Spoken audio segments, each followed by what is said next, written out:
Hello, everyone. It's Yogi here again. Hope you're well.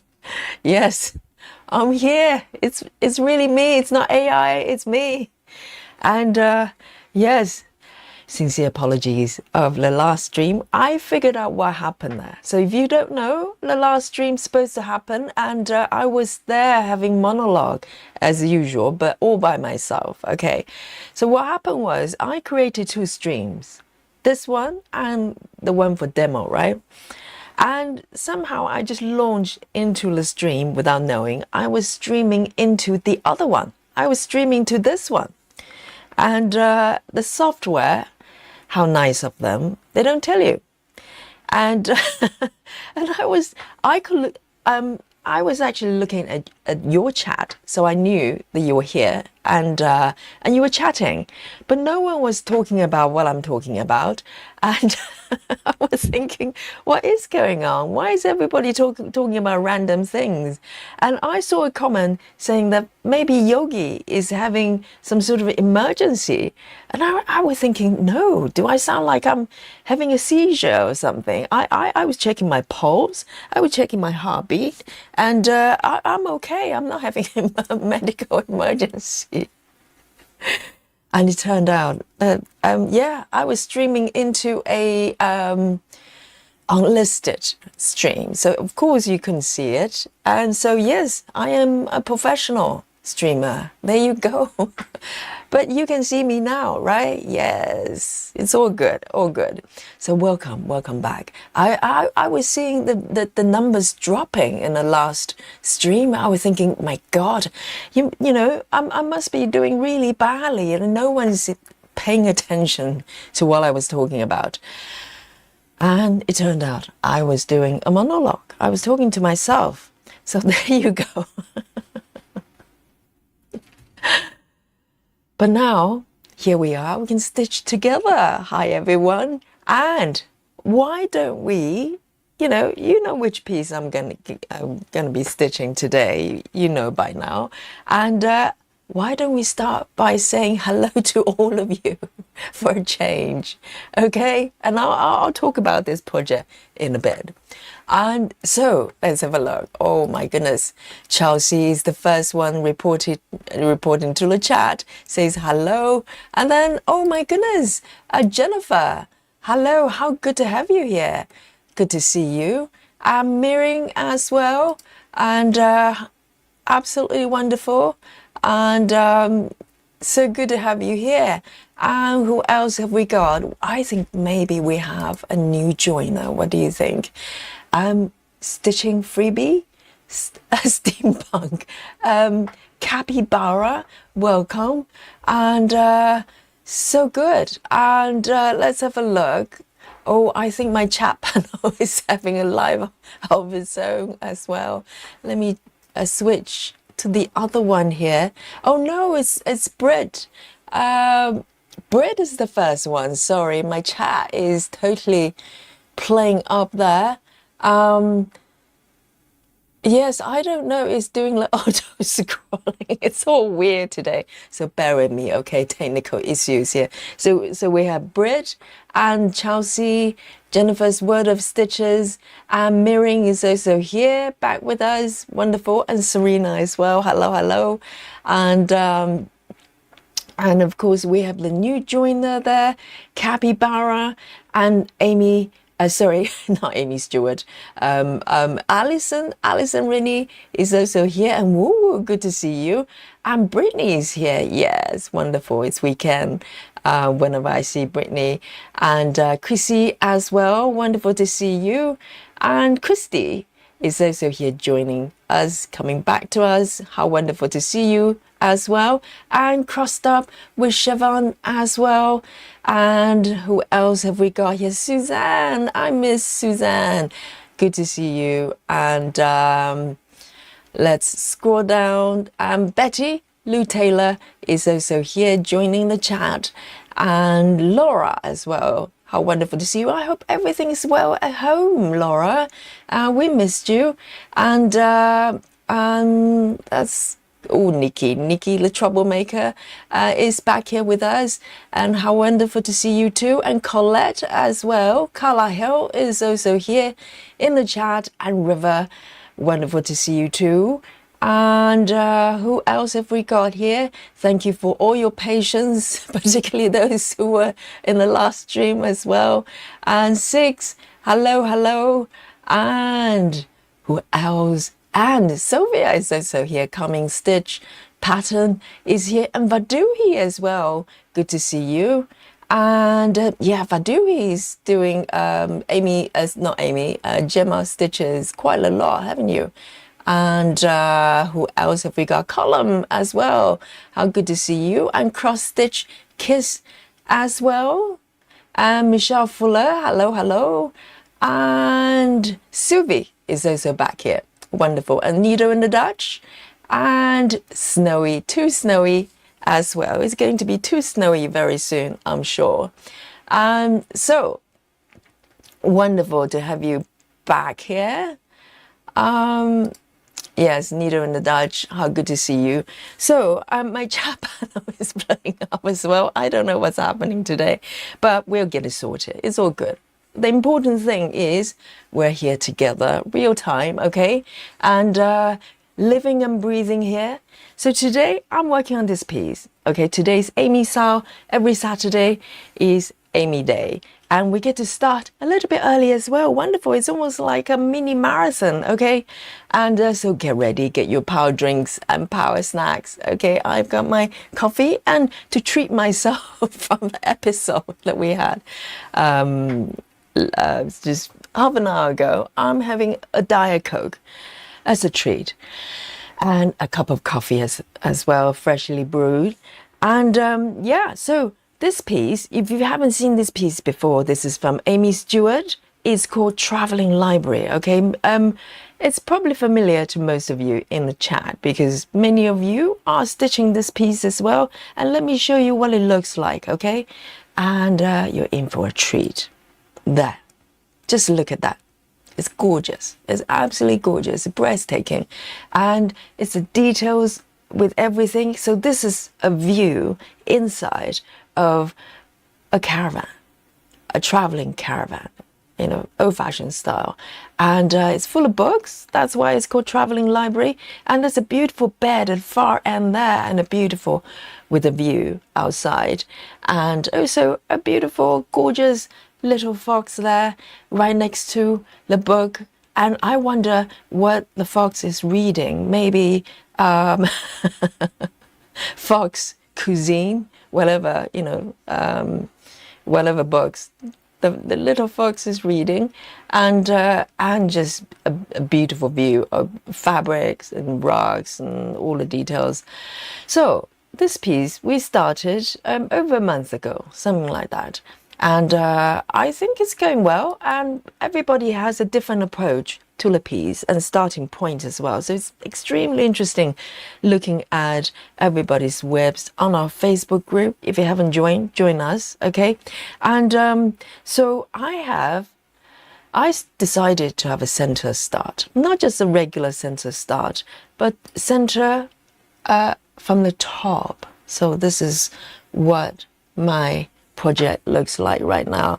So this is entirety. It's so long. It's in the portrait. It's less common for the patterns we get. Normally it's landscape. This is a portrait, and it's so long that I have to scroll in order to show you. Okay, and this is regular size but max colors. Okay, so quite a few of you started when the regular came out, and I don't blame you, but I waited and waited until the max colors dropped and we got it. And so quite a few of you are doing the max colors as well, and so far so good. There's some confetti, but not too bad, at least you know, my current area. And probably, you know, the fact that I'm choosing to go sort of cross country here probably ease the confetti situation a little bit more as well. So I'm starting from the center, from the top. So originally my plan is to kind of go vertically down, following the center column there, and then branch out as I go, almost like a tree trunk, like Christmas, tree kind of situation. And somewhere along the line, I found a flow of the colors. So I just follow the colors down, and this is where I am right now. So I'll show you my fabric in a bit, but I just want to talk about the stats. For some reason, I was under the impression that I was around 1%. I was lying. No, I'm not quite there yet. Currently, I'm 0.88. Okay, barely 1%. But I'm totally cool about it. Totally cool about it. And I'm going to just erase last session, erase the evidence. So, I don't want to give you any clue. And today we're probably stitching a little bit longer. So, your guess is as good as mine when it comes to guess my stitches, which we play at the end of every session. Okay, if you're new to the group, this is what we do. And come along and play with me. Okay, it's fun. It's fun. And we have a winner every day, but every Saturday we have a new category. So, in order for us to track my stitches accurately, I'm going to start the sprint here. I'm going to just leave it, the default name there. So every stitch I make from this point on will be captured here. So, and just quickly, just draw your attention to this left side panel on the bottom there. 239, that's the number of colors. This is max color, and so it's, normally it's around 240 colors, so this is just slightly under. And the number of stitches overall, I'm not even going to talk about it. Basically a lot, okay, a lot of stitches involved. So here we are, and let me come back to my fabric here. So let me zoom in a little bit for you as well.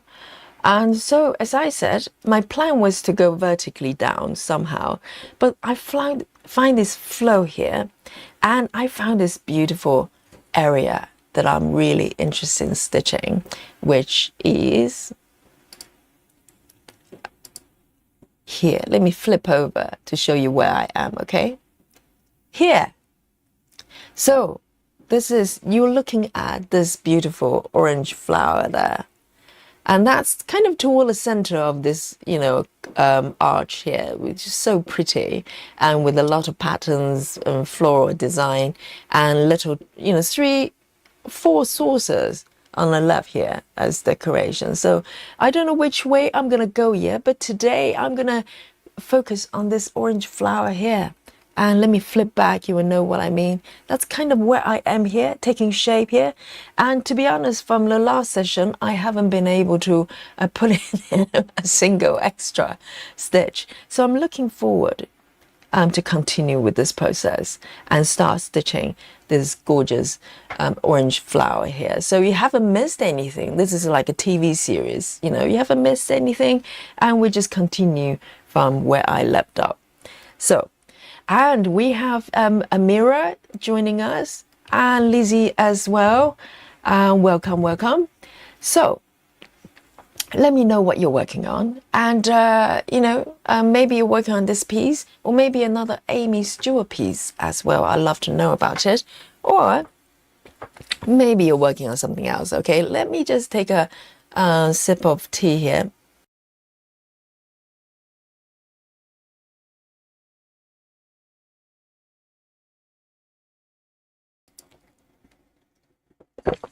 Oh, my throat.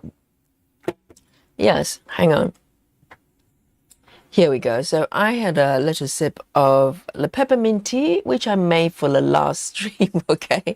The stream you never watched. So I have coffee, I have tea, I have Diet Coke. I'm sorted on the drink on the drink department there. Let me take a sip of my Diet Coke as well. Nice and refreshing. So this is where I want to focus on today. So I might do some surrounding area as well. I just take where the color wants to take me. Just flow with the color. Flow with the color today. And I like the idea. So I might need to do some gridding here to start with because my gridding kind of stopped here. So I'm going to just strengthen the lines a little bit to give me a good foundation to move, because I'm moving quite freely with this way of stitching. I'm doing, I wouldn't say extreme cross country, okay? There's nothing too extreme about it, but it's slightly longer distance. So it's like, you know, cross city stitching method. Let me do a counting properly here. And while you give me your update on what you're working on, okay? 1, 2, 3, 4, 5, 6, 7, 8, 9, 10. I try not to blink when I do it, because if I blink, I have to figure out where I am again. It's not easy. I know it's not easy, but I cope. And let me draw a little line there. So I need to grid as I go forward, because this is ungridded by choice. I prefer ungridded fabric nowadays. So let me just trace it in the surrounding area here. So I'm allowed to kind of just flow away without having to start and stop to grid. I'll do my best here. There, that should do me for now. And Chelsea Summers is drinking hot tea and stitching books are my friends. And oh, Chelsea's enjoying it. How nice. How nice. And Chloe C says, I'm starting traveling library today. I'm trying 28 count 1/1 for the first time. Same as me then. 28. 1/1 is my favorite right now. It's my favorite right now. So Chloe, I hope you enjoy it. And Deanne says, another beautiful design. I know. It's just relentless. You know, just beautiful, you know, patterns one after the other everywhere. We're so lucky. And we're so lucky that we can download patterns nowadays. It's so easy to buy them, isn't it? Remember, if you have to get them posted, printed, all that stuff, we would probably, you know, buy one every 6 months. And let me just strengthen those lines a little bit more so I can see clearly. Ah, yes, so I'm looking forward to stitching this one because I literally haven't touched it up to this point since last stream. There's so many projects to work on. So the first color of my choice, I'm going to start to kind of fill in the outline here, but I want to start with something nice and strong. Oh, I can spot some 310 happening there. Why not? Let's go for a 310 start, okay? 310, can't go wrong with that. A strong start, and then the rest will be easy. All right. Here we go.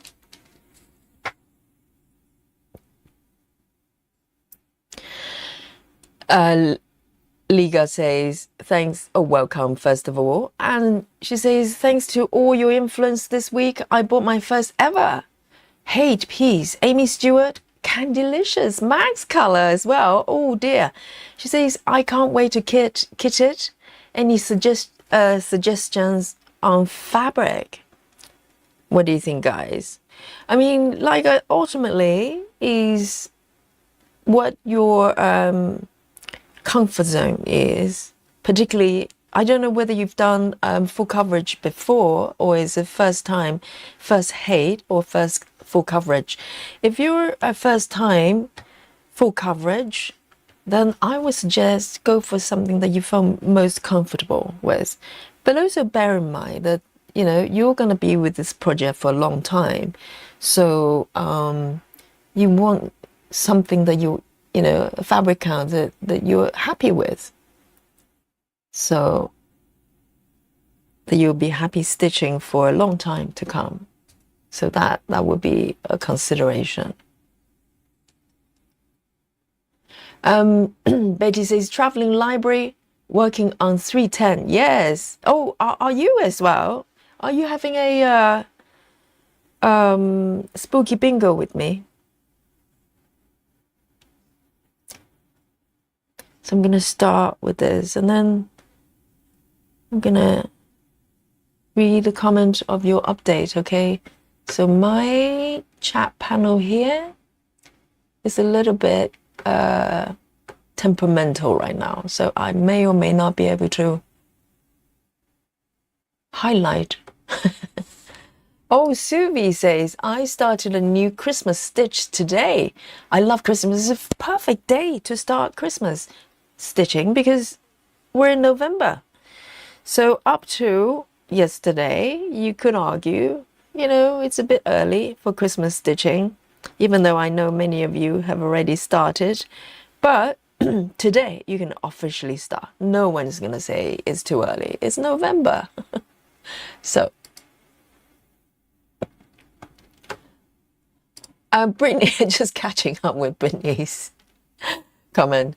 I'm sure it was a beautiful monologue. Oh, it was beautiful. It was 14-minute long, okay? It was nice and long and beautiful. And I was thinking, oh goodness, this must be a really boring method for everyone because no one's watching. There were about 30 people, fair enough, but no one in the chat was talking about it. And I was asking questions as well, and no one responded.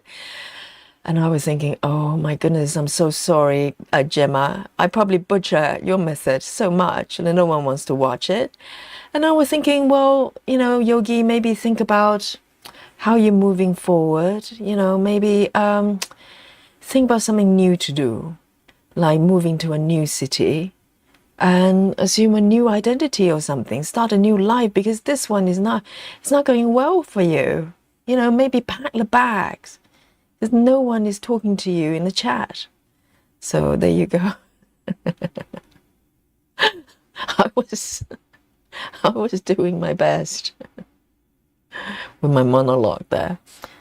And so, yes, that teach me. And all the streamers, beware, okay? If you're using software, that you can create multiple streams at the same time. Double check just which one you're streaming into. Oh dear. And Brittany also says, I've been working on my first stamp kit. So going from 11 counts with 4 strands back to 36 with 1 strand is quite a change. But Brittany, I really love the changes. I haven't done 11 count just yet, but from 14 count, like I just did, with a demo, and then coming back to 28. It's quite interesting. And I find that my hands kind of just automatically adjust the tension based on the fabric I'm stitching, which, I'm happy about. My body is responding to while I'm stitching and make adjustments to it. I can feel it. With 28 and this fabric, of course, it's a lot more delicate. So I'm pulling the threads much more gentle. Otherwise, you could create, tension lines and all that stuff. Oh, Betty says bingo. Yes. Betty's not a member yet, so you don't have access to a very subtle hint. So Betty can't use the new emoji. Maybe someone else, maybe one of the members, can flash the bingo, spooky bingo emoji for Betty. Okay. So we have a spooky bingo emoji there. It's a new one. Okay, so I'm taking the 310 back here to the second row.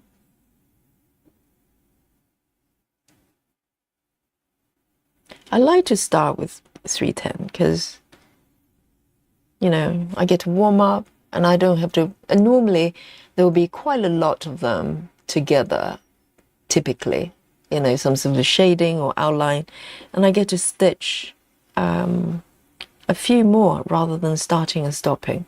Yes, thank you, Suzanne and Nikki as well. Spooky bingo for Betty here.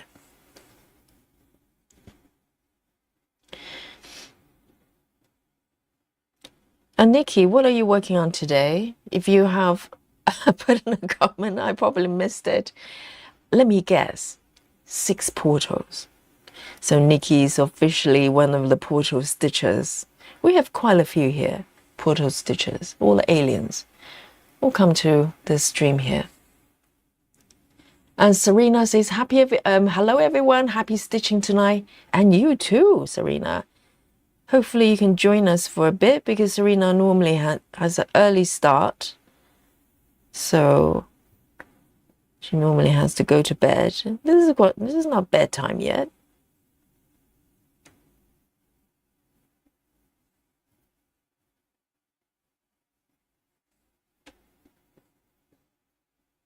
So I want to take my thread back so I can continue to the right side there.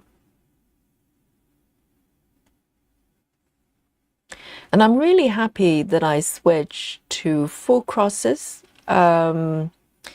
with Sweet Shop as well. It was definitely the right call because I love the way 4 crosses on this fabric.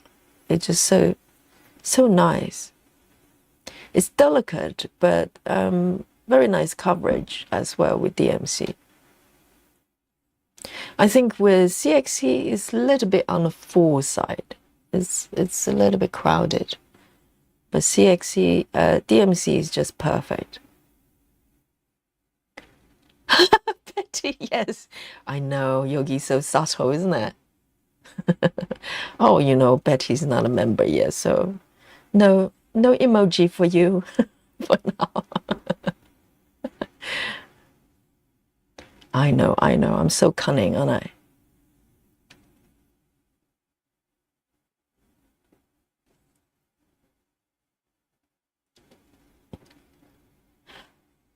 Oh, Nikki's working on Drinks on the Beach. You haven't finished that one yet? I know some people have finished. Nikki, I know Nikki is really competitive, so I'm just trying to get her mad. So she's gonna start stitching so fast. It's gonna be like 4K stitches today.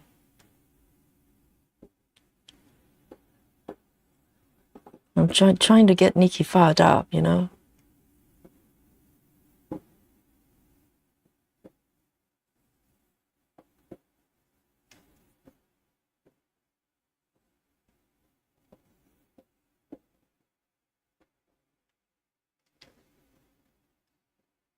Oh, Lizzie is having a spooky bingo as well. Oh, what a shame. Silver Stitches is also not a member yet. So no spooky bingo emoji for you. Can someone else help out? Someone help out Lizzie for her spooky bingo.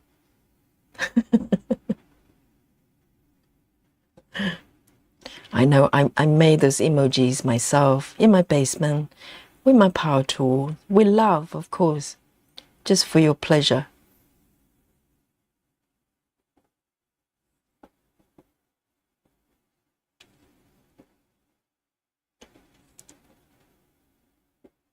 Here we go. And so I can take the thread over here.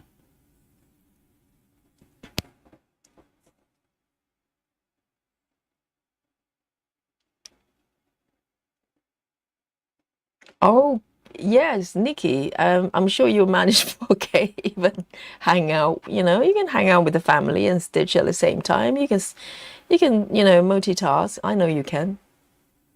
Thank you, Suvi.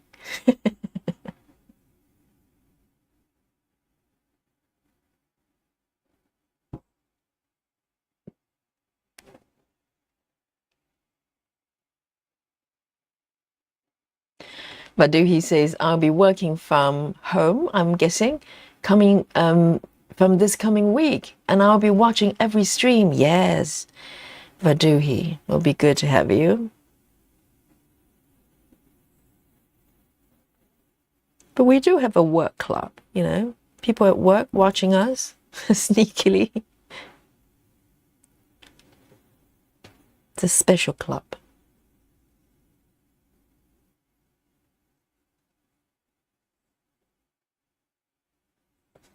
Very nice. Look.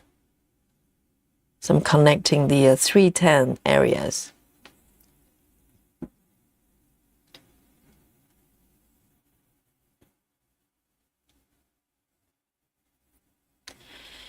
Oh, welcome, Henny S. Are you new to us? If so, hey, highlight. Yes, I have the technology.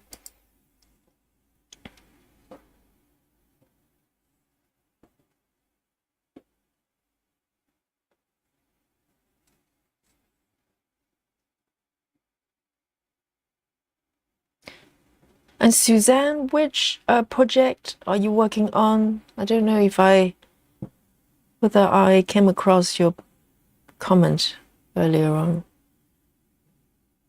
My chat panel is playing up, so keep scrolling down. Just one of those days.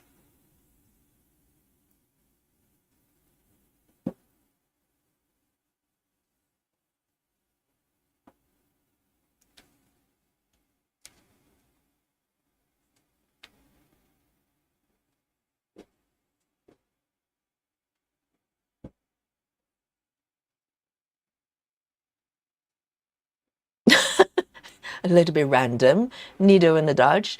She says, I found out today my cat has double teeth. So weird. Never saw it before. What is that? Double teeth? Like 2 rows of teeth? Front to back together? I don't know. And you just found out? Double teeth.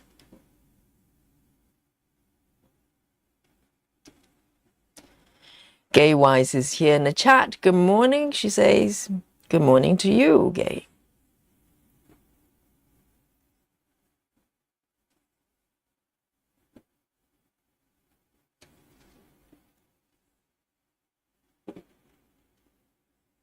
Right. One more row here. I'm enjoying this. I'm warming up. So even though I was doing a little bit of stitching with the Gemma's method by myself, but you know, you need a little bit of a warm up because I'm switching to a very different fabric count there. This feels really good.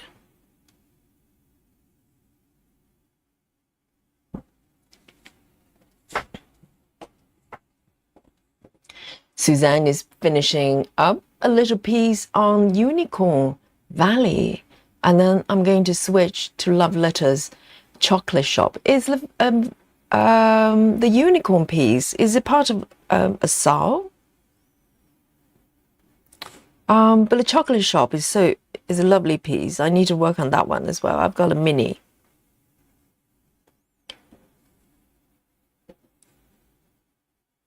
Quite a few projects to work on, so there are a few of them I'm kind of just slightly neglecting, but I'd love to be able to pick it up. And that one I'm working on 10 stitches as well, so it's a nice change from time to time.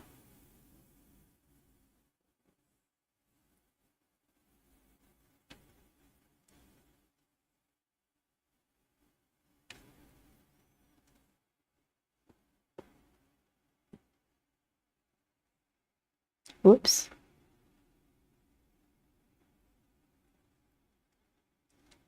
Hello, Heather.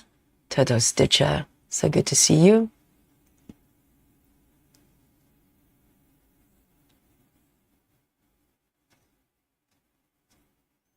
Oh, Nido in the Dutch says 2 fans. You mean canines? Like, you know, like dogs. Like 2, like vampire teeth. And he's changing his teeth, so the new ones has grown has grown, but the old one's still there. Oh, so he's grown a new one next to, from the same location as the old one. Oh, that is peculiar.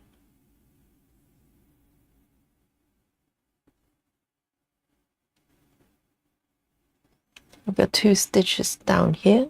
Let me just get to them.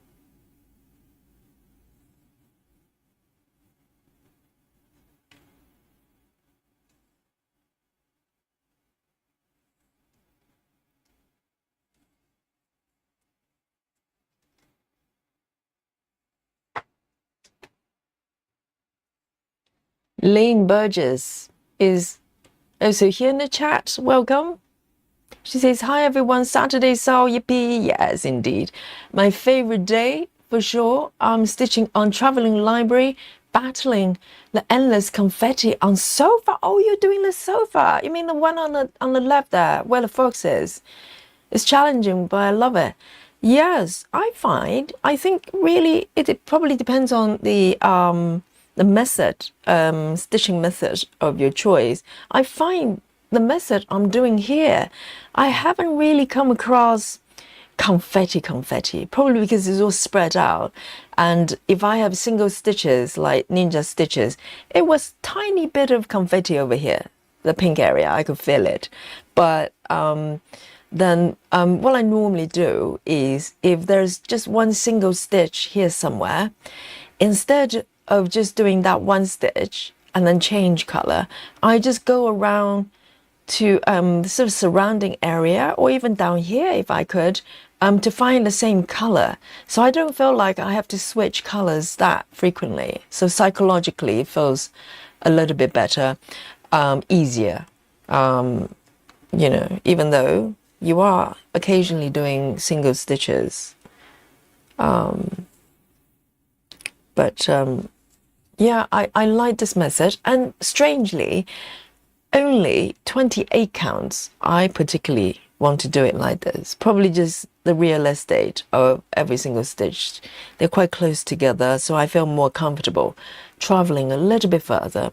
If it's 14 counts, I feel like I'm traveling like half a page there. That'll be a bit too much for me. So I think the distance is not just the number of stitches, but the actual distance that you move around the fabric. It makes a difference for me.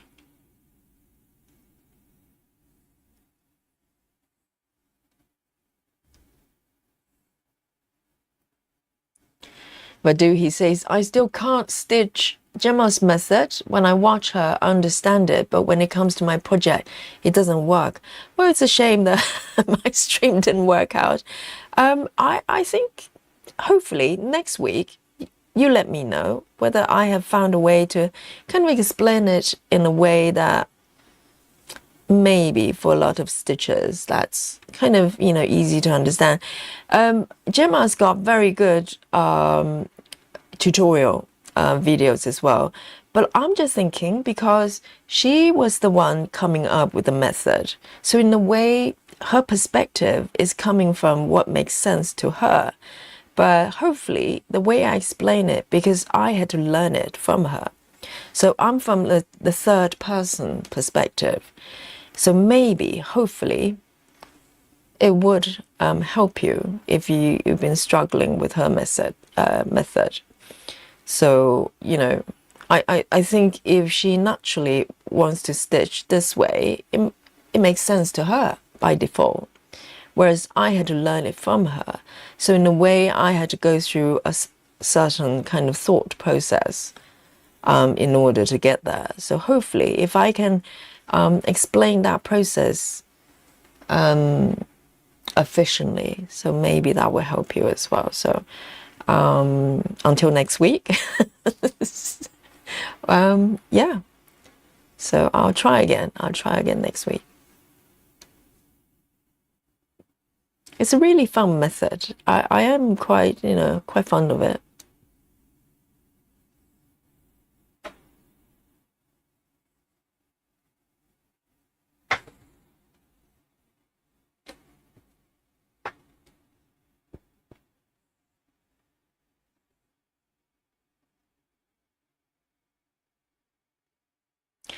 Suzanne says, I have the menu for a chocolate shop as well, but the Unicorn Valley is from 2005.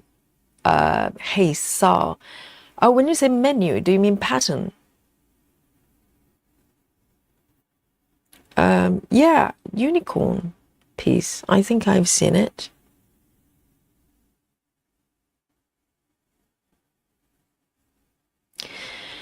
Amira says, Yogi, I love how the darker colors make the flowers come out even better in your piece. I know, that's why, you know, whenever you stitch 310 in a pattern, you know, good things gonna happen. Normally it provides a lot of outlines or shadows of certain things. So it's starting to create the outline for that big orange flower pattern there. Absolutely. And it's nice to start with 310. You know, you get to stitch quite a few most of the time. You rarely get like one stitch with 310. 1, 2, 3, 4, one more. And then I'm going to end my first strand of 310 here. Then I'm ready to move on to different colors. And maybe I'll come back later on.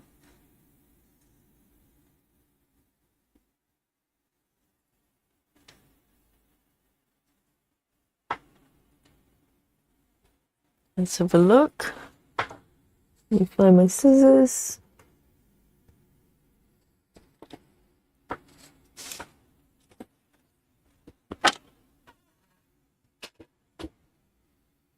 Can't find them.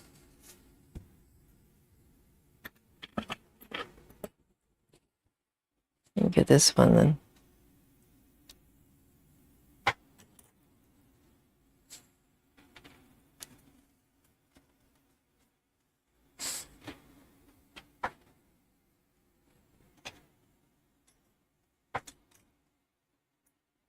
Right, so the first color in a bag.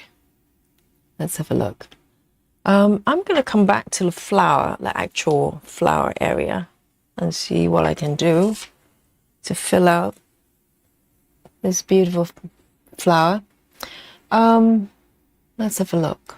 That one. That one looks good. A bit of shading for the petal here. 300. Oh, Dolly. Oh, Dolly, the same strategy every single day. She just appears quietly behind me and just looking really cute. And so whenever I turn around and see her, I just feel this guilt inside me. I just feel like, oh dear, I'm neglecting my beautiful little Dolly there. And she's so lonely sitting there, belly up, stretching really long by herself. Oh dear. The guilt trip. A guilt trip strategy. It's a new strategy for Dolly. 300. 300. 300. It's a brown. Here we go.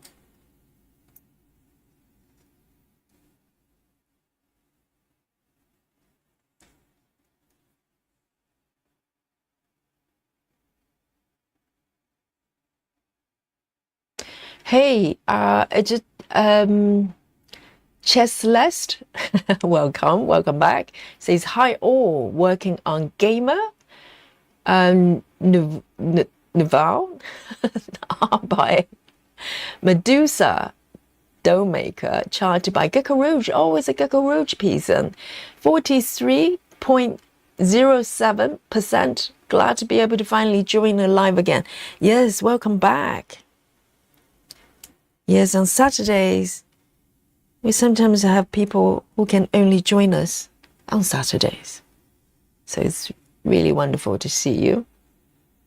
I'm going to start here. I'm going to have a plan on where I'm going to take my thread. So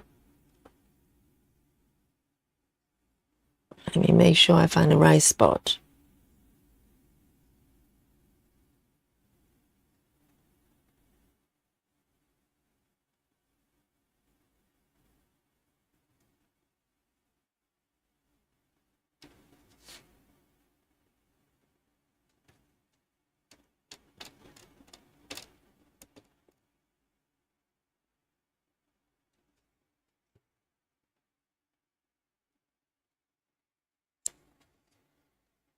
Move it up a little bit.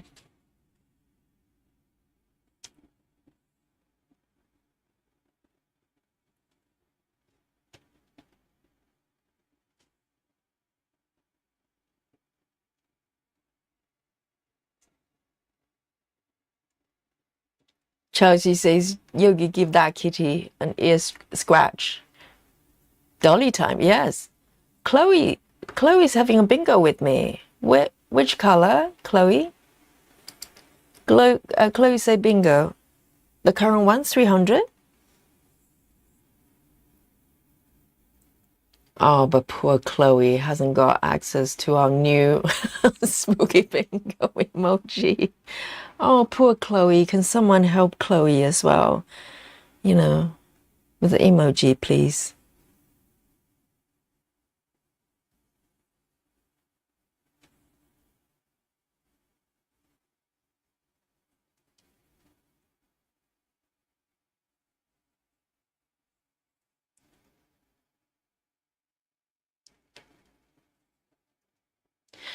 Hello, Jackie, and Grace Houston as well. Grace says, hello, Yogi, and everyone. I'm working on traveling library too. I'm at 2%. My goodness. That's like twice as advanced as my piece. I'm just under 1. And, oh, you're working on the table area. How lovely. And Jackie as well. Jackie stitching along on traveling library as well. How wonderful. And let me know where you are on a piece as well. I'm hoping to get to about 1% soonish. No idea how many stitches are required.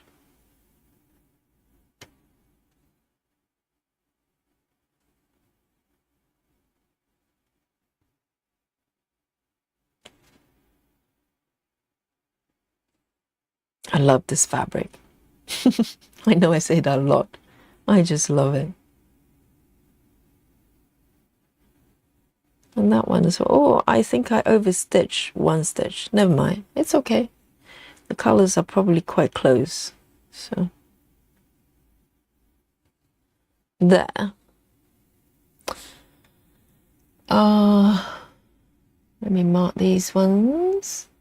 And going to end it here.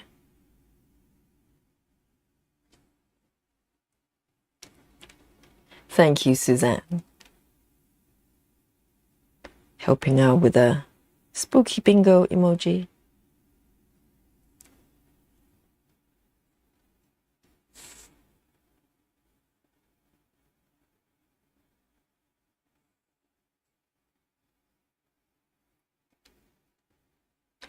And Jackie says, in the upper left. Okay, so you start from the bookshelves. Very nice. I know Laura is quite ahead with this piece.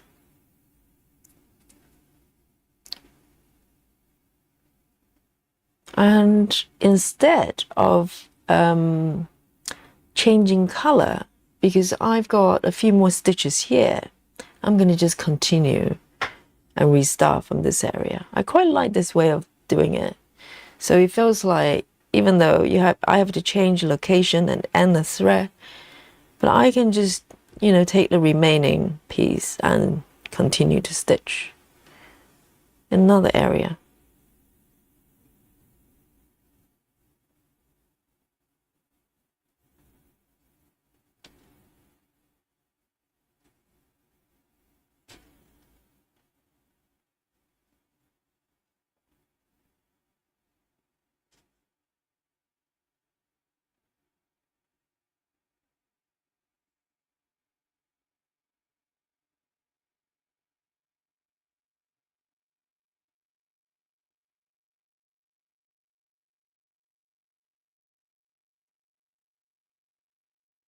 One, two, three, four. 1, 2, 3.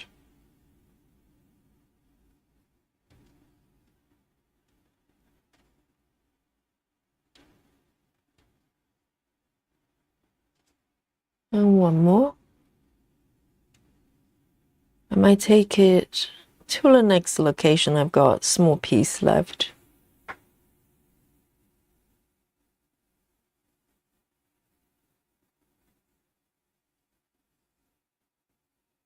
So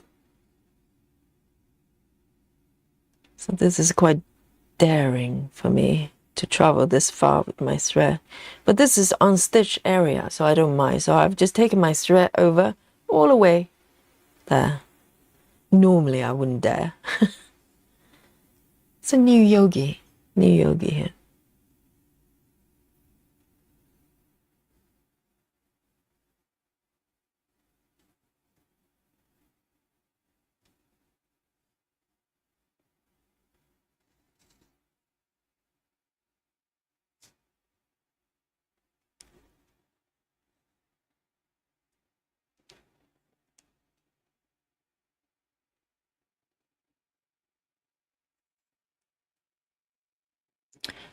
Miriam says, provided I calculated correctly, 1% is 4,015 stitches. Okay, so 1%. So in order for me to move 0.2%, that will be, can you do another calculation? Because I can't. So I might, I don't know. It's unlikely. Okay, guys, managing the expectations here is, it says on the channel name there, Slow Stitch Yogi. It's probably unlikely I'll cross over today, but I don't mind. I just like to complete this flower a little bit more. I'll be happy.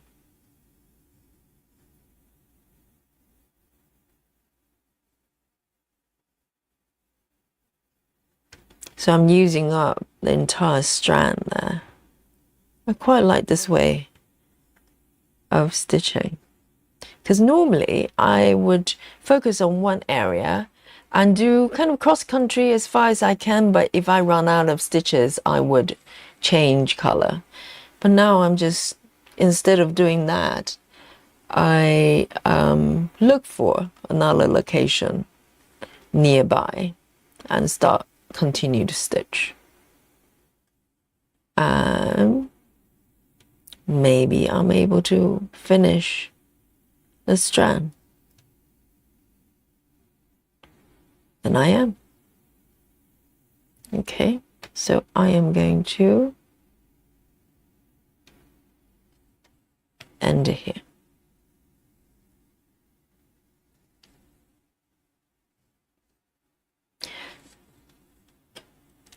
And it's really fun stitching like this because, you know, generally the stitches look almost random and you don't know what's happening. But the magic happens when you start to fill in, you know, close up all the loose ends, and suddenly the picture emerges. I love it.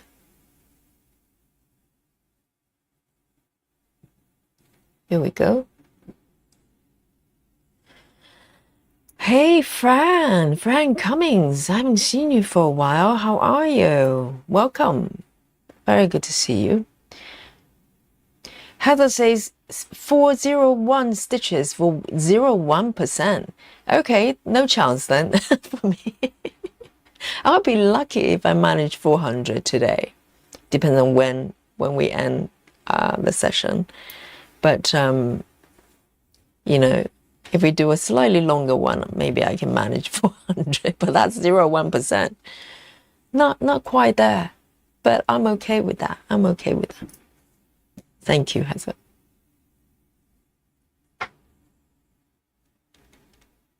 Laura says, working on, oh no, Laura working on frogging my kitchen. Oh, I know that one. Aimee Stewart as well. 2/1 full cross on 18 count, too bulky. Let me think. 18 count, 2/1. Really? 18 count? Is it too bulky? Is it DMC or CXC? Because I'm pretty sure I have worked on projects that's 18 count, 2/1. 18 count, 1/1 would be too thin, wouldn't you say?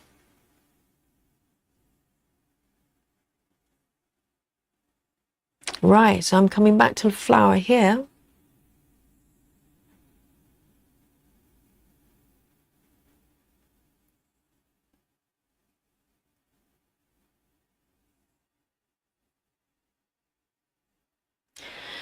Grace Houston says, I put my updates in the Stitch Pal app. I've completed 7,225 stitches at 2% on Traveling Library. So 2% is 7,000 stitches. Huh. Hey, Diane Miller has joined us as well. Welcome. Let me come back to my flower here. Let's have a look. I am going to pick,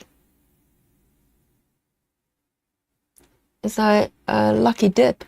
Oh, hang on. I'm gonna do this one then.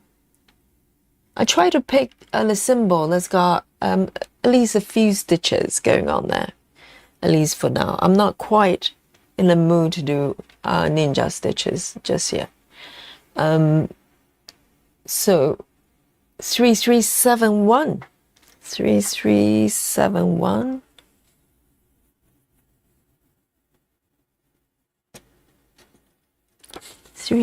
I need a new strand.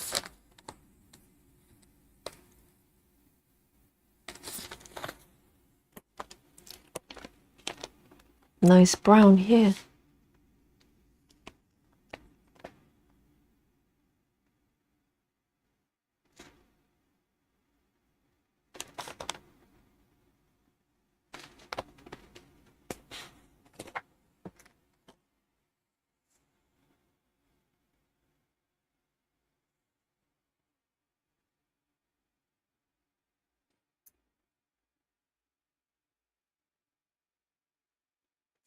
Fran says, I got Switch Shop, the Magnificent Circus and Tapestry, by John Powell.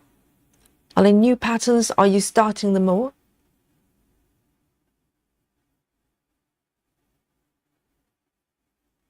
Laura says, CXC, I might try 10 stitches. I just put, it's just a preference thing, I think. It looked beautiful, but I can't do it. Fair enough. Because, you know, if you hadn't started frogging, I'll probably suggest switching to DMC instead. But if you prefer tent, then that's fair enough.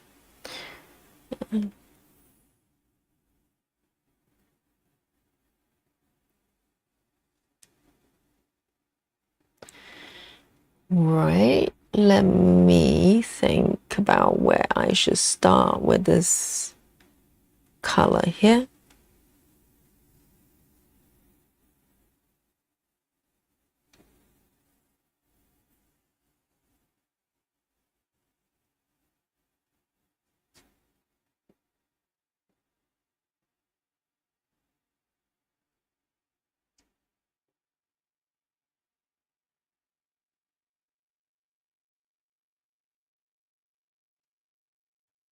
Fran, you should start Traveling Library with us.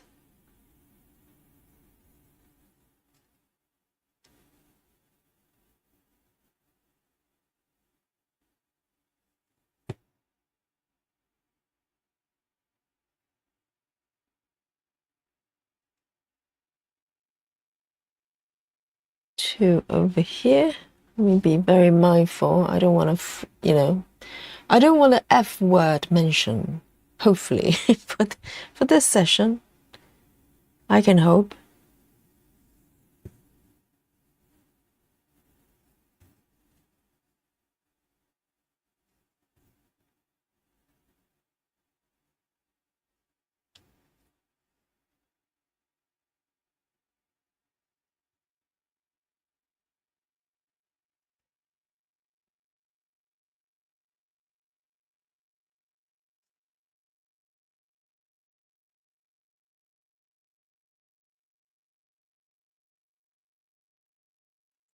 Two over here.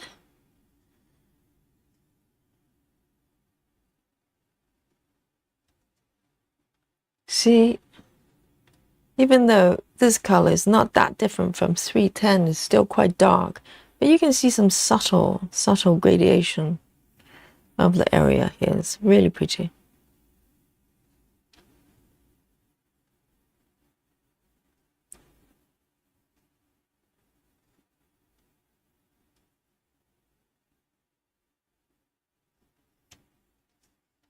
Here we go. And I'm going to take my stitch over there.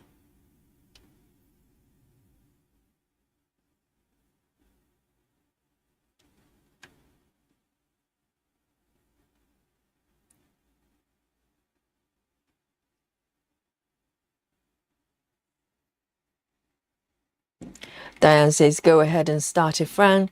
I have no business starting it, but I caved in. And now at 1.11%. I'm probably the most behind for those, those of us starting at the same time, even those starting after me. Oh, I need to catch up.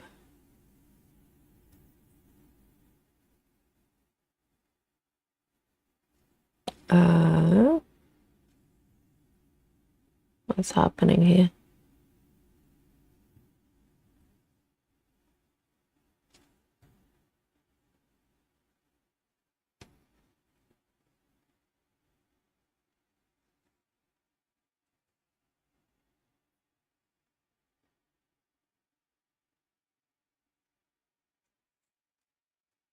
Miriam says, I'm thinking bulkiness is the problem I'm having with Trick or Treat by Randolph Spangler, 2/1, 2/1, 18 counts. That's interesting because I would have thought 18 counts, 2/1 is just perfect. Because personally, I would do 2 strands, 2/1 up to 18, I think. 20 is up for debate. 20, I think either could work. But I don't like my stitches to look too thin. I tend to go for a sort of slightly fuller side.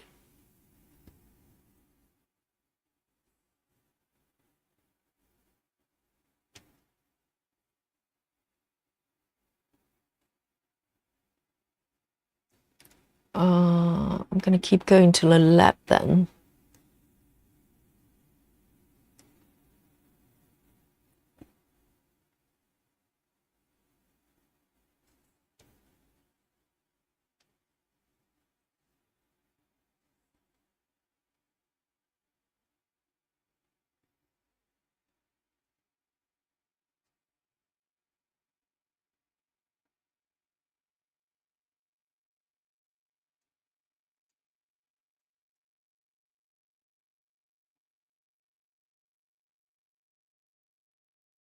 Oh, Betty says go up 1 size in needle and it will help open the holes in 18 counts. It won't distort the fabric. That is so interesting because when it comes to sort of fullness of the stitches and also the size of the needles, I tend to go down instead of up. It doesn't always work, but if I go up with my needle size, it feels even tighter. It's very hard to push the needle through. And that's interesting. But it's the fact that I have to jam my needle through the fabric. I don't really enjoy doing that. So I tend to go down in size rather than up.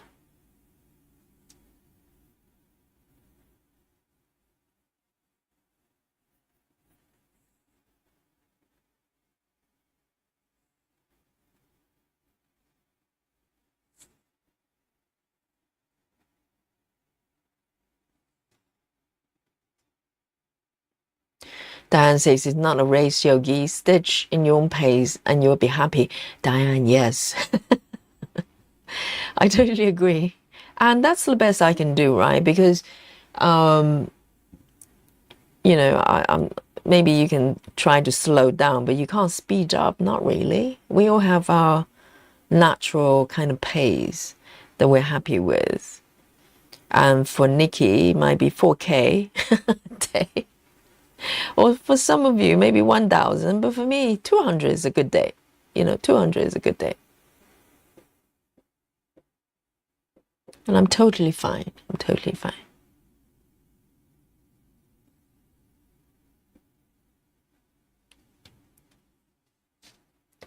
There. Very nice. Maybe one more stitch here. I can keep going actually, but I kind of want to come back to focus on the flower here. If I just keep flowing away with my stitches, I'll never get to the flower. Okay, so I am going to end my thread here. I could have just gone, you know, over here, start flowing. But, oh, actually, no, I think, oh, no, I'm going to stop here then. Yes, I'm not wandering too far. Very tempting. It's quite fun to do. But something is definitely happening here. You can see that curve. It's probably the arch, right? It's very exciting. 3371, going back on my needle board. 3371. Let me take a sip of my coffee, actually. I haven't drunk my coffee. It's still piping hot in the flask.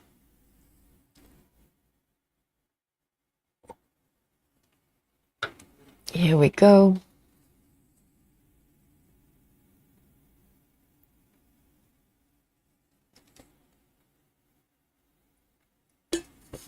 Total Stitcher says, Heather says, I use 24 or 26 needle on 18 counts. Ah. So I stitch ranging from 14 counts. And I've got 16 count project as well. I haven't got 18, but I've got 20, 22, 25, 28. Okay. And I pretty much only switch between two sizes. So anything, actually, I pick my needles not based on fabric count, but based on how many strands I stitch. So single strand, I use 28, even if I was stitching on maybe not 14, but if I was stitching on 18 single strand, I would probably still use 28 count. And size 28, and for two strands I use 26, and that's it. I do have some 24 needles, but they're so chunky in my hands. I really like small needles, so I kind of just switch between these two based on the number of strands, and it seems to be working fine so far. So 14 counts I use 26 for two strands. And it seems to be okay. I think it's down to preferences as well. If you like, you know, really light, you know, fine needles, you probably go down rather than up. Okay then, back to the flower. This beautiful flower here. Let me pick this one. It's hang on. I've got two colors that has got the same symbol on my Saga here. So let me show you what's happening here. So I'm picking this symbol here, but as you can see, there are quite a few above just this stitch here in the center. It's got the same symbol. Trouble.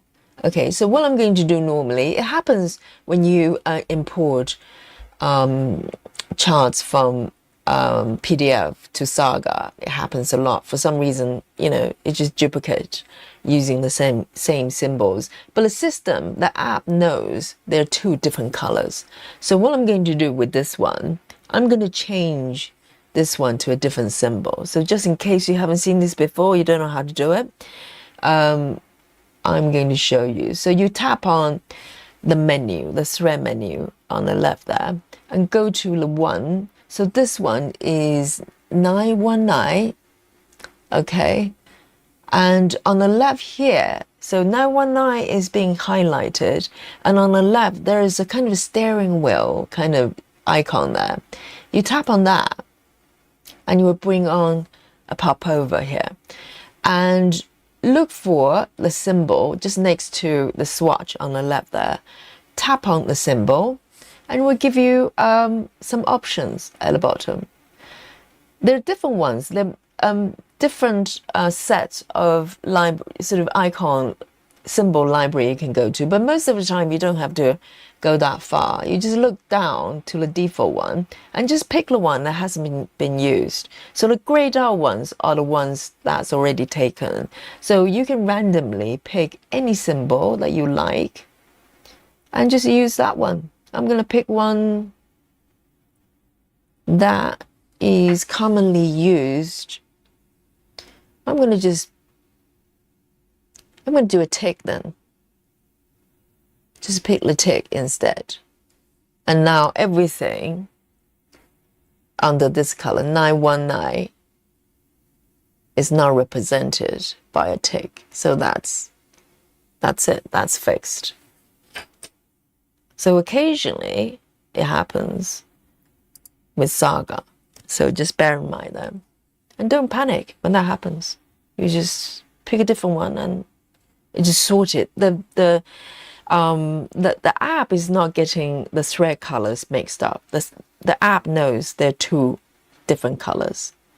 It's the symbol, for some reason, it gets duplicated sometimes. So, hey, Leslie Wilson, welcome. Susan, my love. Susan is normally here on time for the class, but I think today probably messed up her timetable a little bit because we're supposed to have a stream before, which we did, but I was the only attendant. So, welcome, Susan. Good to see you. And we also have, we have a new joiner as well. Kateska. Are you guys just coming up with the candles to test? See if Yogi can pronounce it. I'm kidding. I'm sure that's a beautiful name. She says, or he or she, I don't know. Thank you. I'm so happy to meet you all. Nice to meet you all as well. Okay. And you can show me how to pronounce your name properly. I have no idea. Welcome. Welcome to the chat. Serena says 20 count 2/1 is bulky. Really? Yes, I can probably believe that. But also, Serena, I have done, I remember wrong because I did 20 count tent, 2/1 tent. It came out very thin. So I don't know whether it makes difference doing 2/1 cross instead. Maybe it comes out a bit fuller. I don't know. But I have done 20 count 2/1 tent. I wasn't too happy. I'm trying to think, am I correct? Or did I do single strand? Maybe I did single strand. It was too thin. But 2, I think would be better. But Serena is saying 2/1 is too bulky. Maybe not with DMC. With CXC, maybe too full. Or maybe because of the fabric as well. Because some fabrics are lighter. For instance, pre-gridded fabric is a lot bulkier. So maybe that makes a difference. Let's have a look. So 919, I'm going to pick my thread here. Now I have sorted my symbol there. 919. 919.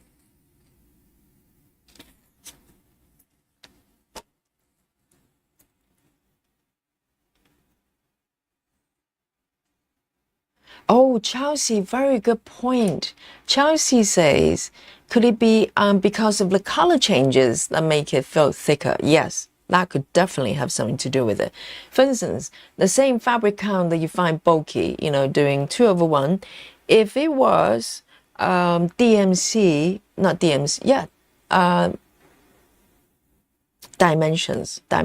I always get them mixed up.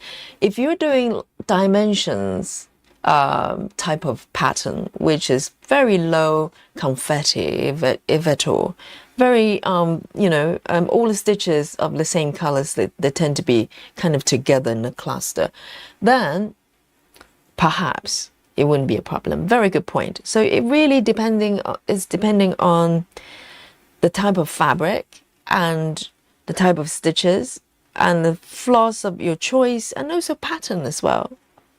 If it's high confetti, I think even 25 count 1/1 can feel quite bulky at times. Very good point. I'm trying to figure out a nice flow to take this color so I don't have to start and stop. I'm going to start here then. It's good to have a plan.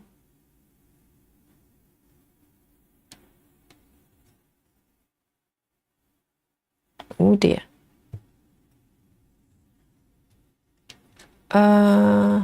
Formed a little knot there. Let me have a look. It's not liking it.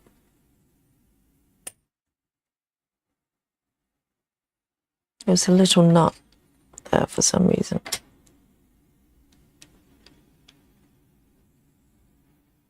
Kelly Shaw says, I'm only at 0.86 on Traveling Library. We're about the same as far as the progress-wise.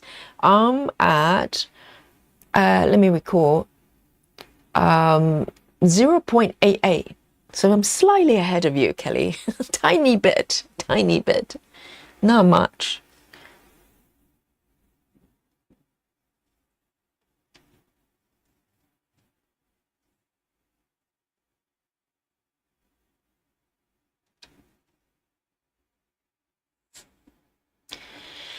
Essie, welcome. Essie says, I'm doing 2/1 on 20 counts right now, 1600 stitches, and it seems to be fine. Yes.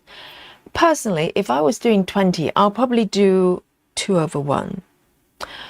Or would I? I don't know. I think, again, it depends on the fabric.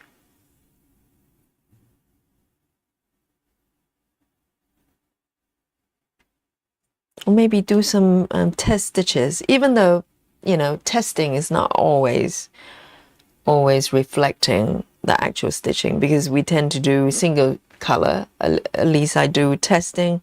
I tend to do one color, and that's not the same when you're stitching something that's a little bit more confetti. So until you actually stitch, sometimes you don't always know. Oh, I love the way it feels with this fabric. I really do. 28. This fabric, 1/1. Full cross with DMC is my favorite right now. I just love the way it stitches. I know, I sound like a broken record, but I just love it.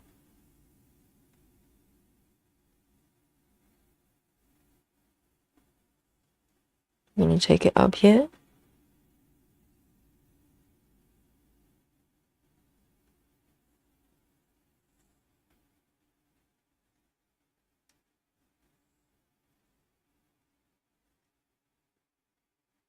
Oh, Miriam.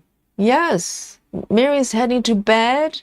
Night-night to Miriam, and night-night emoji for Miriam. 99. And so good to have you. And I'll see you soon. Enjoy your sleep.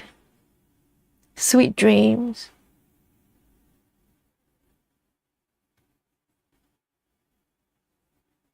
Night-night.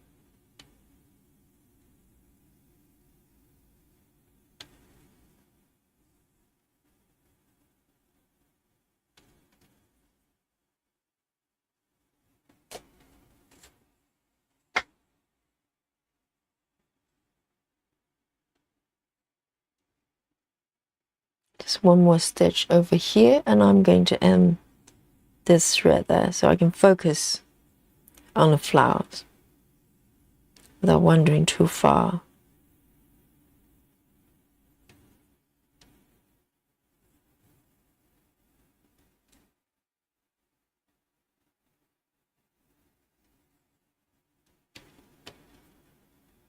There we go.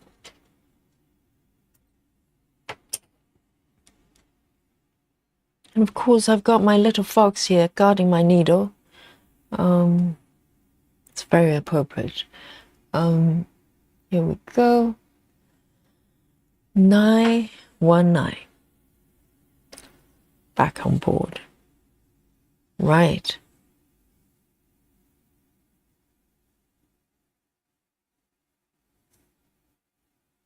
I'm going to go for this one then. This one's quite dark as well, almost 310 territory. 3371. 3371. I've got one threaded already. So this one, I am going to start here. Oh, that one's done. Hang on. This one is already done. And so I'm starting here. All right. I've got to be quite mindful with the location because some places, they start to look very similar.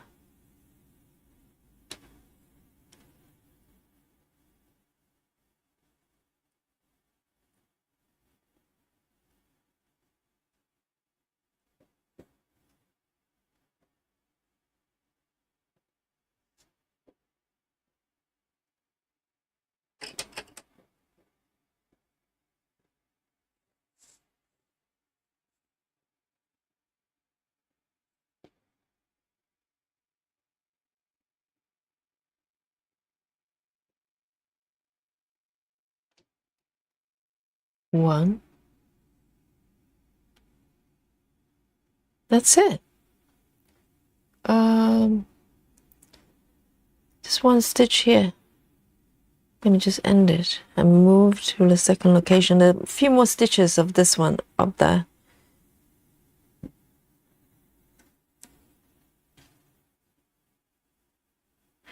And the way I end my threads is pretty easy, so I'm not that, bothered about, starting and stopping because, oh dear, I think that one,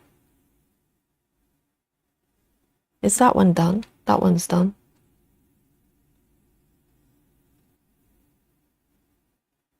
And a few more up there as well. All right, I have a plan. So I'm looking at where the stitch is flowing. So I'm going to almost draw a circle from the bottom left here. I like to have a plan. Makes me feel really cunning.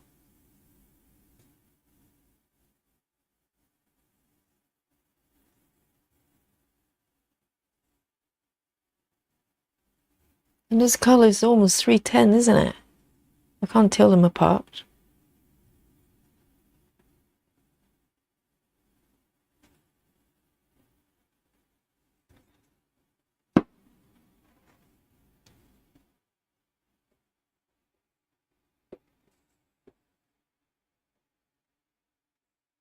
Kateshka. Oh, Kate. Kate is a lot easier. Thank you so much. I tried to read the whole thing as one name. Yes, Kate. Welcome, Kate. Kate says, I'm new here. Finally was able to catch a live session. Currently working on Aimee Stewart Treasure Hunt bookshelf on 32 count 1/1 with CXC. Is it full cross? Kate? And she says, happy stitching to everyone. I'm interested to know CXC 32 1/1. I'm assuming it's full cross. And is it full? I know the coverage would be pretty good, but does it feel quite full? Because some of the stitches here, they do 10 stitches with single strand.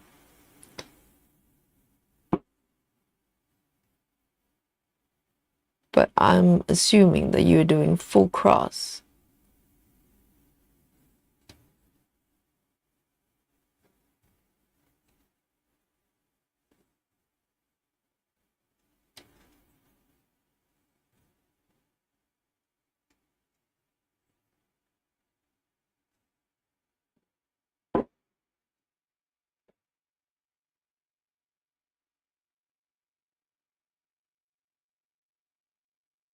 Okay, this one here.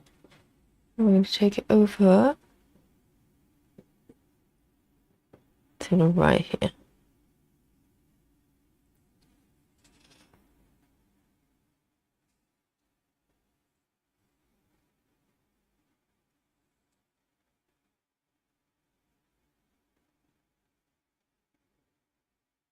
I'm slightly behind in the chat, so bear with me. Betty Hankins says some fabrics just need a different needle size. I got even myself confused. Instead of saying 26 or 28, use a 24 needle. Do you mean for 18 counts? If it's too full, use 24 instead. So I don't know which needle size Laura was using. But also it's a preference as well, isn't it? Because some people happy to push needles through quite hard, and some people don't. I'm in a more latter category. And I think probably that's why, partially why I like Gemma's method. Because if you stitch in Gemma's method, wherever you stitch, there's a lot of open space. You know, because the stitching method essentially does not create any boxed in stitches. And for fabric count, that is above 25, probably doesn't matter that much. That's why I don't use it for anything above 25 or even 22 really.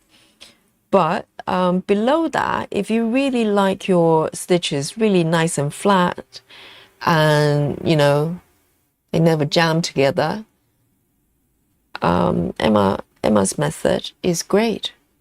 And I think that was partially why she came up with the method as well, because she doesn't enjoy boxed in stitches or when it's really tight, you know.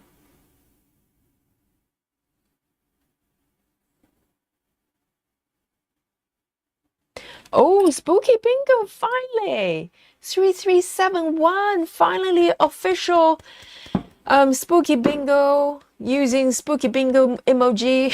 That's Brittany for you. Yes, congratulations, 3371. For some reason, the last 3 streams, we didn't have Spooky Bingo. Not even for 310. I don't know what's going on. Finally. Oh, the peace has been restored. The order has back to the universe. And congratulations, Brittany. Yes, and this color, to be honest, side by side, I wouldn't be able to tell it apart from 310. It's very dark, very dark. I'm gonna keep extending to the right side actually, because I can.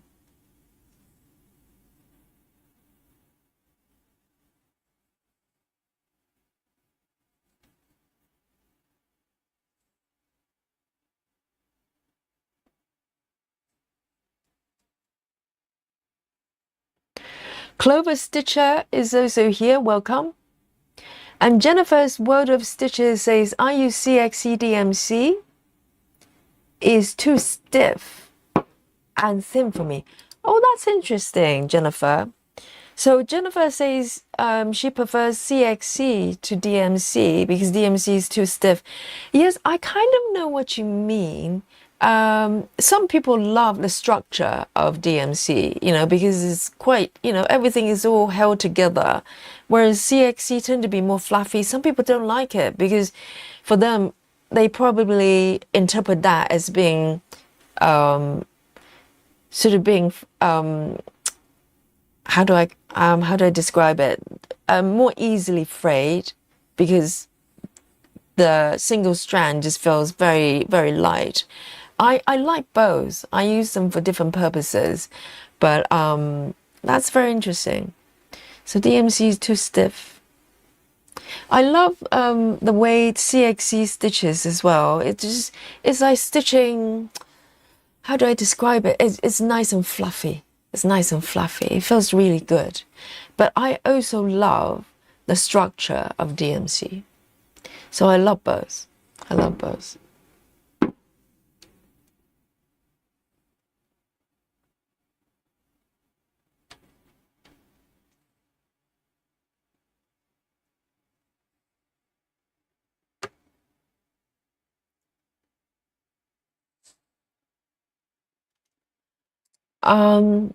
Welcome, Bunker Face. Love that name. Welcome back. And she says, Yogi, you could turn off the symbol S button. The finished stitches will not show symbols. I find this helped me to track stitches more easily. Yes, I know you can switch off. I'm actually slightly opposite. I know it's a pure preference setting.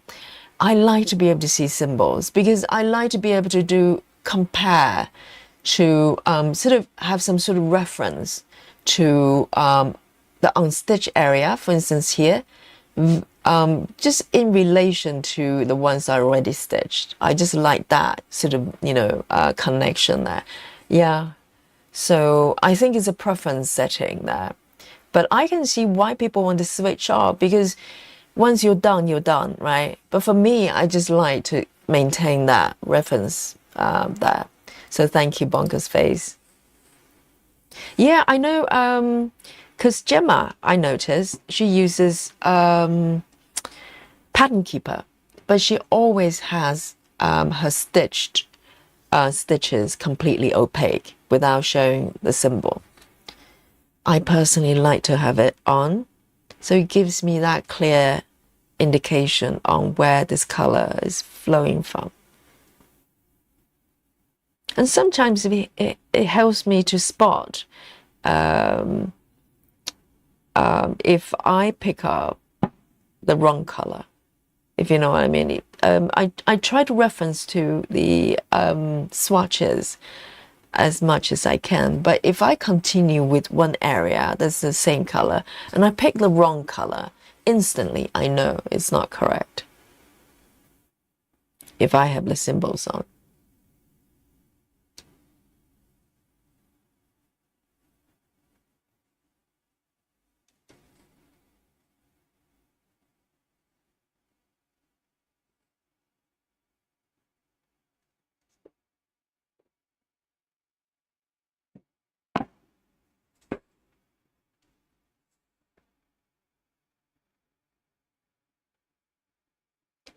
Let me scroll on there.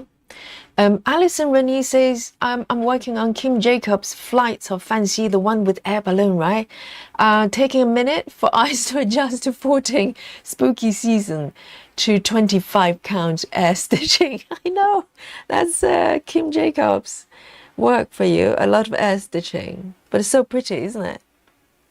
I know, switching from 14 to 25. I switched from 14 from the demo that no one was watching, and to 28.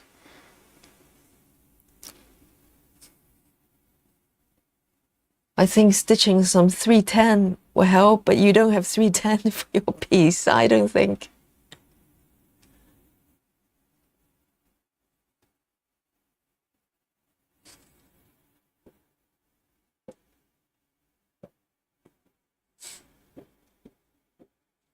Suzanne says, Yogi, I figured out that I could fix my hoop with a screw that broke. I put a cable tie through the holes and clinch it close. Oh, instead of the screw?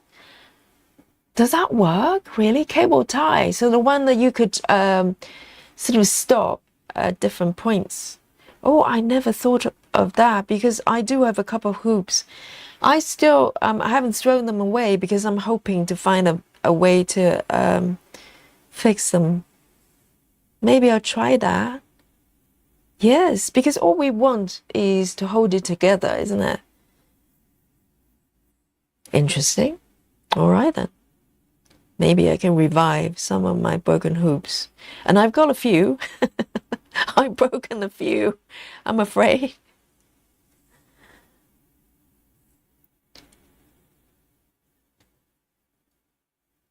But I like my tension of the fabric to be perfect. So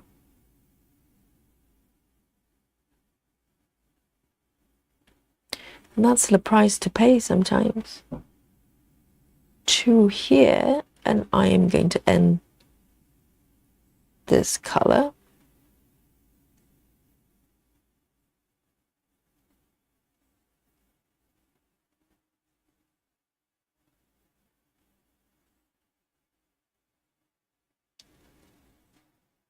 All right, and let's do a quick tuck in here.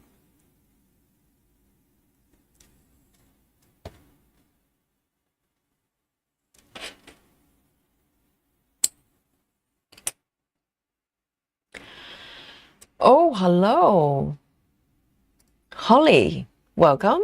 Holly says, hello, I'm new here. I used to love DMC, but now I use CXC. The coverage is great. I know, Holly. A lot of us discovered CXC because we're kind of sold in a way that DMC is be all and end all, right? But CXC is actually very good.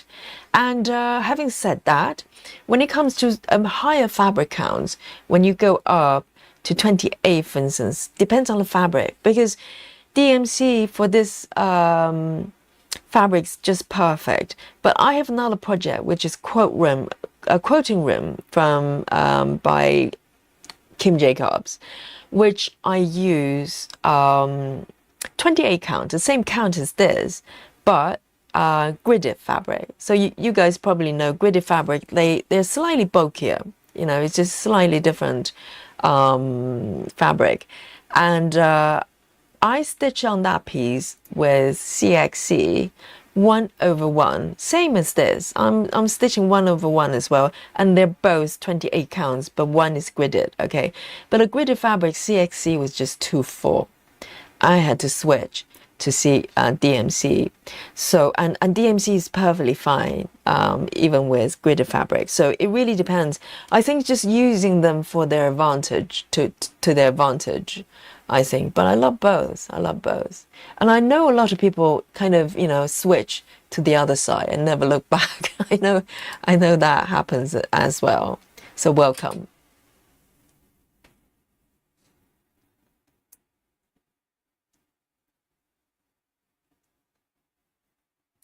Oh, Kate is asking, please tell me where that button is in Saga that turns off the symbol on switch area. So it depends on whether you're on iOS or you're on Android. Okay, so I'll just let you know I'm on iOS and I'll attempt to show you. I vaguely remember where it is. I know you could do it. So hang on and let me show you. I think, let me turn this off for now so you can see it clearly. Okay, so this is my chart here.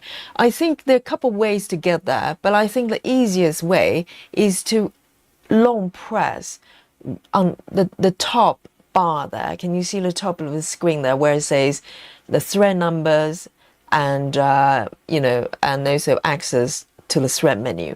So if you just press on top of the thread number, that's probably the safe area to do it. And then you get this little popover, and there's a texture view here. Let me see if it's correct. I hope this is the one.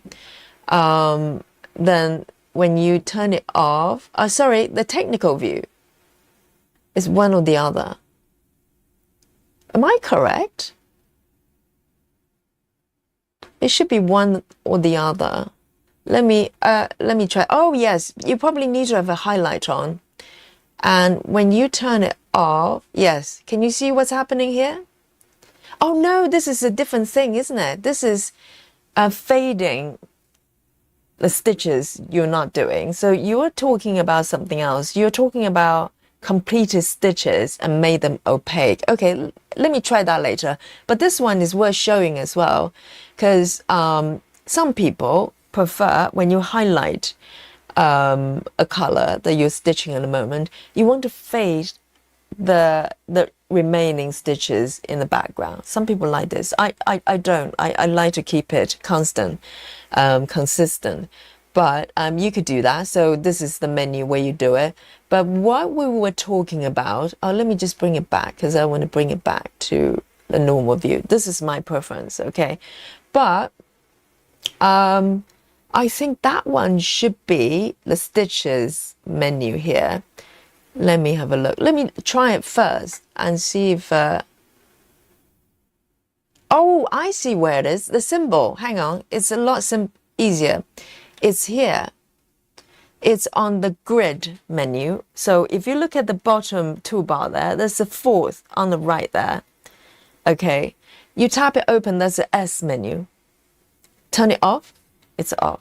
Let me do it again. Turn it on. Okay, let me move it away. So this is the stitch area. If you turn off the S symbol, it just turns opaque. You hide the symbol. That might be quite nice, actually. I actually don't mind that.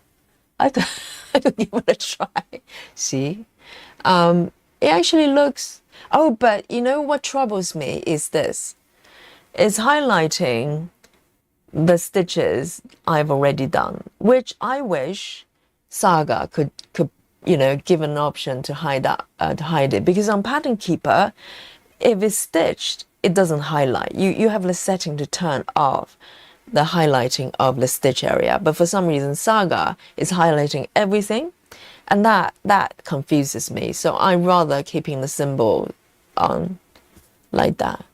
Make sense, Kate? So you go to I think it's probably the same with Android as well. You go to the grid menu and then turn off the S.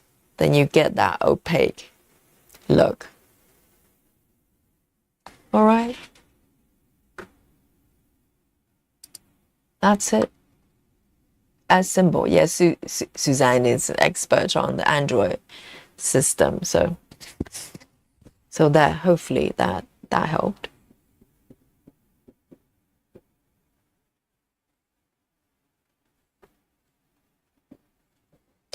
Aimee is here as well. Hello, hello. Hello, Aimee.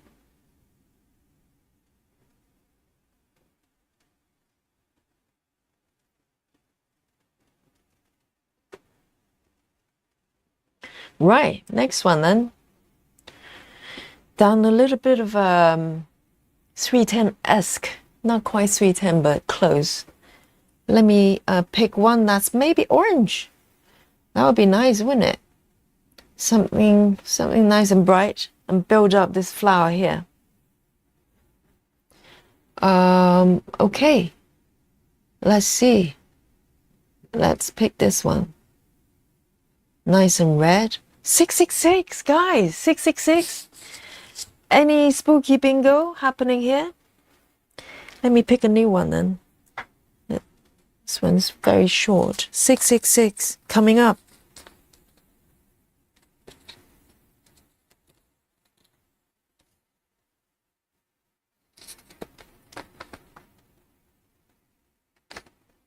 So it's the color of devil.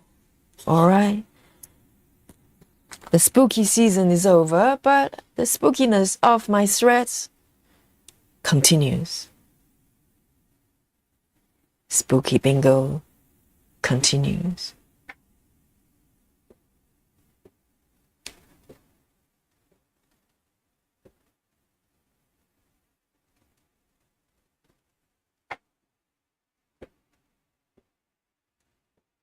Suzanne says, on Android, it's just the S symbol. Yes, it's also on here. So I got these two functionalities slightly mixed up.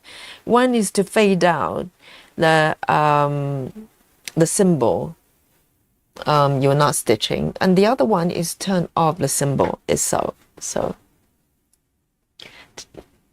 I mean, this app is amazing. I mean, it's got so many different settings. So that's why I'm surprised there isn't a setting like Pattern Keeper that you can turn off the highlighting, the circling of the stitch area, because then you don't get distracted. You just focus on the unstitched area. I hope they can come up with something. Wish list from Yogi, please. So we're here.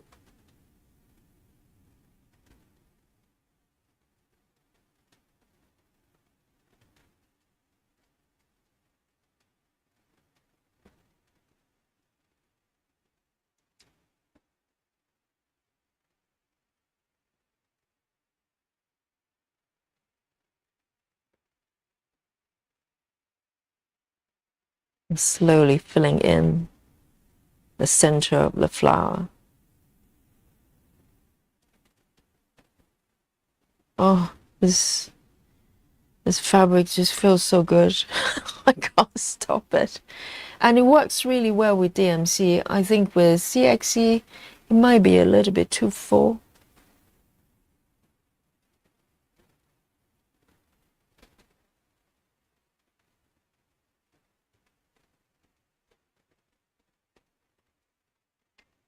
You know, when every stitch just feels so good, you know, you're working on the right project and right spec. There's just no resistance there. I'm just enjoying every single stitch. And the right method as well, you know, the method of stitching is also important.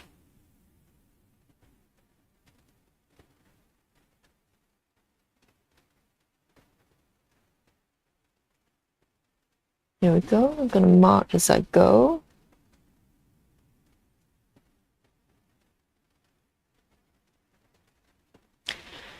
Heather says, I can really tell 3371 and 310 apart in natural light.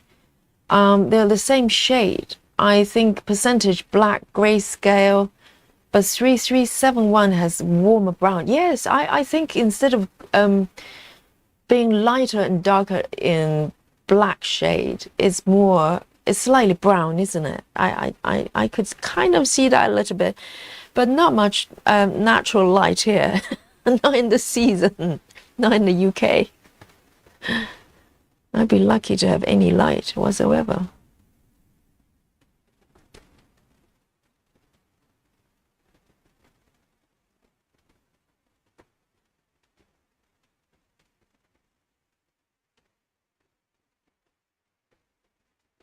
Yeah, but you can see that you can hardly tell them apart.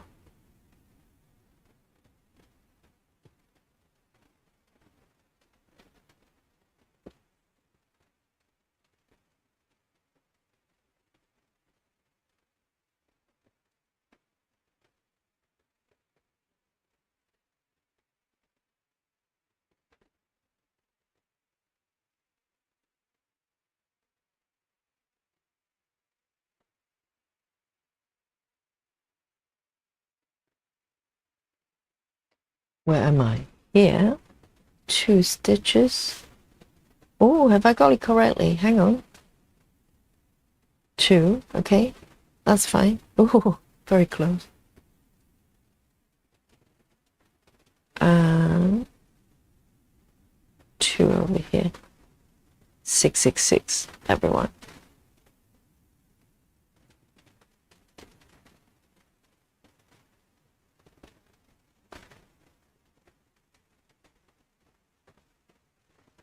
And sometimes I choose to go for DMC because just for the richness of the color. I think I love CXC for its kind of mateness, you know, quite matte. The color is quite matte, and I like them for larger stitches.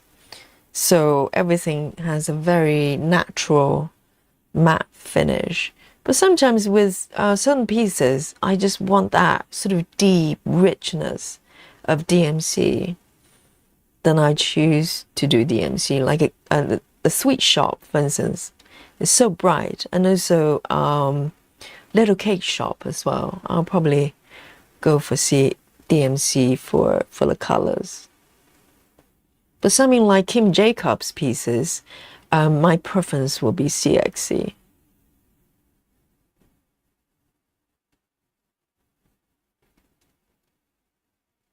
Right, okay then.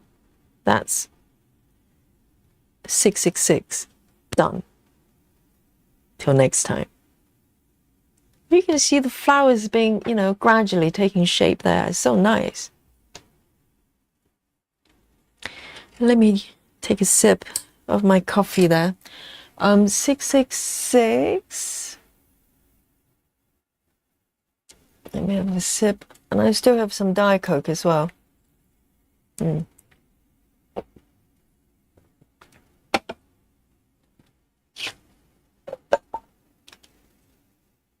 See you later, Jennifer.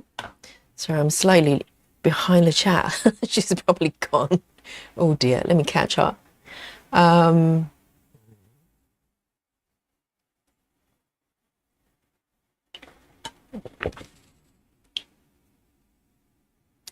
Lizzie says, I'm trying to love 28, but find it harder. I got 25 counts straight away.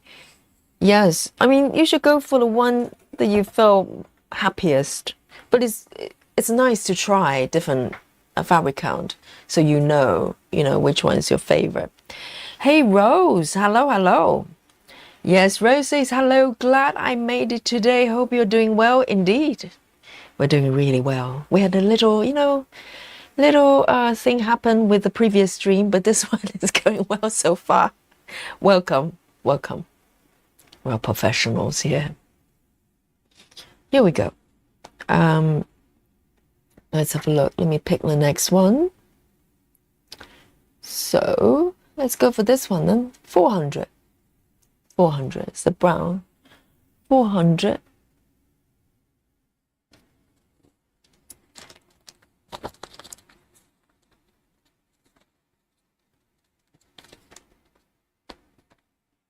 Oh, 400. I only have tiny bit on my master set there. This one. Whoop. Why is it not focusing? Here we go. Never mind. Doesn't like it. My camera is playing up. My stream is playing up. But my stitches are not playing up. My stitches are very well behaved. Here we go.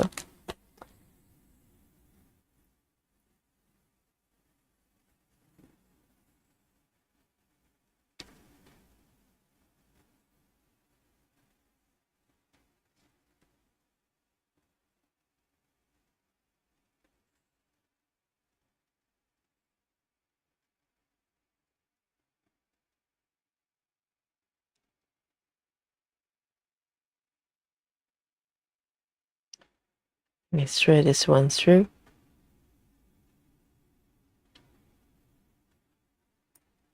And I've been told that if you try to thread one needle, it doesn't like you.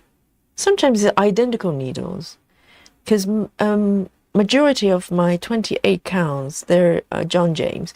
But for some reason, sometimes you just pick up a needle, it doesn't like it, doesn't want to thread easily. And I've been told that just kind of either swap a different needle, what I normally do, or turn to the other side. There's one side of the sort of eye of the needle. If it's not liking it, then just turn the other side, apparently. They'll make it easier. The magic of stitching. I do what I'm told. So here we go. We've got this one here.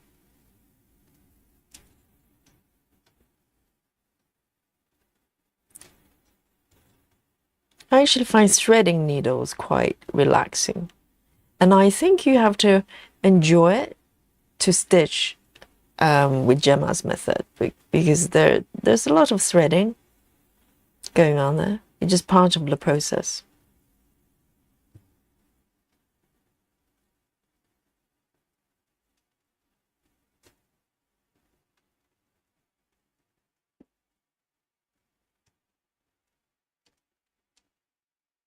All right, so, oh, that one is done then. One. And try to match up. 1, 2. That one is done. There's one more there. That one.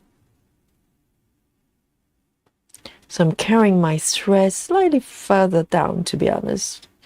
But I just couldn't be bothered to stop and then start again.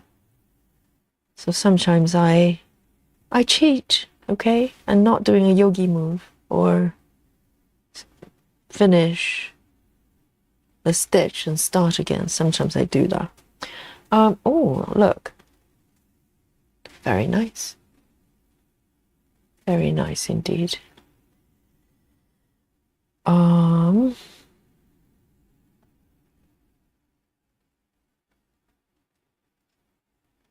Suzanne says, I wax the end of my thread and clip off the end, and it makes it easier to thread the needles. When they get a bit messy, I clip off the ends. Yes, I sometimes do that as well. But sometimes it's not even about the ends. Sometimes the needles just, for some reason, and they don't like it. It's one of those weird things. Yes, I think clipping off is quite handy, quite useful.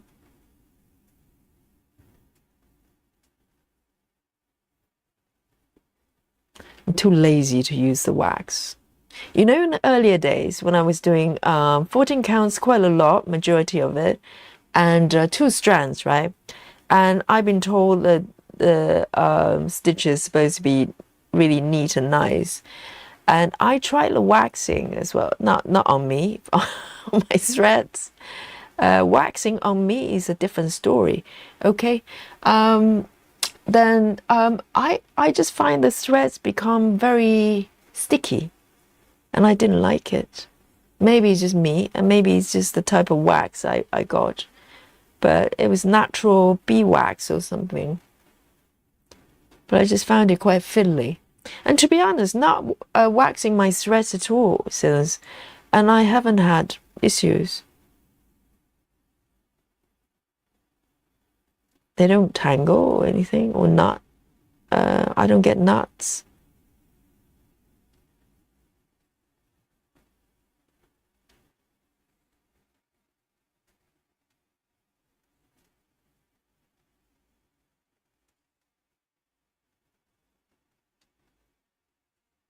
There you go.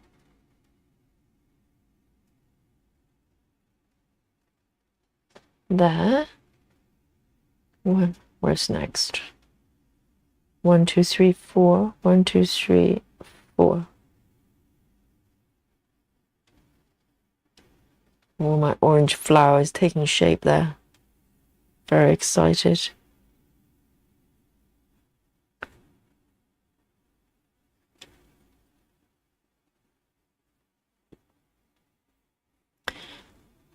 And hello, Mallory says silicone thread magic works so much better for thread conditioner. Oh, what is it then? Is it silicone? Silicone thread magic. So does it work like beeswax that you just run your thread through? But if you do that with every single strand, does it not affect the fabric or the overall finish? Does it become like really slippery? I don't know. This is silicone. I'm gonna just take it all the way down here because I'm feeling a little bit adventurous. So I'm taking from there. For me, it's long distance, okay? Nikki might go, hey, that's like next door. For me, it's next town. I'm taking from this stitch, okay? Way down here, 10 stitches away, almost. And I'm happy to do that because this is unstitched area, so I don't mind it. I don't mind it. 1, 2, 3, 1, 2, 3. And this fabric is so light, so I'm not too worried about the build-up of the thread underneath, even though, you know, I wouldn't do it excessively. But a little bit is kind of okay for this fabric. It's very, very light. And also I'm using DMC as well, so shouldn't be too bad.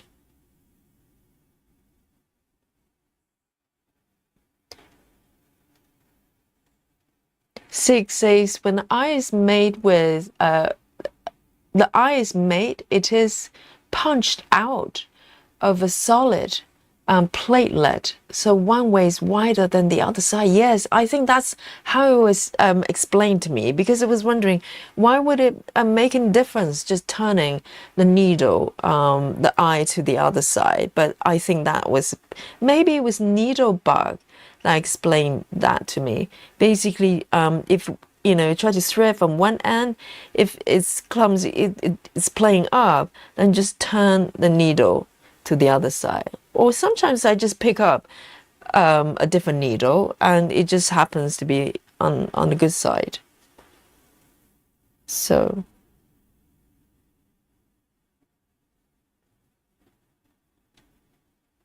these little things only stitchers will know. If you try to explain that to people who don't stitch, they probably go, what are you talking about?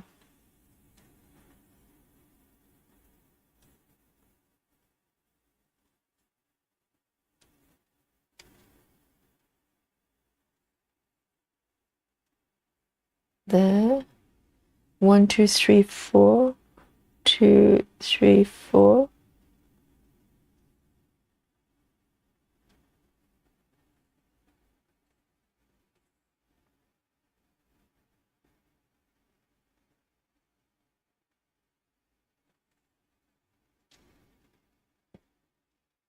Oh, Suzanne says, I used to use magic thread conditioner, but I really just don't feel it's necessary. So what does it look like? Is it like when you say conditioner, it sounds almost like shampoo.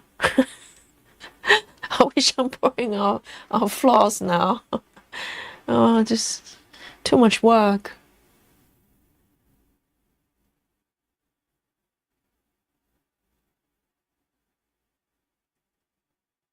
So I'm lazy. The less I can do, the better.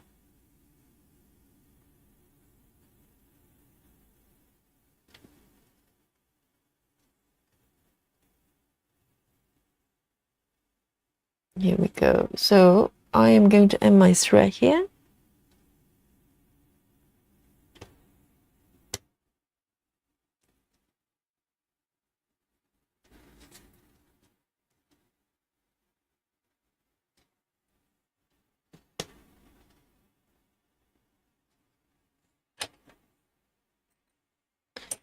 $400 back on my board. 400.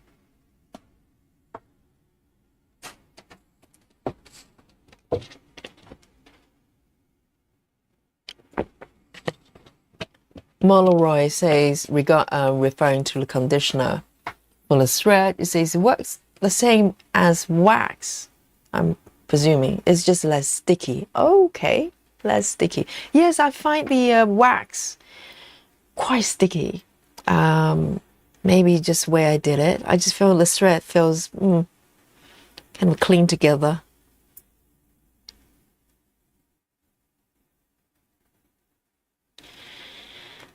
Let's see. Let's do a little bit around the middle here then.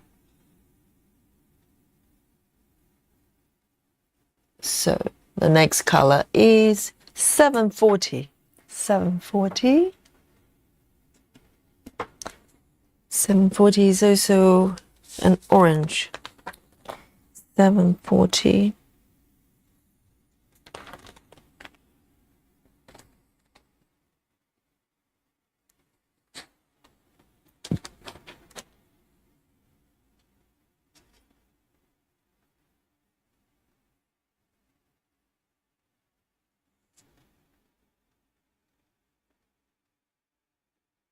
Ashley Wilkinson has joined us. Hello, Ashley. And Motif Stitches, well, hello. She says, good evening, everyone. Finally found to join the chat and stitch along with you. Amazing. What are you stitching today?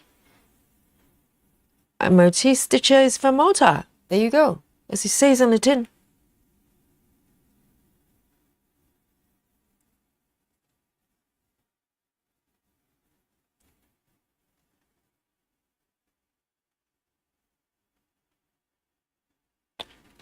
Let me see if I've got this correctly. This one, 1 2 3. 1 2 3. Okay. I've got one extra stitch there. Don't tell anybody. I'm sure it's fine. No one spotted it.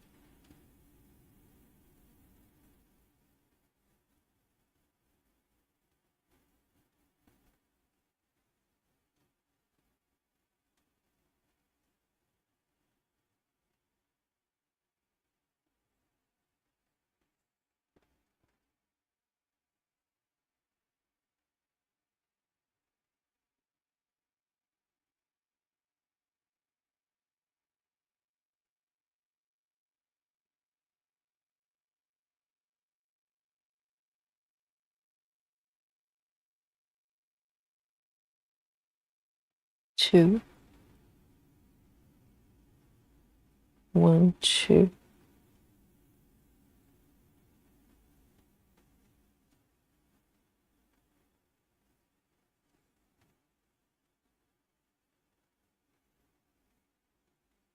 Oh, Candace, is it Candace? Candace? I butcher your name left, right, and center. Candace has joined the Yogi Squad. Welcome to be part of the membership.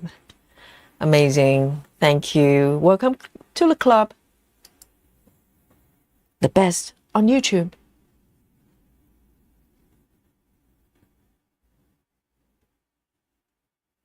And now you have access to all the emojis the yogi has prepared for you. Like a dish.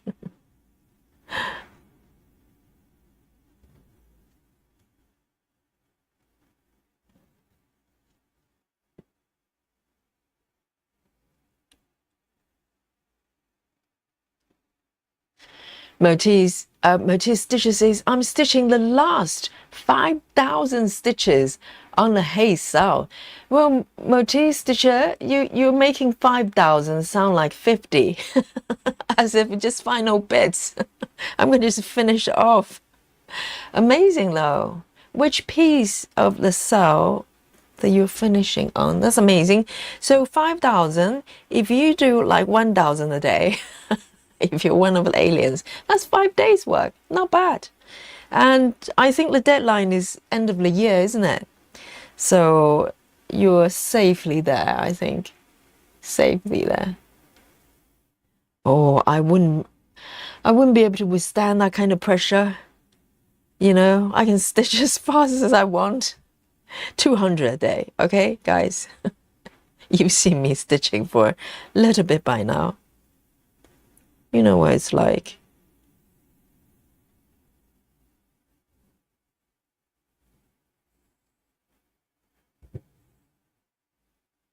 Thank you, Candace. Have I butchered your name? Tell me how to pronounce it.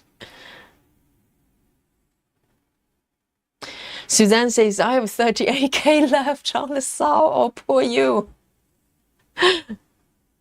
Yes, I mean, you know, you can do it. You can do it.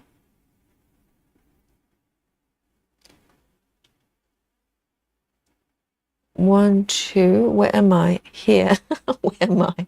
Who am I? What am I doing here? 1, 2.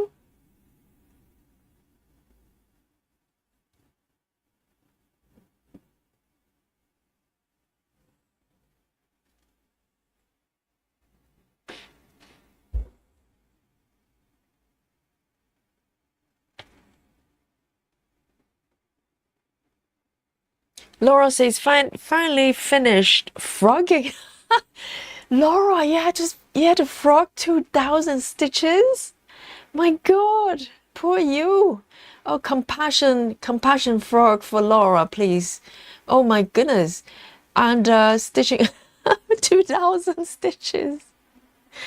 Yes, with 2,000, I'll probably just swap swap fabric. I don't think I'll survive that. Oh, well done, you. Yeah, but now you can have a fresh start, right?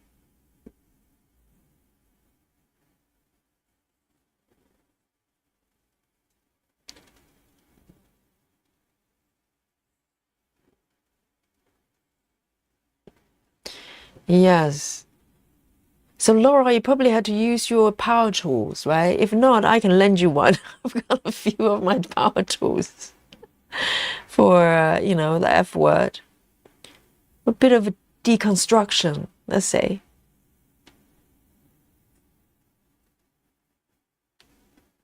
You know, happens from time to time. Even Laura needs to frogs sometimes. All right, lovely. 7:40 going back.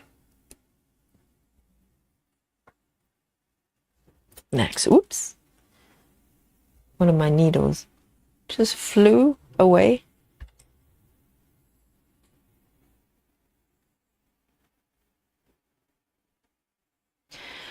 Lizzie with exclamation marks says, Yogi, I worked out the SAL I have chosen this year will be 268 stitches every day. Oh, that's doable.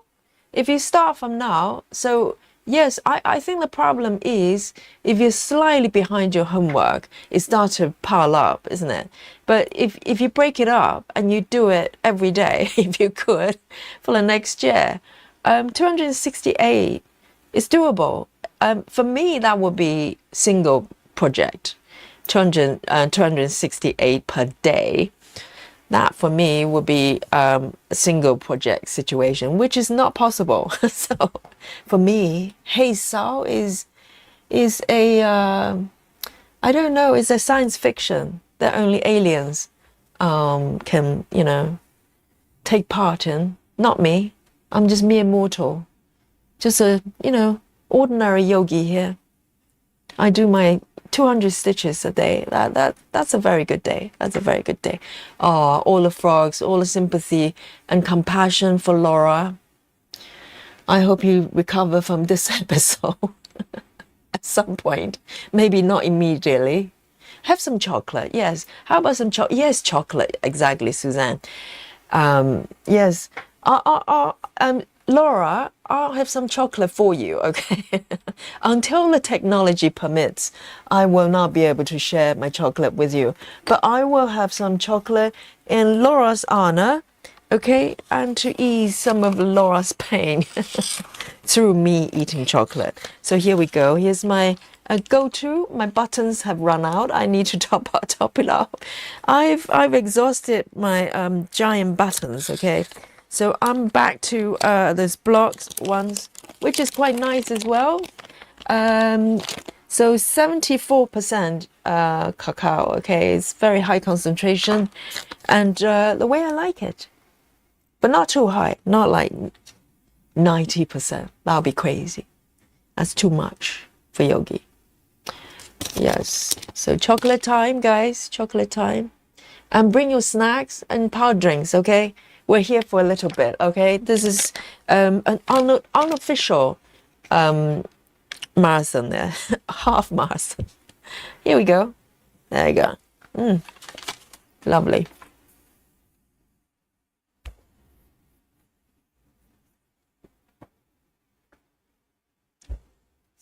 So Maltese Stitcher is probably joining the hate as well. Oh, better you than me.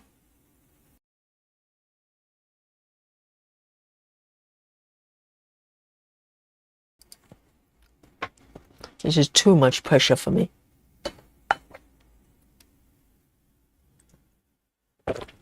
I can probably do it if the SAL is happening over 5 years. I probably have a chance.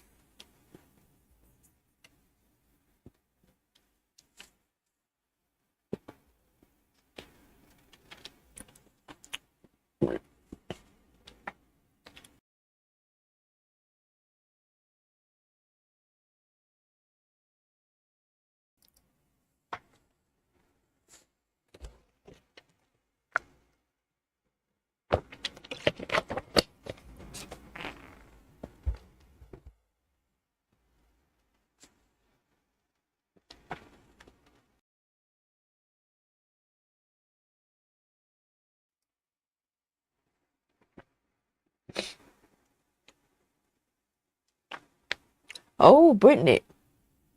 Hang on.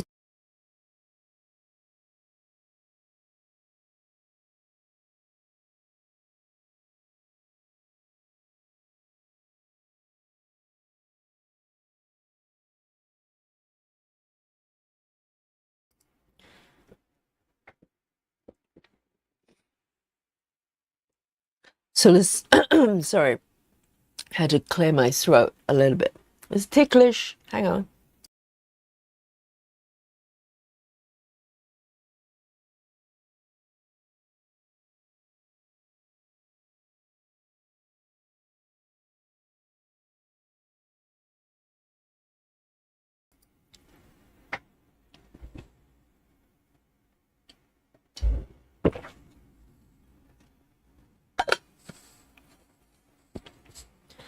Oh dear, a little frog in my throat. Not frogging yet, but it's right in my throat. So does that mean there's a Aimee Stewart piece for this year's SAL for Hate? Is that because I haven't looked into it?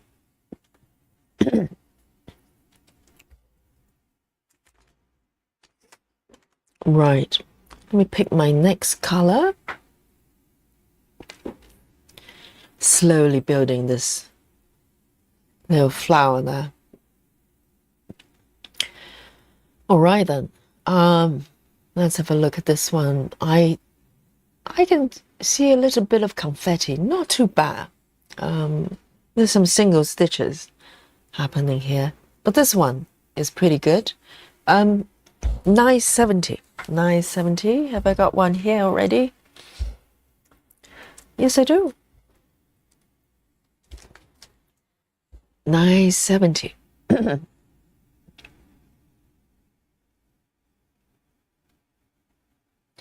Oh, so there's an Aimee Stewart chart that you can get with this year's SAL. Oh, that's a nice attraction.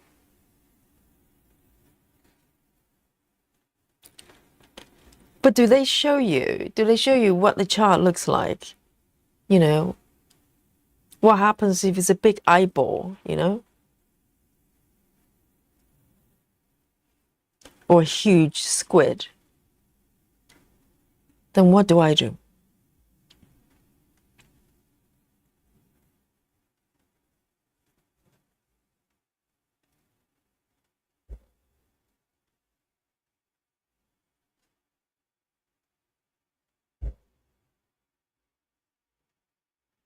And this is Susan. I haven't seen your update on what you're working on today.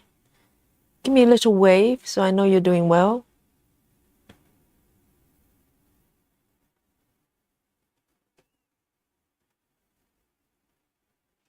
I'm guessing Susan is probably working on Traveling Library. She's got a curtain size, duvet size fabric there. She's going to be very busy.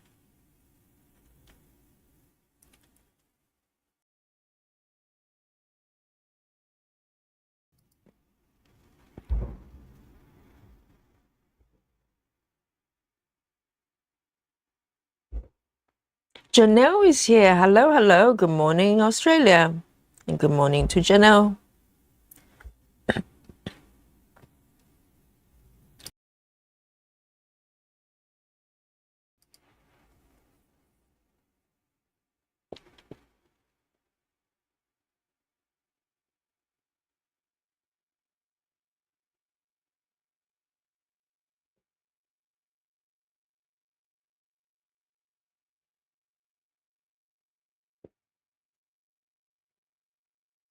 Up a little bit. Let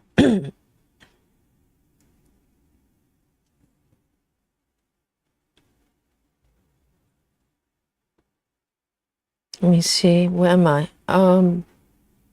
3, 2. Just making sure I'm even on the right spot. I'm not sure sometimes. Yep, I think I'm okay.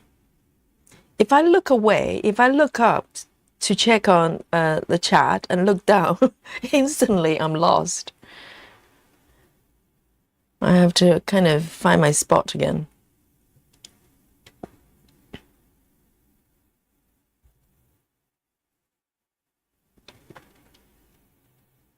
Here we go. These are good.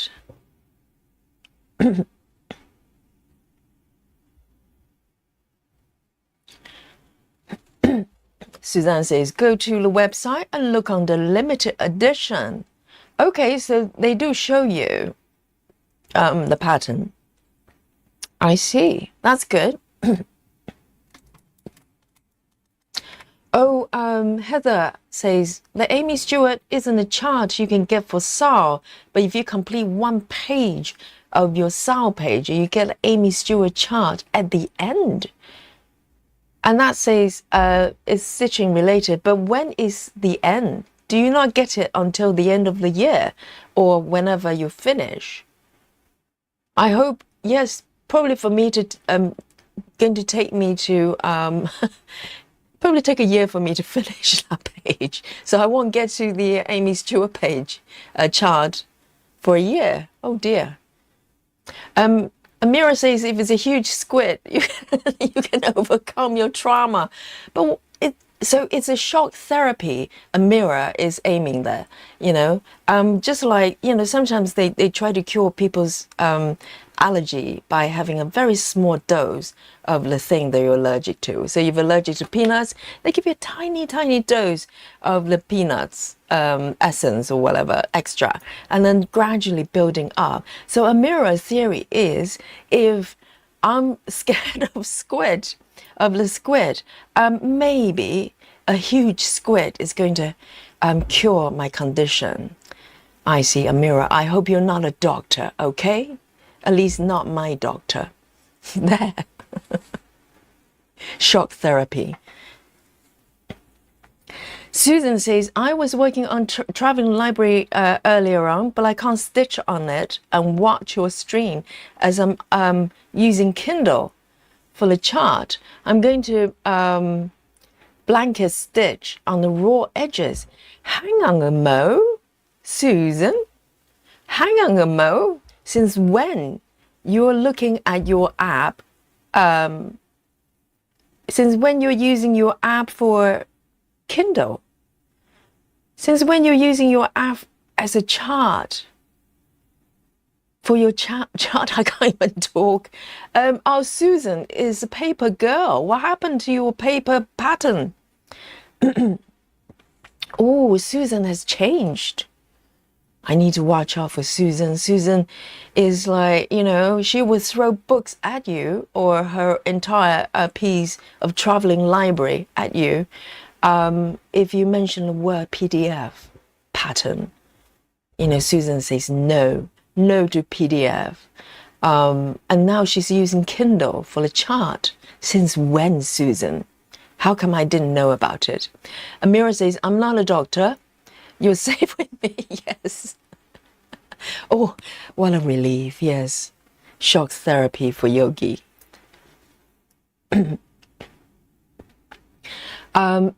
Heather says, actually, the treatment for phobia is desensitization, which is done by gradually exposing the person with the phobia of what they're afraid of.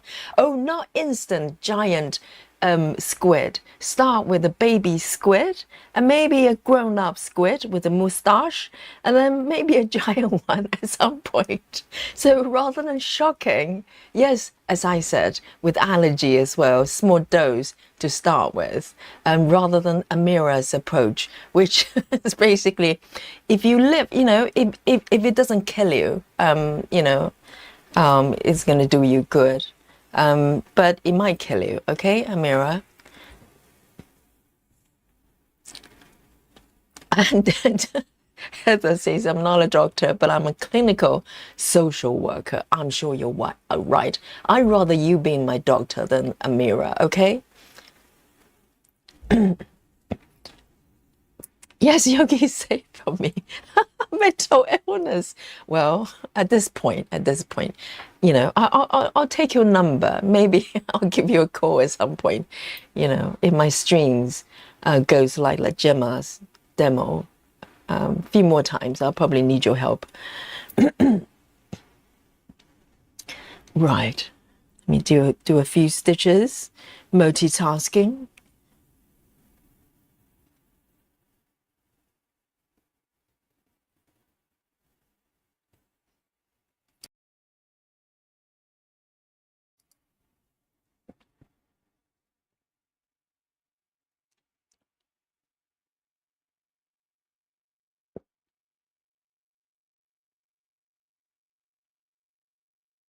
Down here, move my flower up a little bit for you.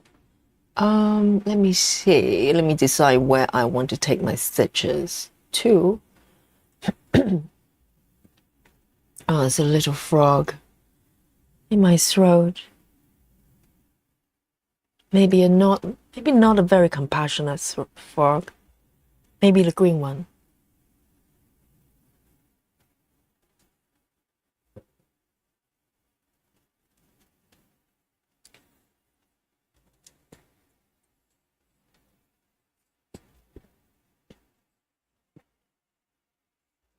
Suzanne says, my phobia has gotten worse as I've gotten older too. It's pretty annoying.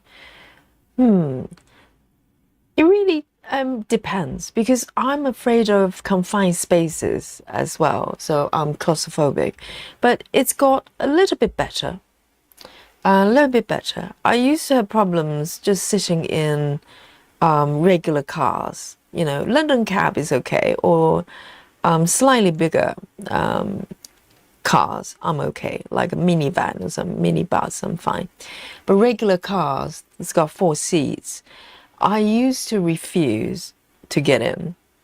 I get panic attack, but it seems to be it's getting better. The less I do it, the more relaxed I am. So I don't know how that works.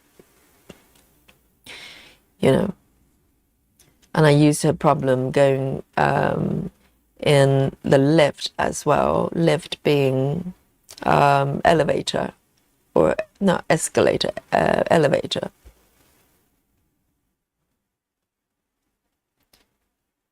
But now I can tolerate a little bit.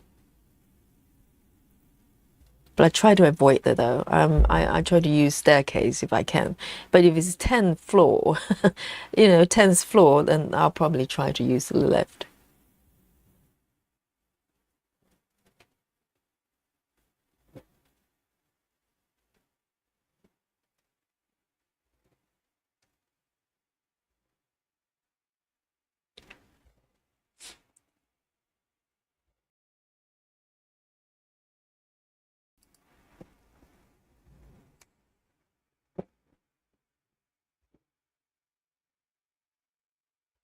Amira says, a picture where there's a small squid in the background. That's important. Yes, not only a small squid, but in the background as well.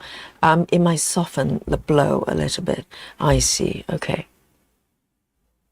How about maybe no squid is even better, Amira. How's that?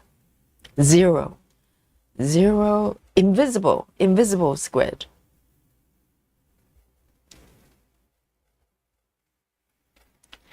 And Susan says, since the printed chart is really bad, printed on the library, both of the printers. Oh, so did you try again? Because sometimes, maybe at different times, it would maybe do a bit better if they just change the toner. Maybe a better luck. But you really only need like 1 page at a time, don't you? You don't have to print out the whole thing because you would keep it busy for a while. Single page. Oh, it's going to be a problem, isn't it? If you can't watch Yogi, what are you going to do? But some, I don't know your devices. Some devices can do a split screen, but it might be too small if you're using mobile devices, like a phone. Might not be a great thing to do.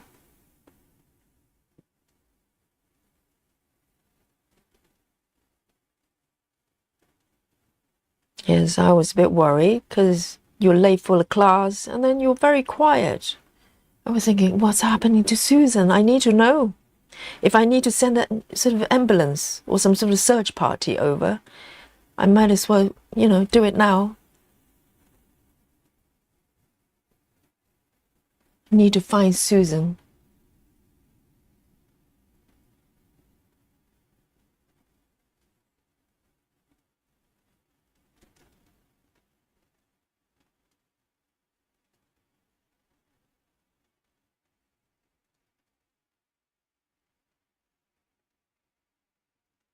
One, two.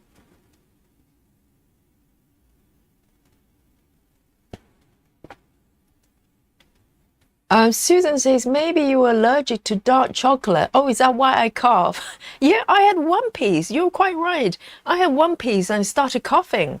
Jesus. Yes. What is going on with this chocolate? Oh, I don't want to be allergic to chocolate. Oh, that make my life really bad, really hard.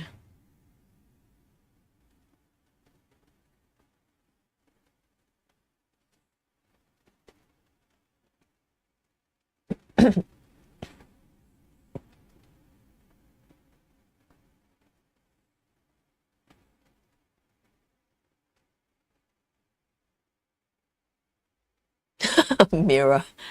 Mira says, to be fair, no one ever said to me that I have great social skills and should work with a lot of people, particularly patients, particularly patients.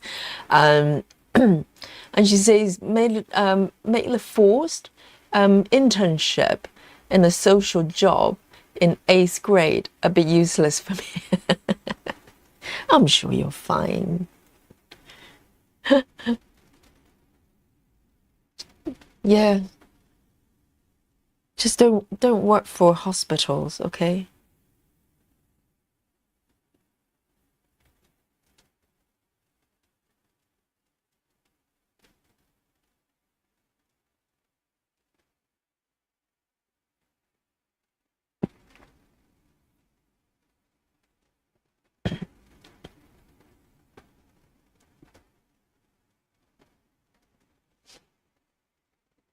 Oh, Suzanne's phobia is watching people using sharp knife. Sharp knives. So you can't watch cookery programs then? Like Gordon Ramsay is waving his cleavers around. That's interesting. But luckily, you probably don't come across that much unless you walk into someone in the kitchen cutting avocado or some tofu, broccolis.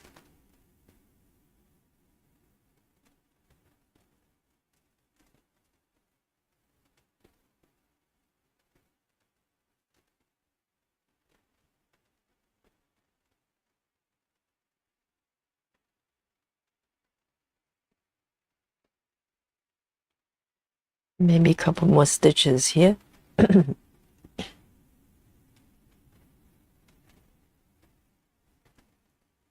Jackie says my real phobia is spiders, but both my daughters are scared of them, so I had to become quite brave and find them on so bad. Um, I think majority of people probably not loving spiders, but obviously I'm slightly afraid of them, but not to the point of being a phobia. So, I don't enjoy looking at their pictures close up, but I don't think that many people enjoy that. But I wouldn't say I have phobia for spider, but not the same story for roaches. Roaches, I really have issues. Even the mentioning of cockroaches. Luckily, we don't have them here. But you know, it's too cold for them, thank God. But just the look of cockroaches, oh no, I feel not very well at all. But not with spiders. Spiders, I wouldn't want a spider next to me necessarily, but I wouldn't say I have phobia as such. I mean, phobia is when it's irrational, isn't it? There's some fears that we have is healthy and necessary. Fear of, I don't know, falling off the building. That's a good fear. Or fear of certain things. It's necessary. It's protection, isn't it? But it's when it's irrational. Like, being in a car when in confined spaces. You're not being harmed, but you're just fearful for whatever reason.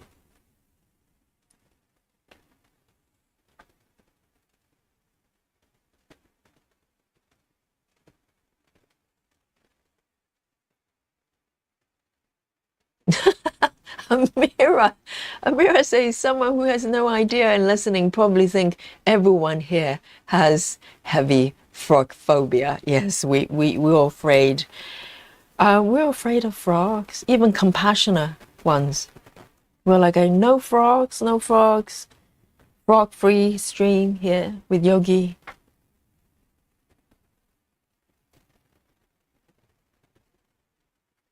So poor Laura.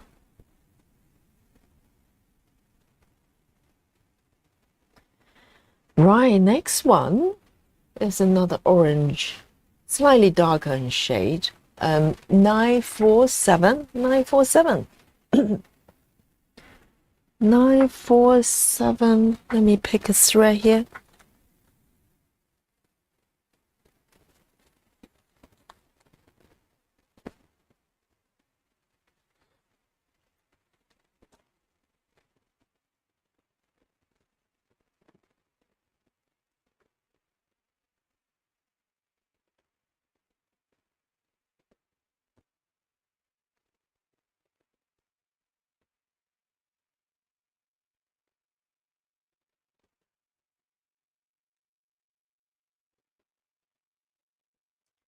So, Suzanne, so do you have the same fear with knives when you use the knife, when you have to cut something yourself, or you just don't?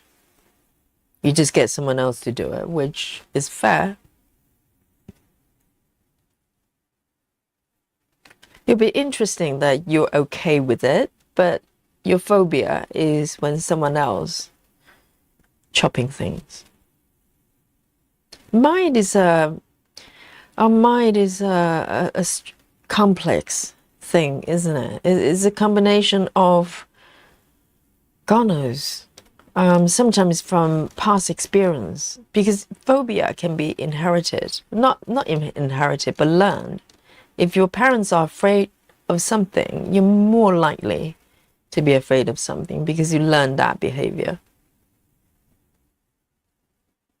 Because we trust our parents. If they're afraid of something, it must be scary.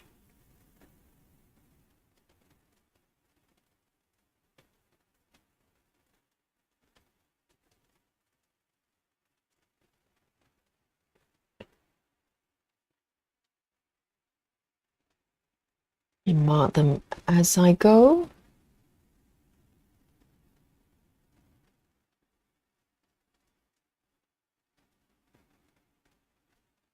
So, let me just find my stitches here.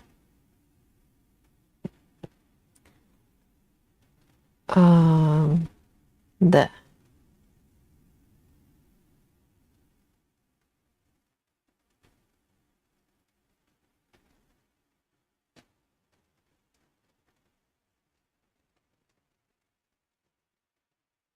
And 2 over there. Oh, I have to be very careful here.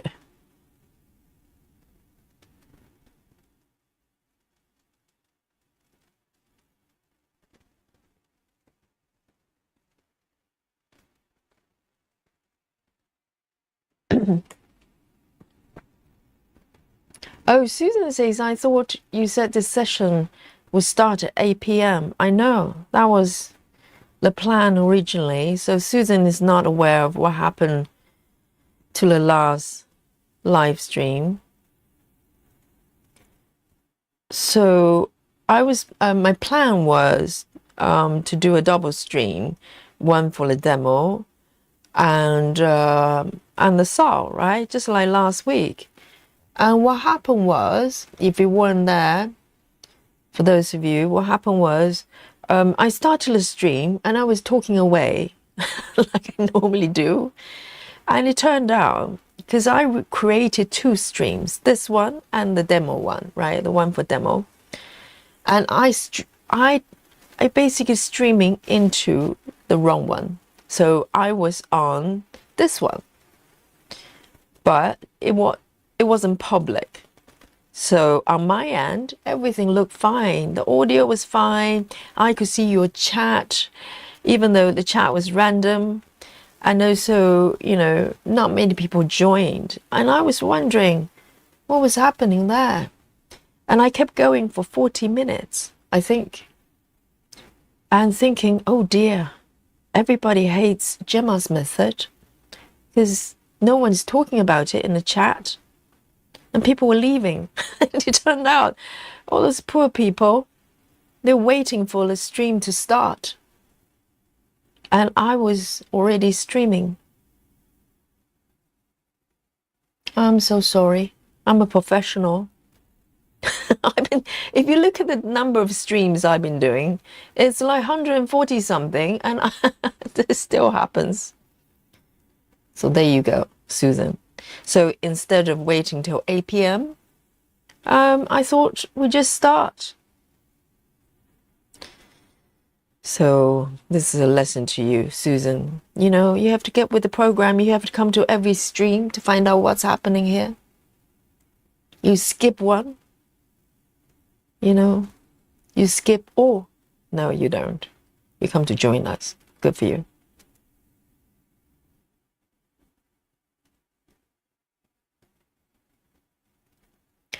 So let me see. Let me move my stitches very carefully, just so I don't get lost, because they're not flowing toward any particular direction. It's everywhere. So I might take it upwards.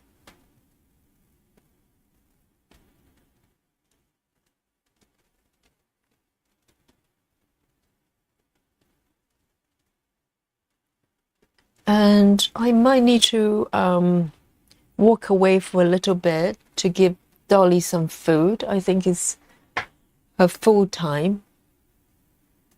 Otherwise, she's going to come and maybe attack me live on Yogi Street. Oh, we wouldn't want that.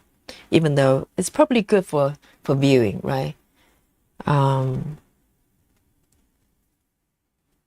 But I wouldn't like that, ideally.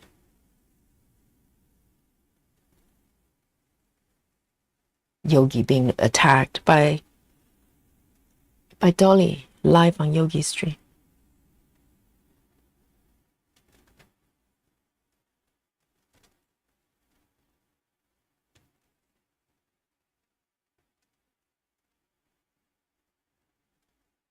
Let me get one more stitch here. See how that goes.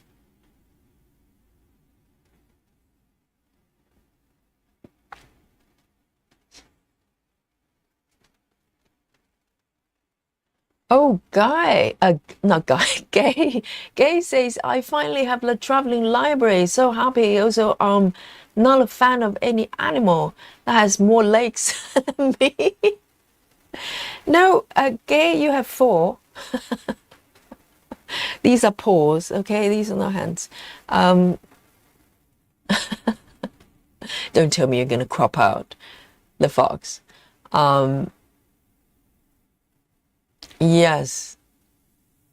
And Gay says, chocolate hates me. Oh my God, that is so so sad to hear. Chocolate hates you. Chocolate generally is very loving. I'm so sorry to hear that. All right, I'm going to do one more stitch and pop over to give Dolly some food, and I'll be right back. It won't take long. So I'm going to have to dock my needle somewhere that I'm not going to get lost. How about here? All right. Okay, guys, I'm going to just walk away for maybe 3 minutes. Just give Dolly some food, okay?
There you go, all sorted. Dolly was like, what took you so long? I'm hungry. Do you not have heart? I'm going to report to ISPCA if it goes on like this. I can't take it anymore.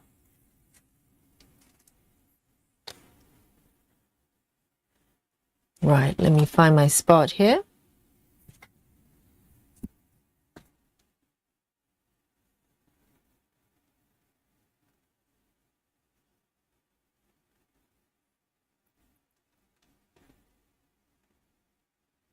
Hi, Kristen. Good to see you.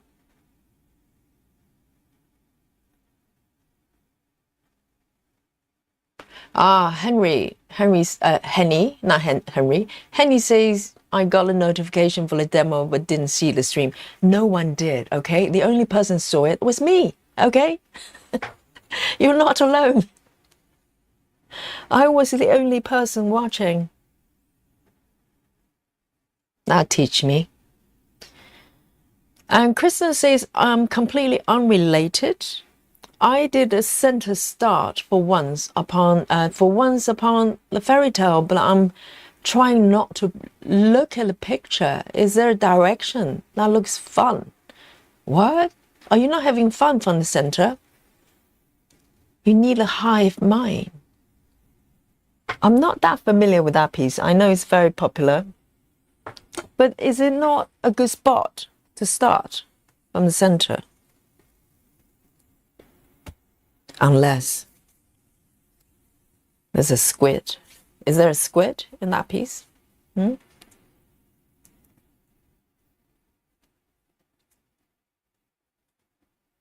Chelsea Summers say, my mom is afraid of frog. Well, there you go. Join the club. Join the club. Oh, Chelsea is asking, Yogi, what made you decide to start streaming? Oh, good question. I'm trying to think. So, I started, let me just find my spot first so I can start stitching. So I started, well, first of all, before streaming, I decided to start a channel. So I created the channel technically back in February this year, but I didn't do anything with it and didn't know what to call it. And I'm one of those people, I kind of just follow a gut feeling, but I have no plan. I have no grand plan or anything specific that I knew I was doing. I just knew that maybe I can start a channel that has something to do with stitching. But what shape, what form it was going to take, I had no idea. So the first step, I started a channel and I just left it. It wasn't until maybe May this year, I thought, well, maybe I'll make a couple of videos because I really enjoy Stitch With Me kind of videos, right? I think we'll do. And I enjoy sort of whip parade, that kind of thing, unboxing, that kind of thing. You know, everything to do with stitching, really. But I thought, well, Stitch With Me would be a good start, you know, because it's something I can do immediately. So I started not streaming. I started, if you look at under the video section, I started off making a couple of videos recorded, and basically I just tried to, you know, talk through what I was doing, and I also did maybe one or two sessions with no speech. I was trying out everything, and I realized no speech wasn't for me because I was dying to just talk about what I was doing. But somewhere along the line, I decided maybe I should try out streaming because, you know, when you stream, it's real time, it's fun, and also there's no editing required. You know, editing requires quite a lot of work, and I felt this type of content really probably you know, rather than record it, upload it, and do whatever, how about just dive straight in and streaming live? So that was when it was quite simplistic. I didn't have any grand plan. It was really just out of the kind of setup I have, and also practicality, really, because I think streaming, when I'm done, I'm done. I don't need to do any post-production or any kind of uploading or anything. Everything is just there. So that's it. And I started streaming in the beginning and thinking, well, it's okay if no one's watching. I'm okay with that. And I started streaming, just talking to myself, and then occasionally someone random will pop up and and say hello. And there are few people, they're still, you know, watching the channel very frequently, watching the stream very frequently. The first person I came across was Nikki. I told this story before. Nikki came on. She was super nice, and she was just, you know, taking interest in what I was doing. Even though at that time I had, you know, subscribers probably about single digit, maybe 8 or something, when she found me. And then let me check where I am. Am I even? Let me turn it off here and do a comparison. Okay, maybe I did one extra stitch there, but that's okay. If I don't mention it, you won't either, would you? Yes. Here we are.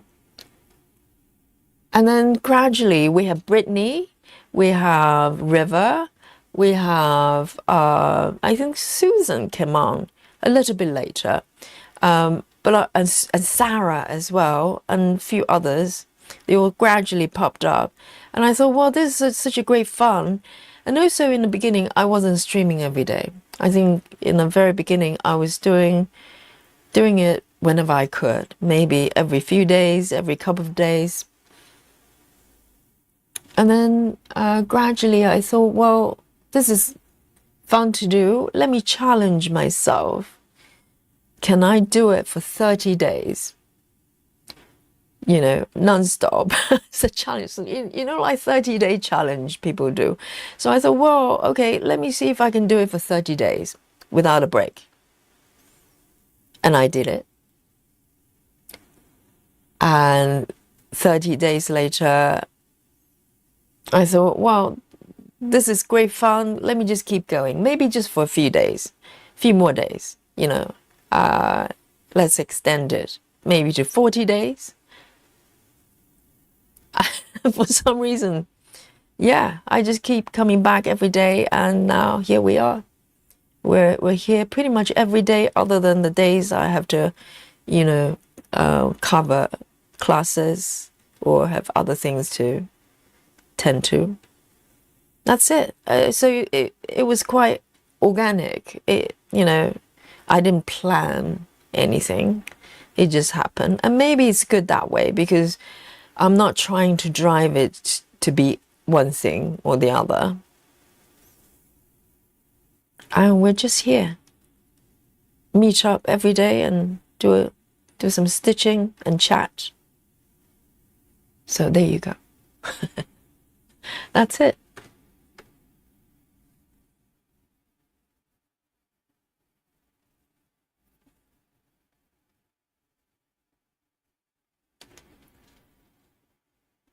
Bex, hello, hello.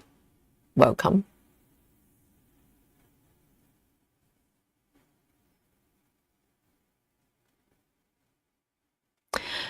Gay says, I went to my IRL group. What is IRL?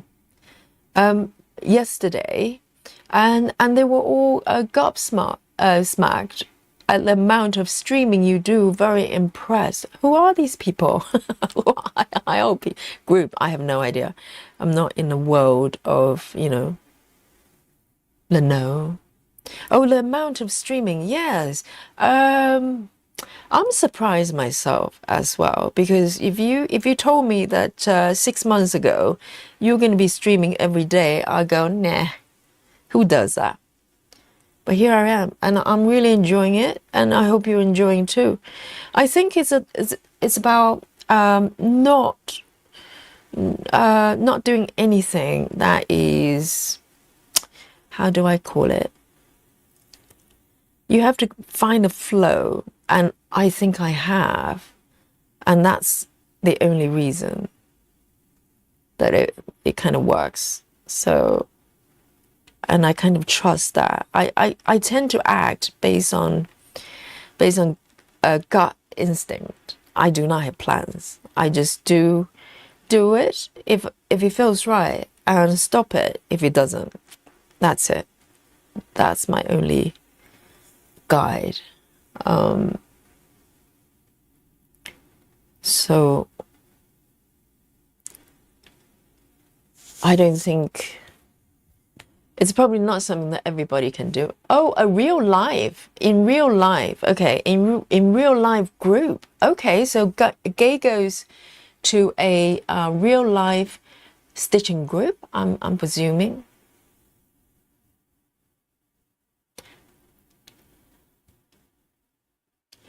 But I think it really depends on the content creator. Some content creators, they probably do better recording things.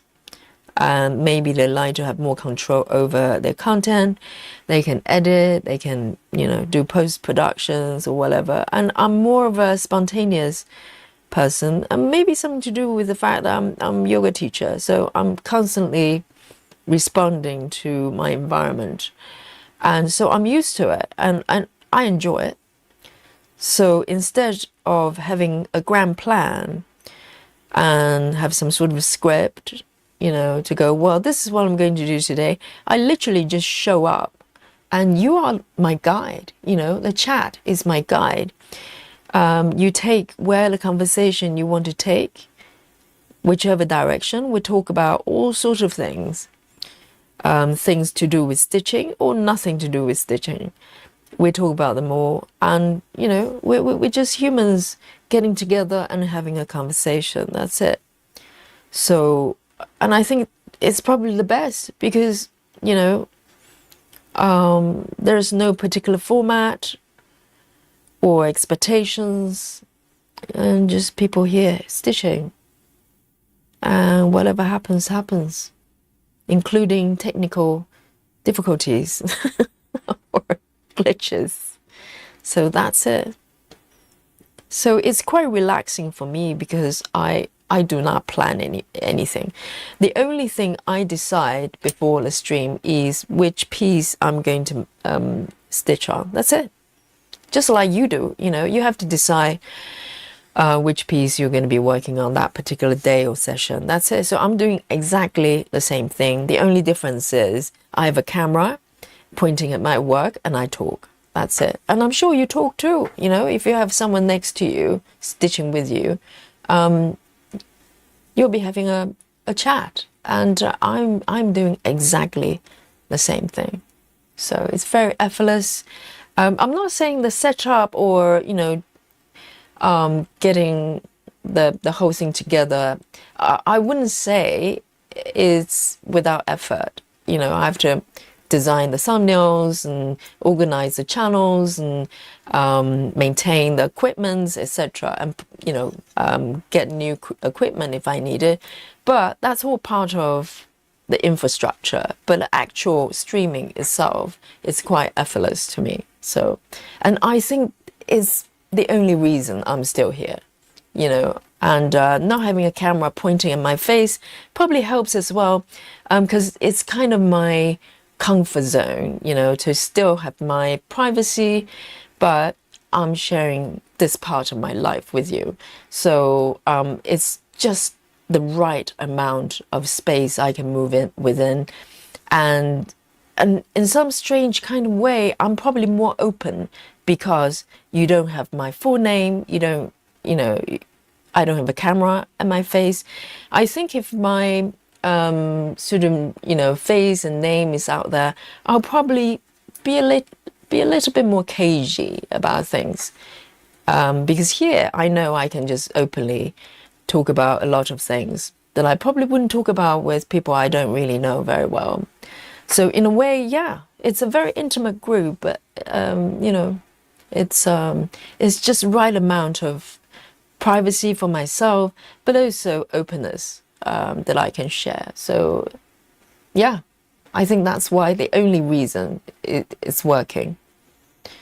You know, imagine if I have to put on makeup, dress up for you every day. I'm probably here once a month, if at all. Just considering how lazy I am. 7:20.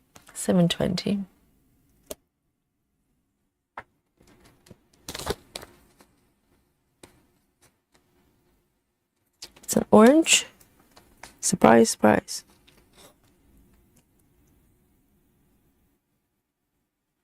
Oh, Gay says the real life group is called Lacrosse Stitchers of Brisbane, and they're a group stitching at different locations all over the city for anyone of any age. That sounds lovely. That sounds lovely. And this is the virtual one. The people from all over the world come here and stitch together.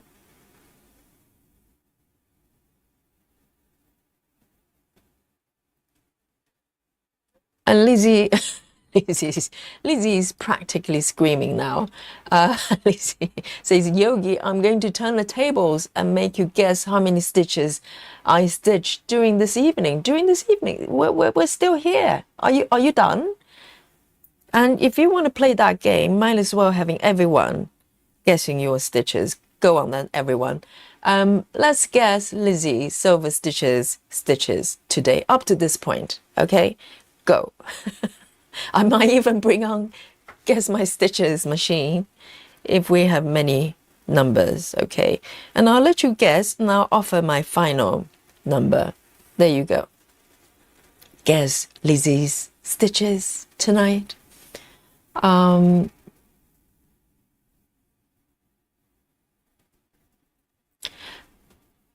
Susan says, where are you planning to go after orange flowers?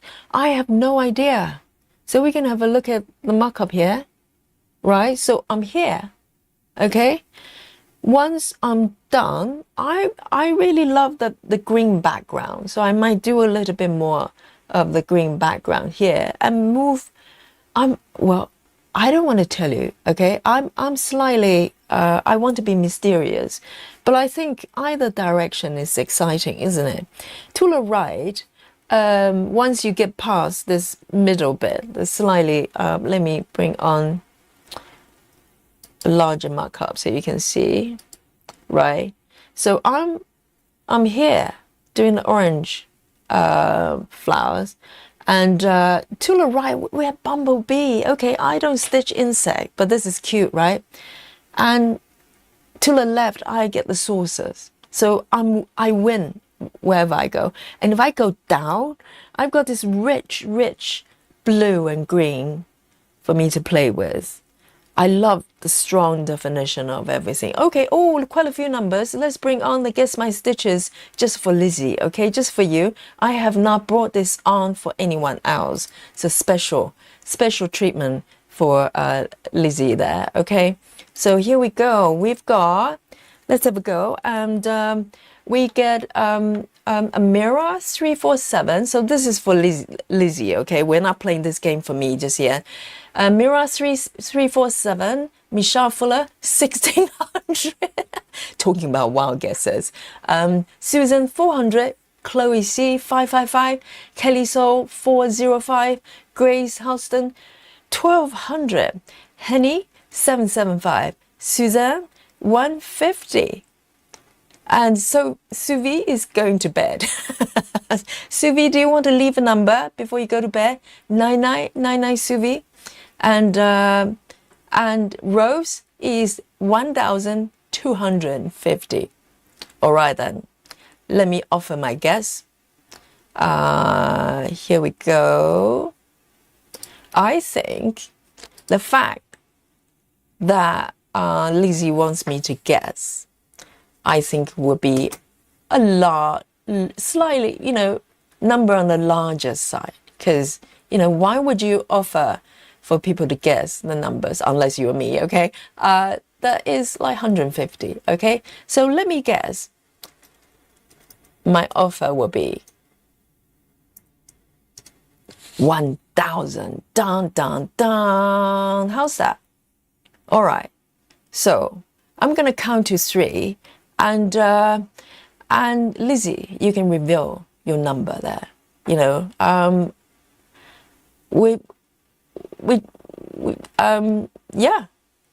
we can't see the app, but we just take your words, okay?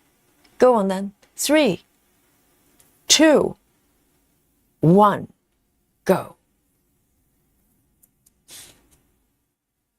Lizzie, there you go.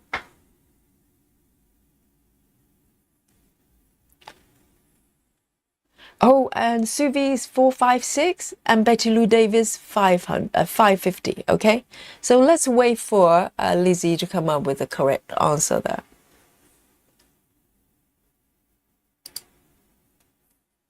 And in the meanwhile, I'm going to find my stitches.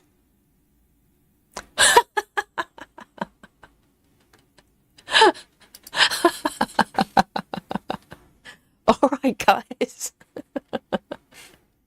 Lizzie.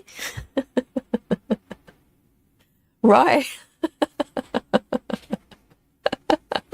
Round of applause for Lizzie.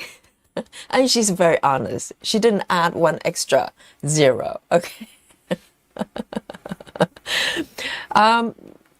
The total number of stitches Lizzie has completed is 294. Round of applause.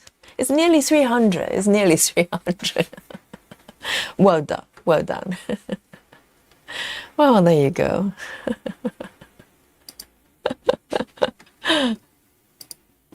That counts. That counts. Yes. Very good. So just for you, Lizzie.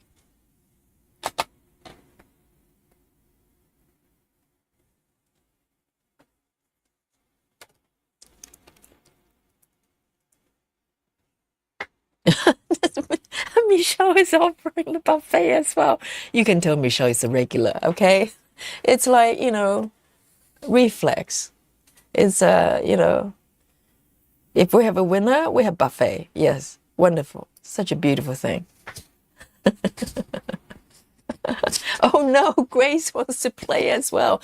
Oh, go on then. Grace going, now guess my stitches. Might as well. Let's do it one more time, guys. Okay? For Grace this time, you can offer your number here. Okay? I'll give you 3 minutes to do that. And then we can bring on the machine. Okay? The machine is working really hard today. So now let's do it for Grace. Let's get Grace, get Grace. I can't even say it. Grace's stitches. Okay? Go. And I'll try to squeeze a few stitches for myself.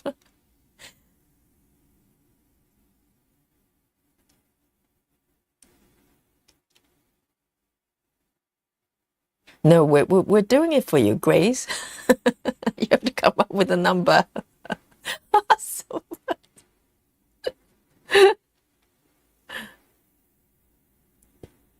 We're on the roll here.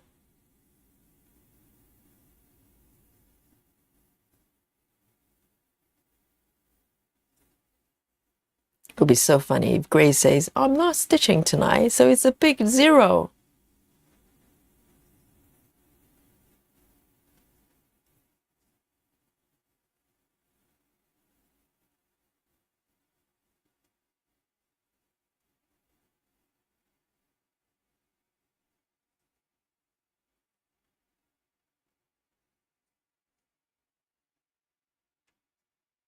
I'll give you another 30 seconds.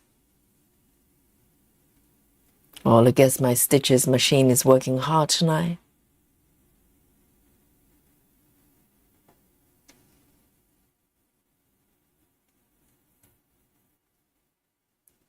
Yeah, Grace, you better squeeze in another 10 stitches, okay?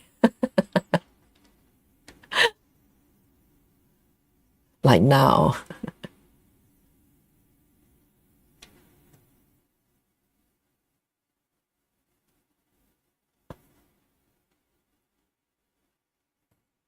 All right. Now just do 2 more. Now look at the numbers and bring on, I'll guess my stitches machine. Yeah, space technology. State of the art.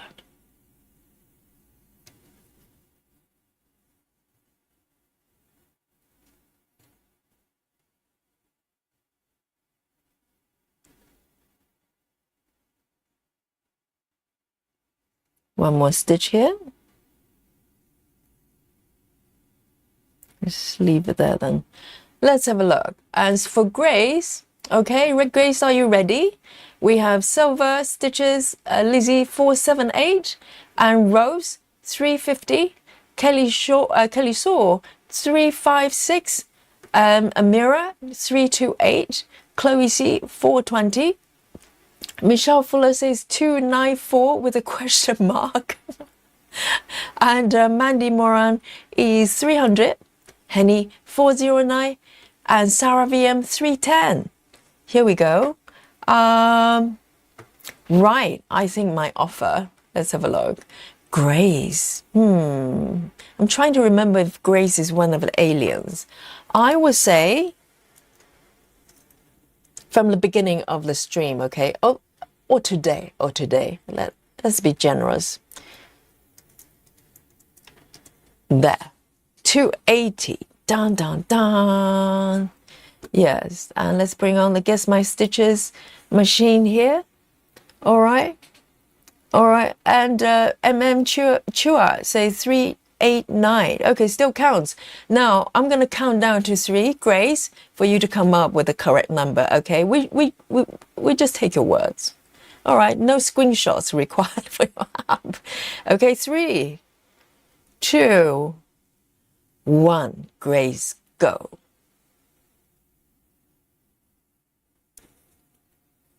All right.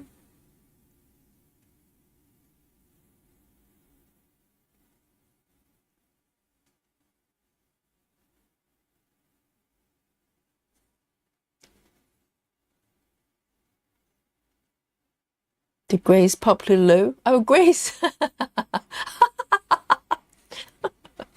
Guys. All right. Yes, we got an answer from Grace. Guys, you're in the right group, okay? Nice and relaxed. And no speed stitcher in this group. Yes, the grand total of Grace stitches so far is 71. Yay! Yes, bring on the buffet. You're one, all of you. Oh dear. Yes, I think we broke the machine. Do you not think? I think it's malfunctioning with all these numbers. Oh, well done, Grace. 71 is tremendous. It could be very confetti, right? Well done. Yes, and Grace says, I've just started, okay? I've just started. It's only been 5 minutes. I've done 75 stitches. Amazing.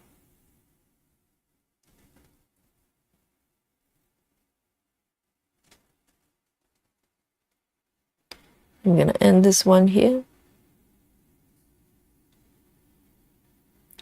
I think we broke the machine.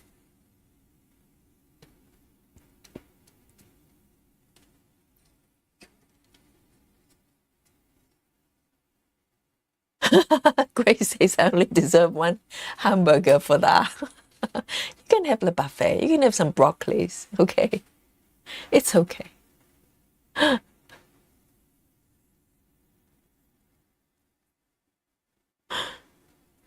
You know, even during the stream when I did 60 stitches in 3 hours. I still enjoy my buffet. Okay, I deserved it. I worked for it.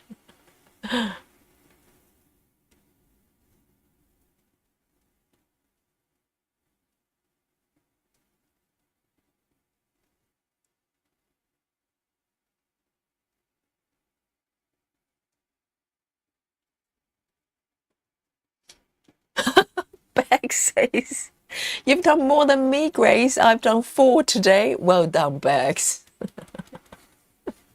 Anything more than 1 is good. 4 stitches.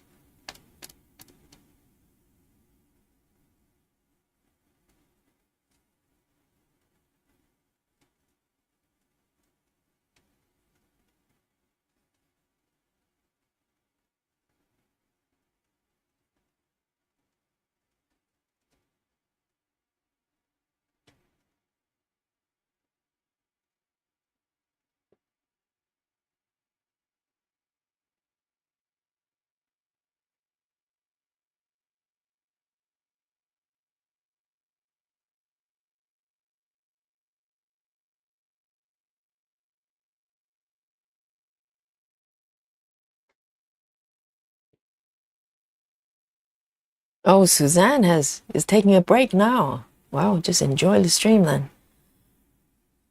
Yes, Rose is a power food for stitching. Absolutely. Power snacks, power drinks for power stitching. We're athletes.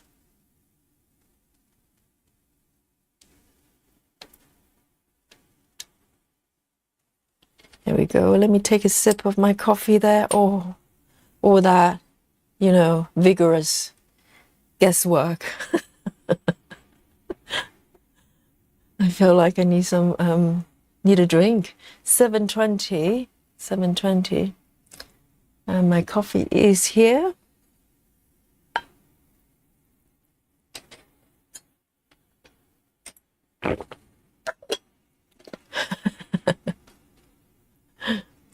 I think we broke the machine. The Guess My Stitches machine. It's malfunctioning.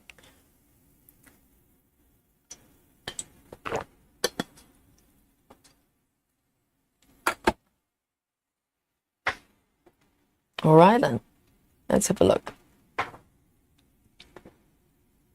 It's taking shape, isn't it? You can see the petals forming there. Very nice. There's a little bit confetti here, I have to admit. But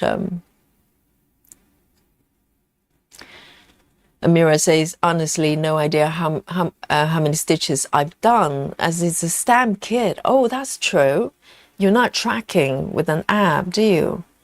But I know how many words I've written for my fan fiction. I've written a bit during the stream. I wish it was more. What's fan fiction? Is that some sort of creative writing? I have no idea. Very ignorant.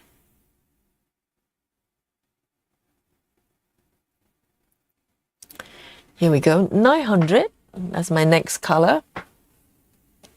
900. Dun, dun, dun. Another orange. It's a little bit short. So, 2. It's here.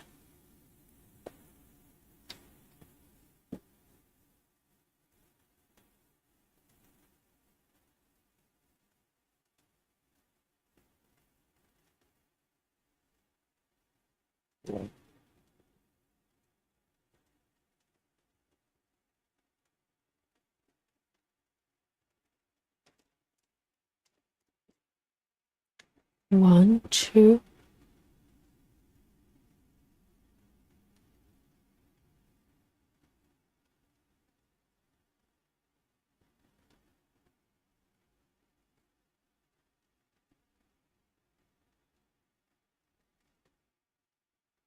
There.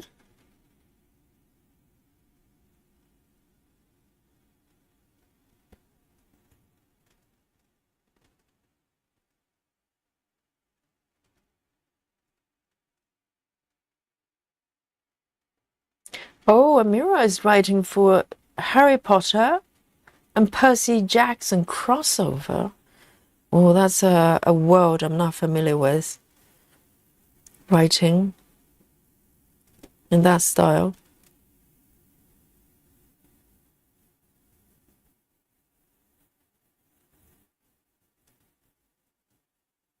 I do enjoy creative writing, but more like freestyling rather than any particular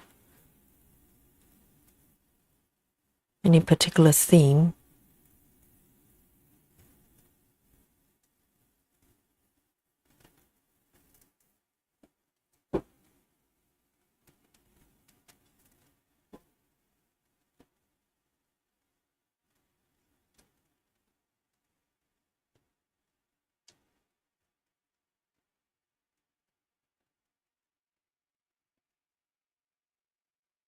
These are all scattered in different places.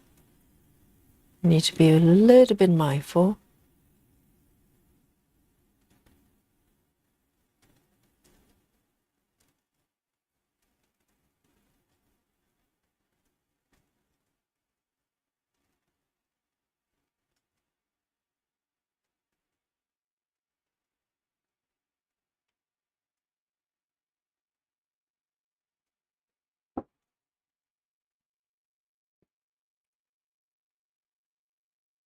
Amira says fan fiction is if you write your own story, which in the world of another story, for example, in the universe of a book or movie. So when you say Harry Potter, does that mean you write stories about those characters, but in a different universe? Kind of parallel universe, but not, I don't know. I'm not familiar with that form of writing. I have heard of kind of writing relay. I remember Stephen King, I think that was him, that had his fan. He kind of started a story and then just passed it down to his fans to come up with kind of the plot, basically. That sounds like fun.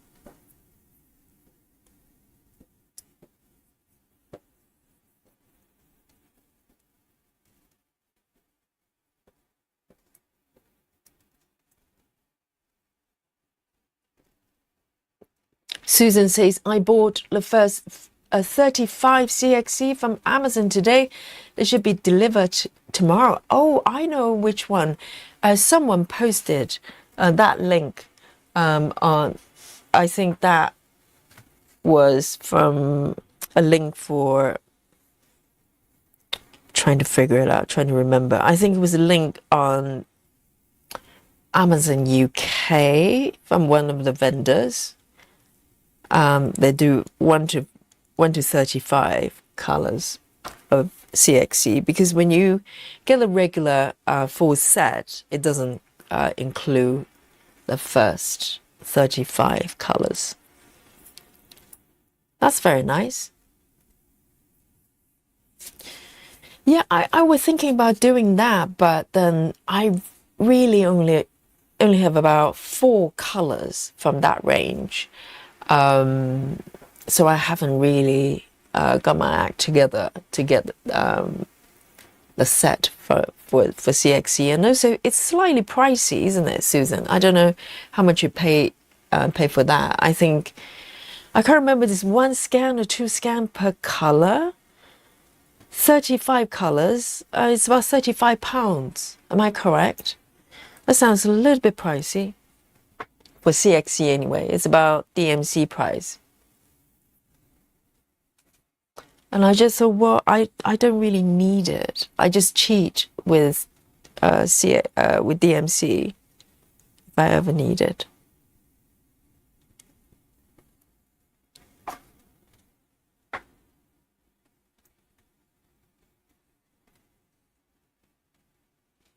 Amira says regarding the fan fiction, she says you could write an alternative way how the story ended, or you could write what happened after or before the original story. What I do at the moment is combining two universes and write a story in both.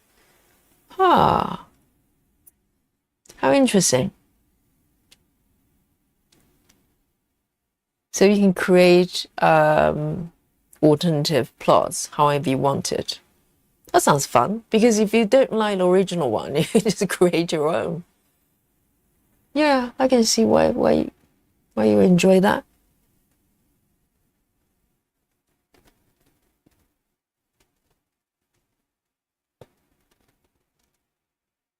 Right, the next one is 350. It's a burgundy. 350. There you go.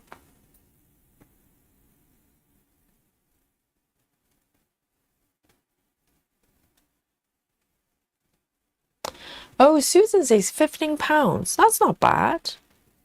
Because the last time I checked, I thought, oh, that's a slightly pricey. 15 sounds okay. I'm just wondering how, how frequently I'll need those colors.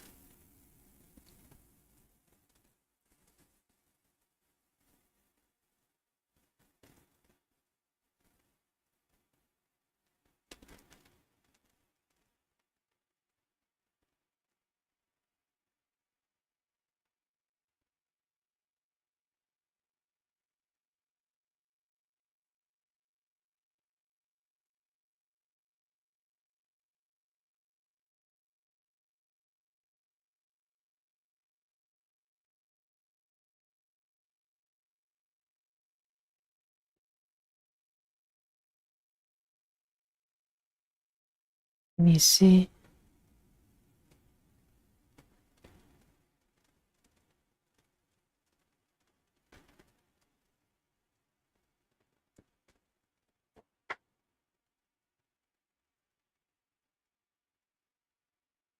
It looks like everybody is doing it. That's a surprise. But I think that's probably the type of writing that you can just let your imagination kind of flow. And in a way, because you're writing stories based on a world you already know in some way, right, from the original writing. So you have something to build on, and you can just make the characters do whatever you want them to do, really. I can see the fun of that.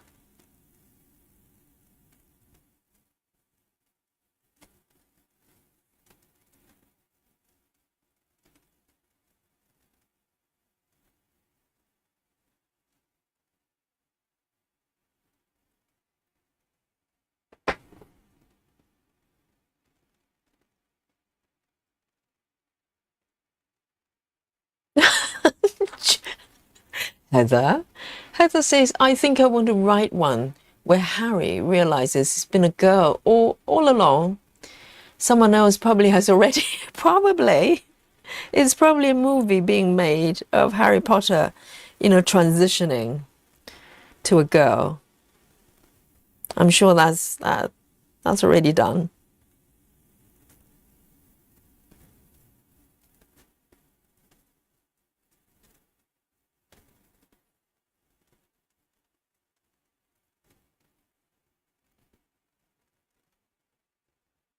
And what's happening to the guy that played Harry Potter? What's his name?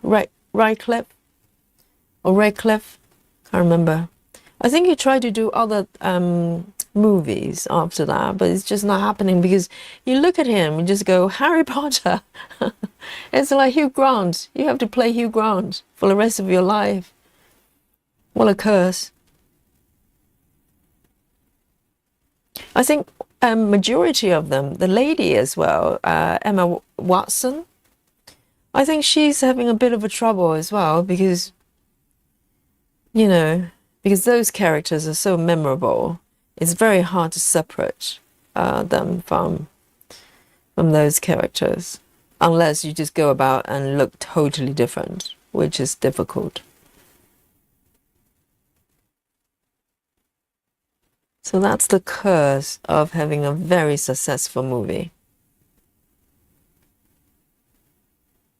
And same thing with the James Bond guy, you know, what's his name? Craig, what's his name? The best James Bond, the serious one, the latest one. Same thing with him, because before that, he was one of those British actors that was quite unique, quite interesting. If you have seen his movies before he became James Bond. But now you look at him, he can't play anything else. I don't think he can try.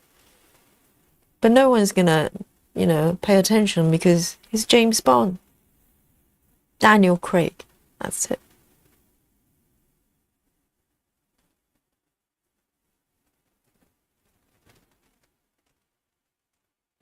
He's actually a pretty good, decent actor. But now he's James Bond.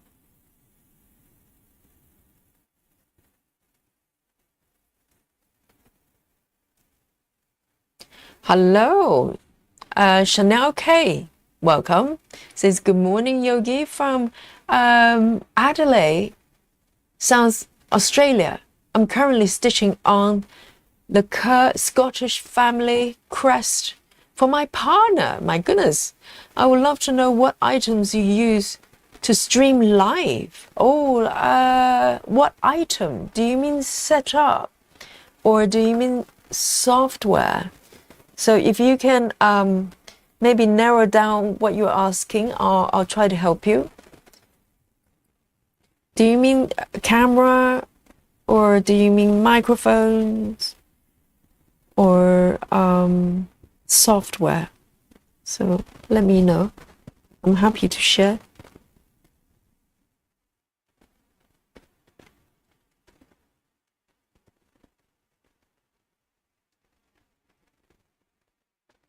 So I'm going to end my stitch here.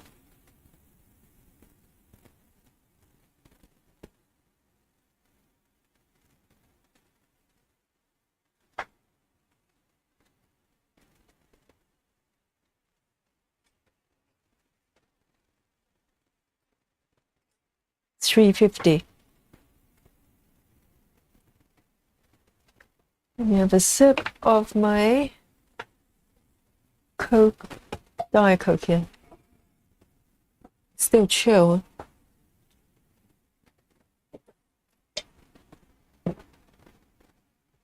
Daniel Craig, yes.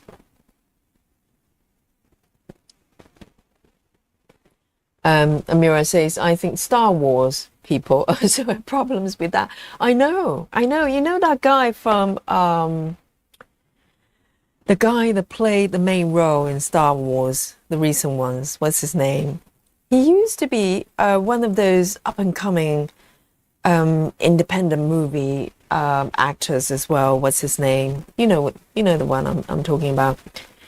He's got, I think his career paths, there's some parallel between him and Daniel Craig because they started off as very sort of critically acclaimed actors, British actors, and they found their way to major sort of, you know, mainstream movies and got a lot of success.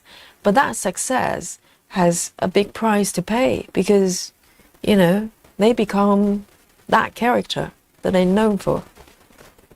Ewan McGregor, yes, thank you, Lizzie. Yes. So he's kind of stuck in that movie as well. I cannot remember any other film that he's done after that. Whereas before, he was known for, you know, that independent movie, Train, something Train, you know, the one I'm talking about, Ewan McGregor. He kind of, you know, became famous-ish after that. Train Spotter. And no one's talking about that movie anymore because now he's known as that Star Wars guy. Whatever his name is. I don't know. I don't watch it. But I know he's in there waving his glow stick, you know.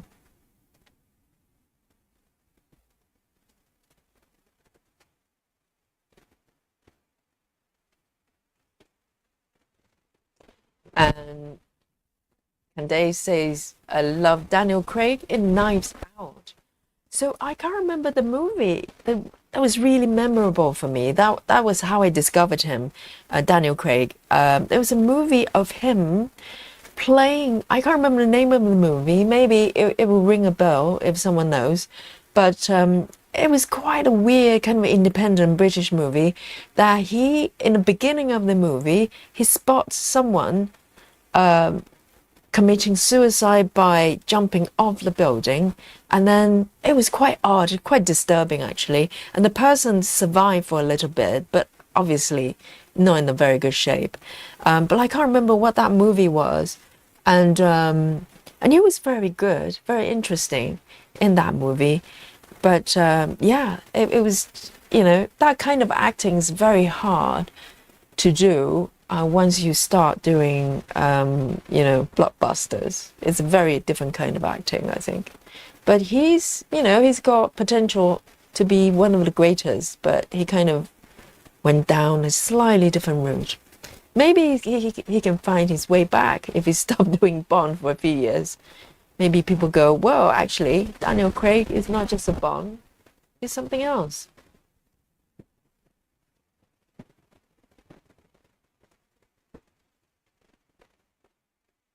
Michelle Fuller says, I think Chewbacca might would have a hard time finding more work. I actually don't know what that means. If it's about a movie, I have no clue. Yes, Laura, train spotting. Train spotting. I loved it in Moulin Rouge. Was he in there? Oh, I didn't watch that one. It's like musical, isn't it? I didn't watch that one. But train spotting, yes, not train spotter, train spotting. Yes, that's how he became kind of known anyway as an actor.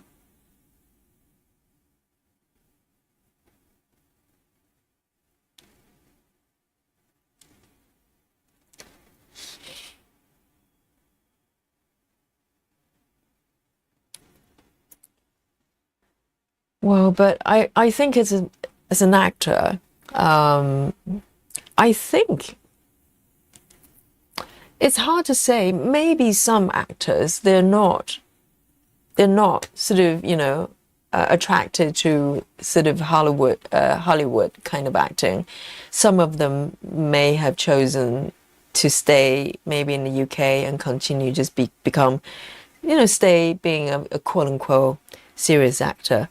But it's very seductive, isn't it? If Hollywood come over and knock on your door and go, we're going to offer you 10 million to start with, for, I don't know, Marvel's movie for as an action hero for the next movie, you're not going to say no. It would be very, very hard.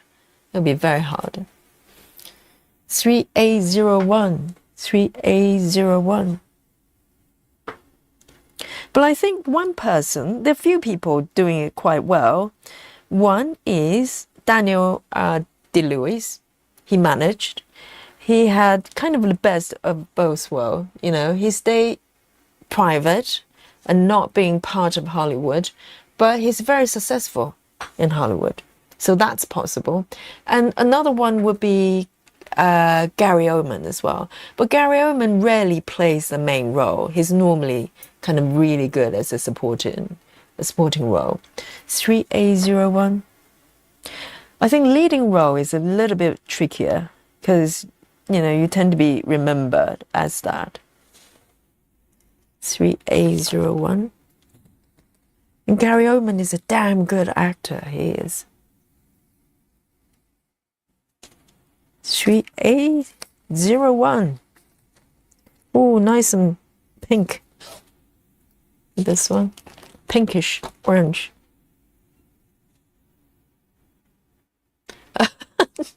Chewbacca is a walking carpet. Well, I'm not familiar with that genre of movie. The genre of flying carpet movies.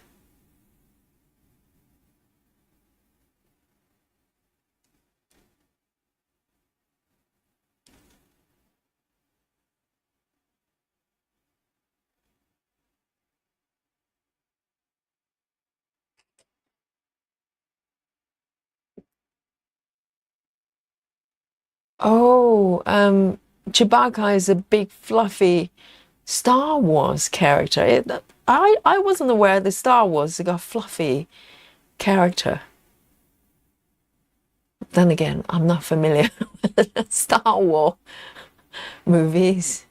There you go.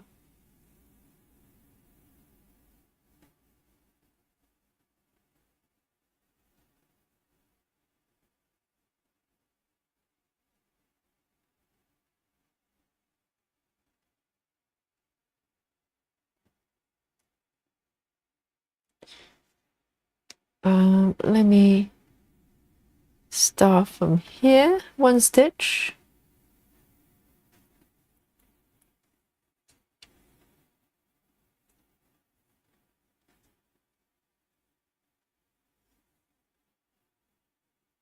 Oh dear.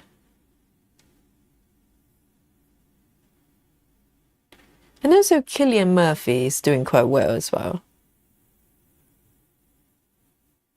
You know, he's just a private person that acts in big movies. It's possible.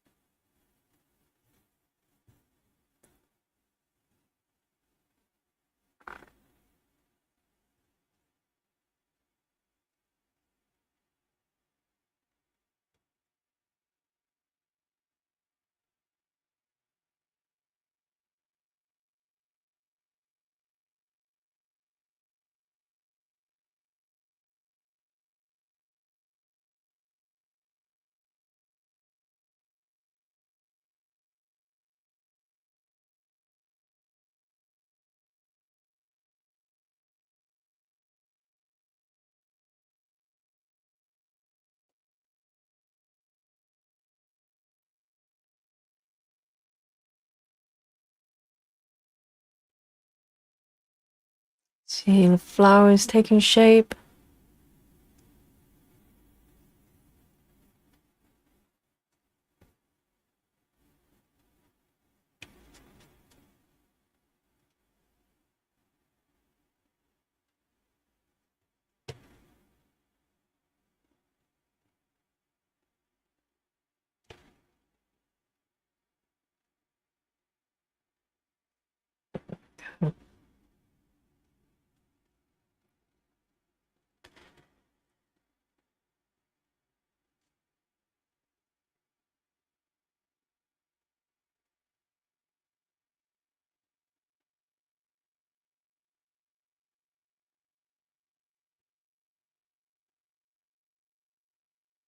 Um, 1, 2, 3.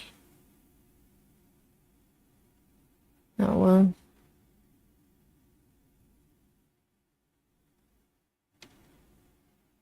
Occasionally, I do have to pay attention to my pattern here.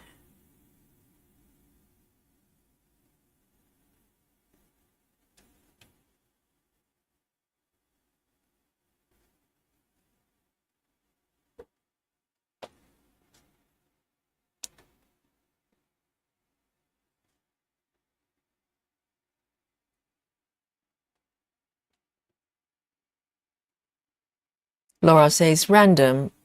But my daughter dressed as a crazy clown for Halloween, and her nose is still red from the paint. Calling her my little Rudolph. Not permanent markers for the red nose. That's very sweet.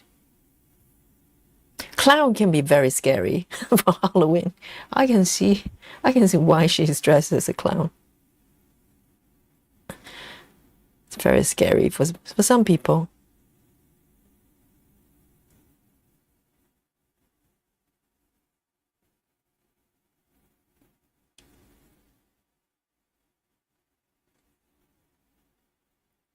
Beautiful finish of this color.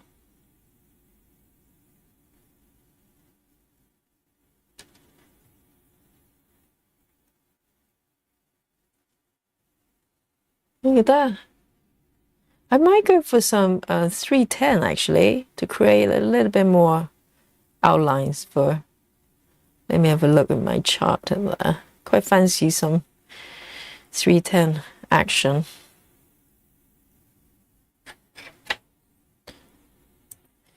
Um, 3801. 3801. Let me have a look. So I'm going to flip my chart over. Yes, I do have some more 310 around this area. It's going to define the upper right corner of this flower there. That's what I'm going to do. 310 coming up. There. So there are quite a few more over here. And it's flowing to all the right as well. So quite fancy that. Hey, Captain Squirrel. Hello, hello. Good to see you. Good morning. It's Sunday. Sunday for Captain Squirrel, I'm sure. It's the next day already. Happy Sunday.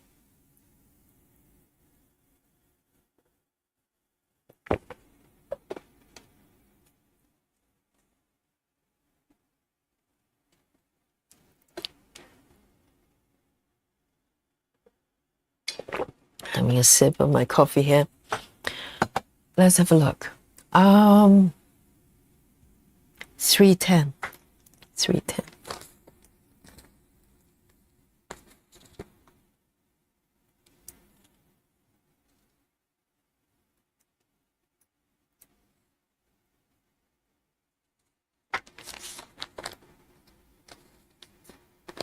I'll probably need to top up my 310 very soon. And my CXE 310 as well. So CXE, I actually got 2 full set. So technically, I only have 2 scans for each color, even though I have 2 full set. I'm running low on the 310 on CXE as well. Ah, Turtle Stitcher and Squirrel, they finally reunited. What a moving situation. Squirrel, Captain Squirrel, Turtle, yes.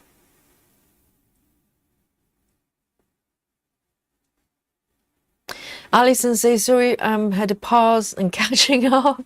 I know the feeling. That's quite okay.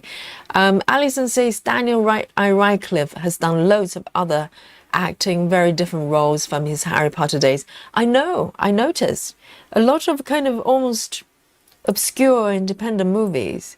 But all I see is Daniel, is Harry Potter, I have to say. I think he did one really weird that he, did he play a corpse or something? Someone dead or something. Yes, but I think people still, interested and know him as Harry Potter. And the problem is he hasn't, well, he's grown up, obviously, but he doesn't look that different. You know what I mean? Not that different at all. Hang on. I think there might be something going on here. Oh dear. Okay. Hang on.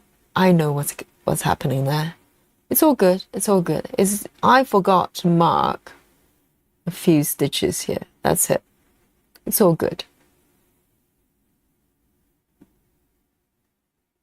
Yeah. Now it's matching up.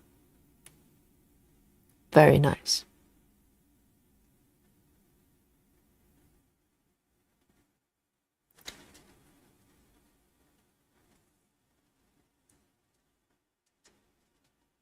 And Emma Watson as well. Do you remember anything she's done after Harry Potter? Like nothing. Zero.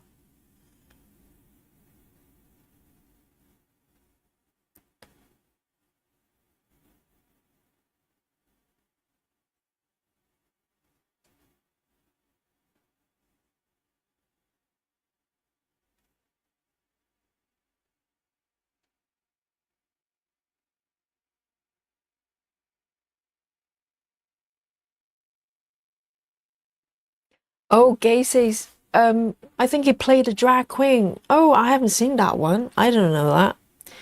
But I think they're probably wealthy enough for the rest of their lives. They can just play around different roles. Maybe they're frustrated that they're not getting, as much as attention as Harry Potter, but they can't really complain. They're sorted for the rest of their lives. They can just play around and be in whatever movie they want to be for free. They can act for free.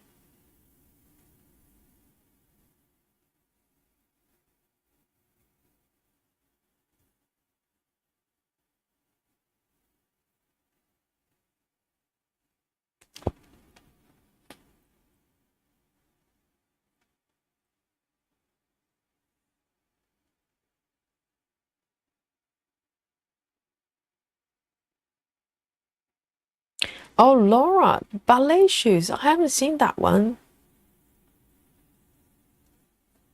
No, I just haven't really paid much attention on what she's doing.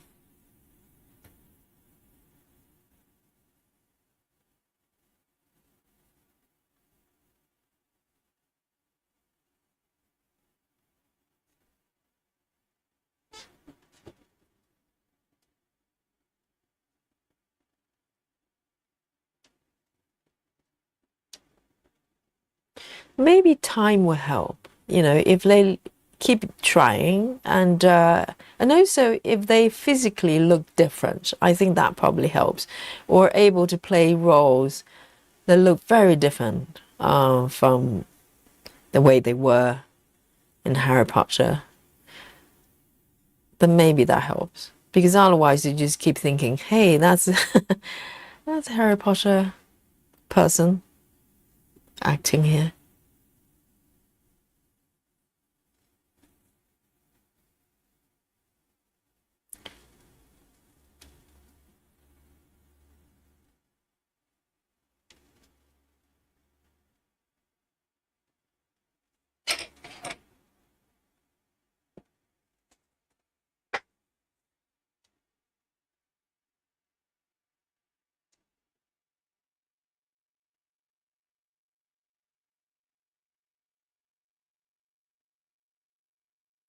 See you later, Silver. Lizzie, have a good night.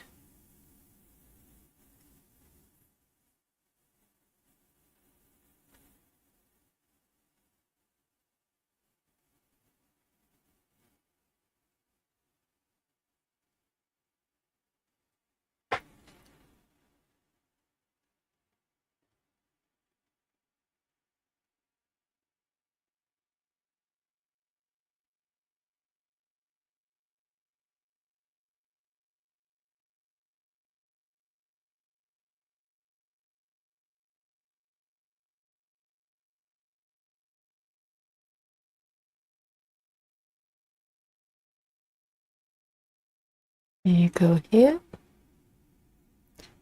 Oh, it's nice and wholesome 310 stitching. Occasionally, I kind of crave for it, like really dark, strong colors. So I was doing a lot of orange colors. Maybe maybe I'll do some green as well. That's nice change there. I love this green background. So pretty.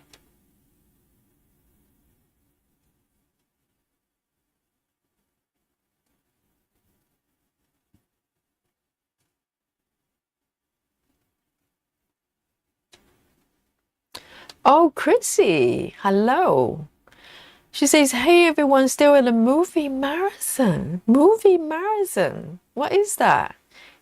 You're watching movie at the same time and running at the same time? No, I'm kidding. I know. I can guess it. It's probably a very long movie session. And she says, I'm having fun with hubby and friends watching Harry Potter. We're just talking about Harry Potter. 2 more movies to go. What? So literally just Harry Potter through and through. Marathon. Goodness.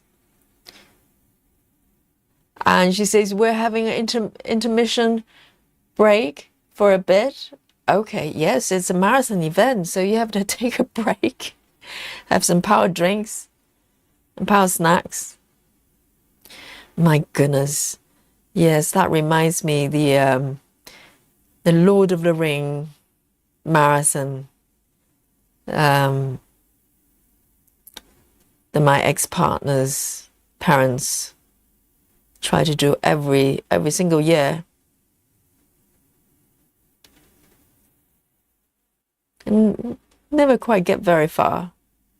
By the end of the first movie, everybody was exhausted. Either falling asleep or just wander off and do something else.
Penny says, my daughter and I do movie marathons often. So is this something that you set up yourself or you join in some sort of official things like Chrissy's? I think Chrissy is very into cinema because every time Chrissy come out in the chat, either she's waiting to go to see some sort of a surprise movie or something. Or something like that. 1, 2, 3. There's one more row here.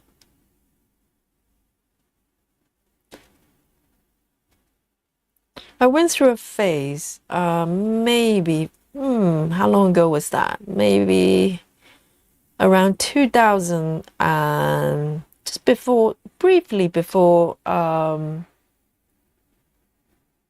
no, maybe a couple of years before the lockdown situation. So we're talking probably 2017, 16, 17. I went through a phase of going to independent theatre, as in plays, almost every night, most nights of the week. I don't know what happened to me. I would just, fell in love with live theatre. Not so much musicals and stuff. Sometimes they have kind of wacky, slightly different sort of performance art type of thing. But majority of them were plays. And I didn't go to West End, maybe only a few occasions. Majority of the time, I kind of look out for independent pop theatres and small, playhouses.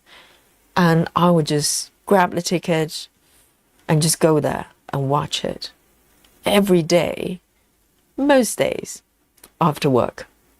And I'll go in the evening, I'll just sit there.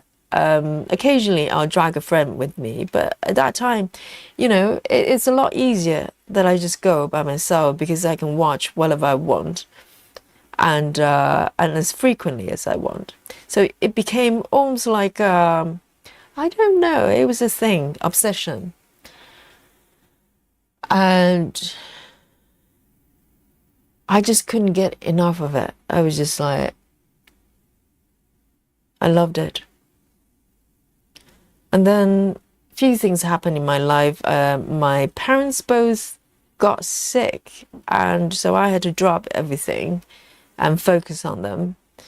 And for some reason, after they my parents passed away, something just fundamentally changed with me. I just suddenly lost interest in all of it. Maybe it's bereavement or whatever it is. Something just changed. And I have not been to live theatre since. It was very drastic. Either everything every night or nothing. And I cannot explain it. Yeah, I just couldn't. I couldn't go back to the theatre.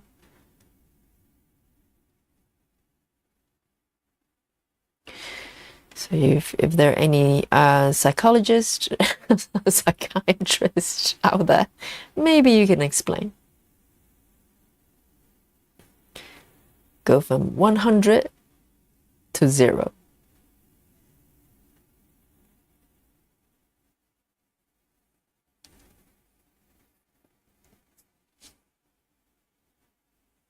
So Henny's doing it at home. That's life. That's pretty fun. And it's quite easy to do nowadays, isn't it? Because, everything's live streamed, or not live, but streamed. So you can just pick and choose and compile your, movies and do a marathon. That's fun.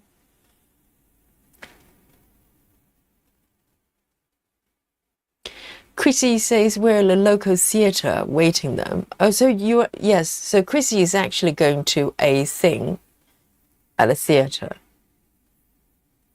And they do it every year after Halloween. And how many hours? Just sitting in the dark rooms. Yes, I haven't been to cinema for a little while. Probably can't sit still 3 hours.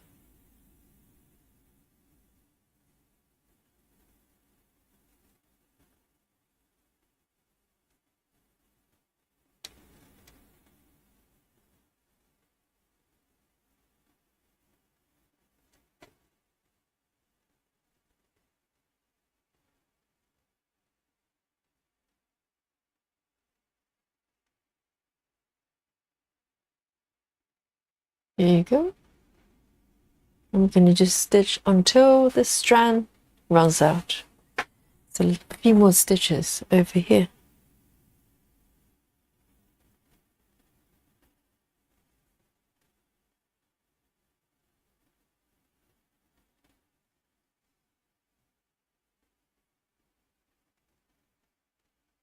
Laura says, I always tell people to watch Caroline, since I named my daughter after the movie.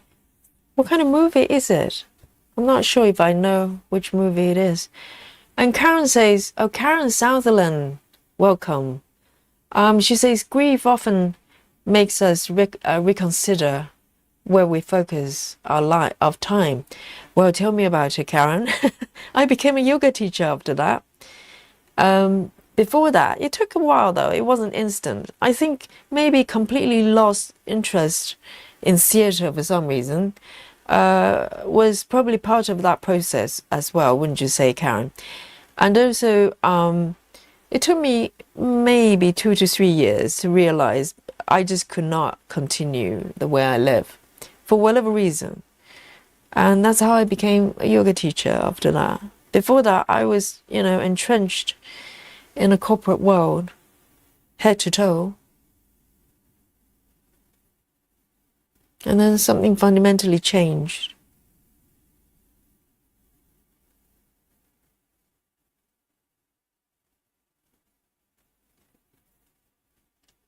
And now they can pay me as much as they want. No chance I'll go back. No chance.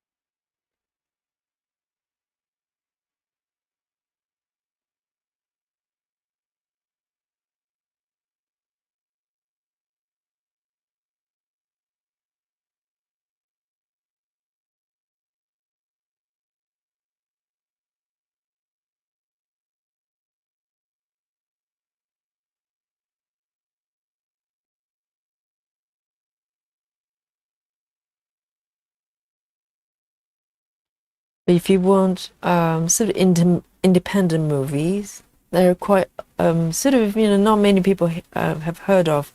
There's a movie streaming company called, what's it called?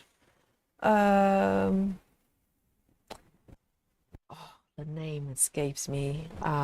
There's one called, they used to do 30-day cycling, meaning that they would have new movies come on the list, like a selection of them, but they only exist on their platform for 30 days. So you have to kind of, almost like homework, you have to watch them before they disappear. What is it called? I'm sure you know.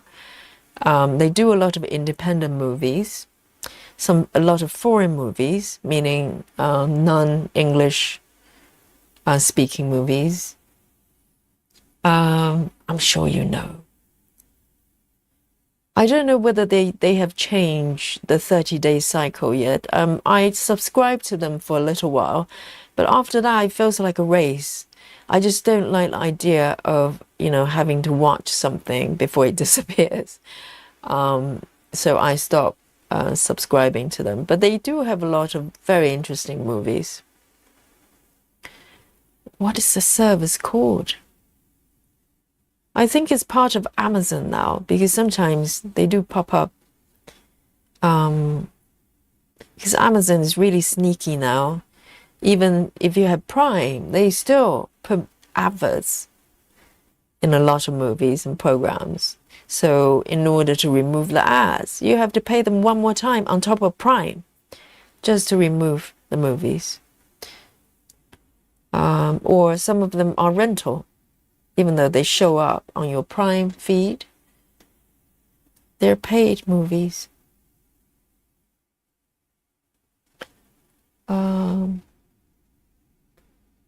So I don't even look at Prime anymore, very rarely.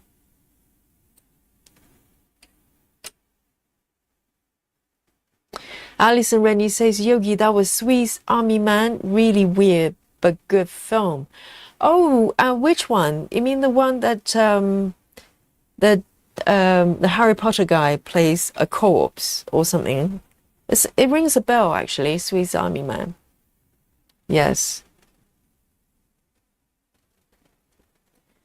Heather says, I had a similar transition, Yogi. I used to be a management consultant before I became social worker. Yes.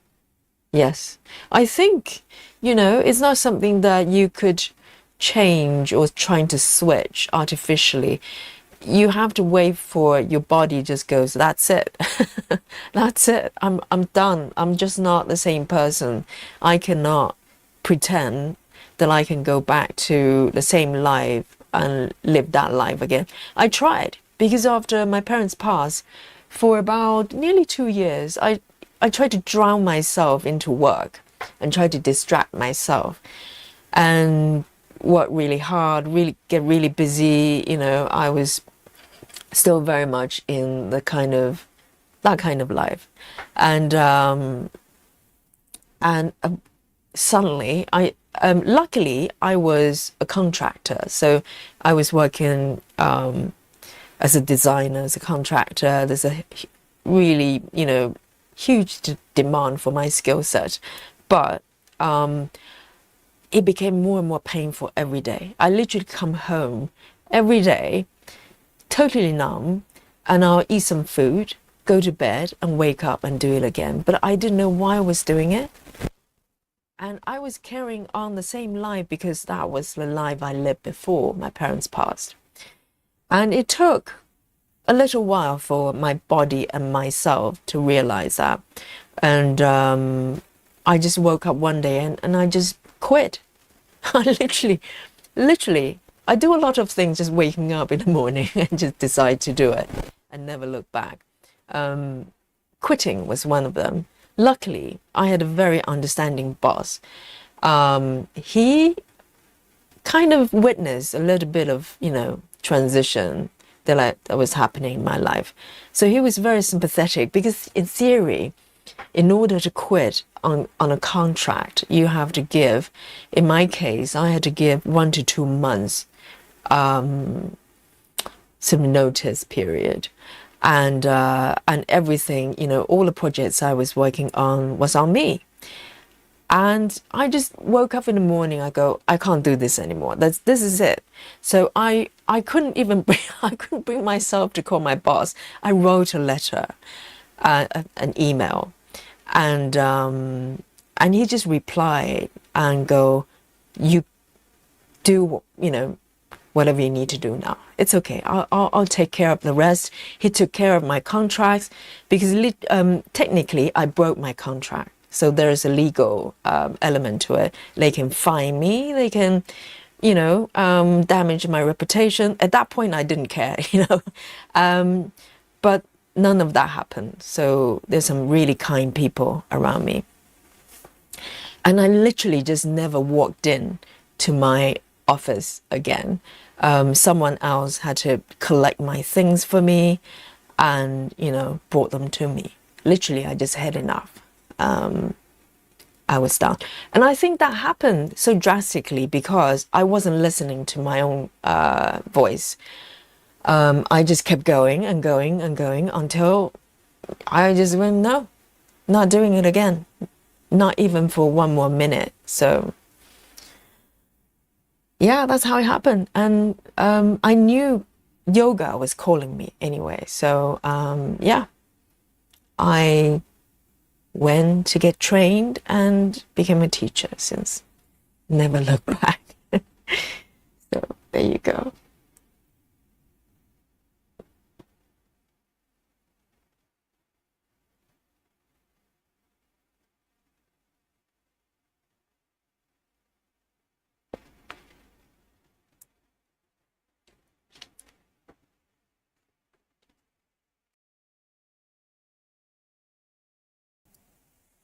Let me have a sip of my coffee here.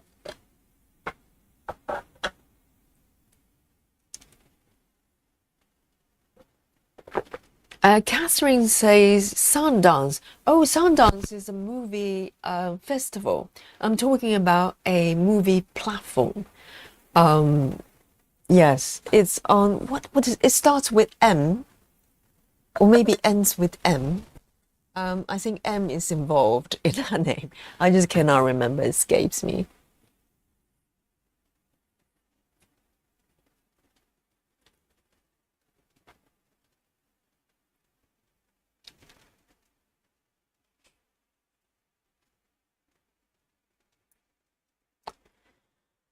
Here we go. Let me fill in maybe this area here, this petal here.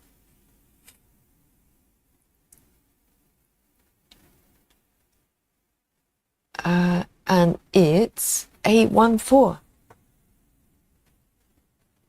A14. And it's amazing how my mind just became a lot simpler because my world became simpler. And because I was following my own path, so things become clearer and simpler, and the world became a lot kinder. Whereas before, when I was in sort of corporate environment, I mean, I'm not knocking it. I had a great time, and it allowed me to kind of did what I wanted to do.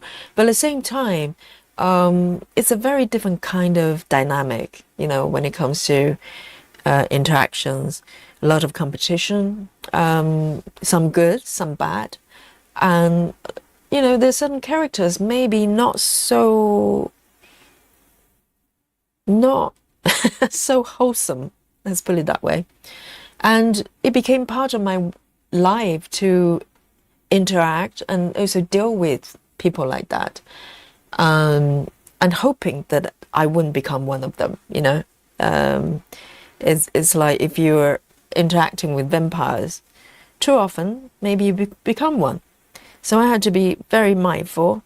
So I think, even before everything about my parents happened, there were, signs.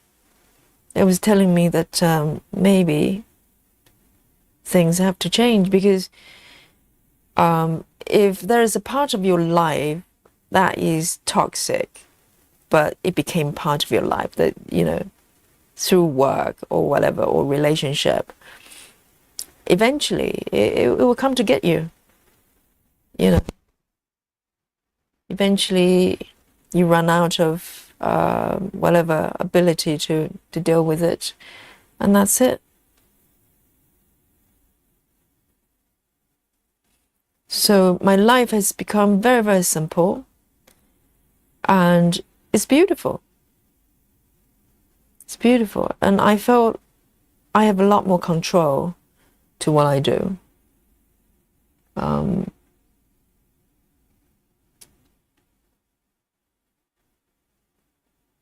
And that's a great thing. So I don't really get stressed much, because I know what stress feels like working in that kind of environment. So, you know, even when I have challenges nowadays, it's nothing. Nothing compares to what I had to deal with.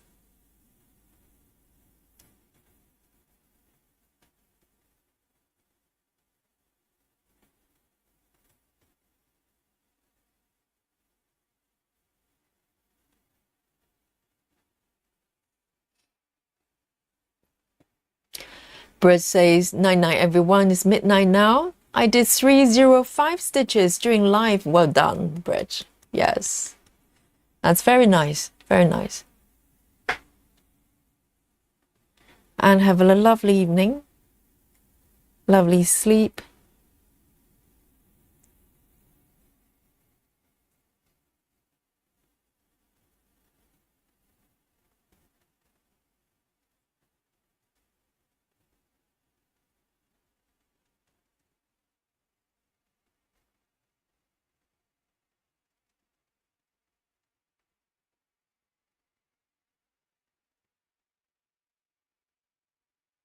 And I think I'll keep streaming for around 11:30-ish, because we started, you know, kind of early today.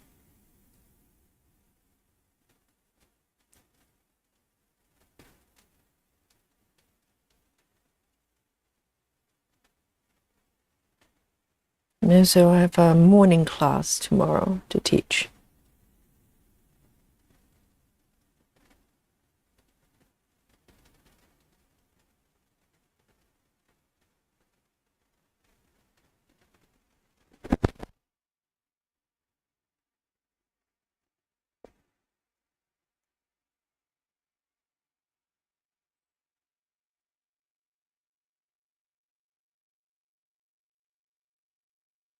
And Michelle Fuller says, good for you, Yogi, making changes like that. Gutsy.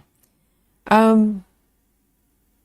on one hand, it's almost like I had no choice anymore. I run out, because I try to stay on the same line for a little while, because that's what we do, isn't it? We settle or do things that we're familiar with. So even though with all that changes and happen in my life, I try to go back and try to carry on like just like before. And it worked for a little bit, and then things start to break. Mainly me, I broke. So I kind of didn't really have a choice. So it was a choice, but not really, because when you have just one choice, it's not really a choice. So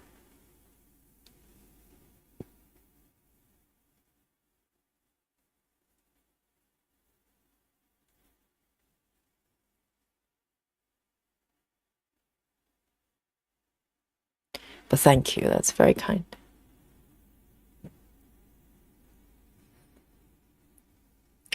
And Heather is going to bed as well. Night night. Nighty night.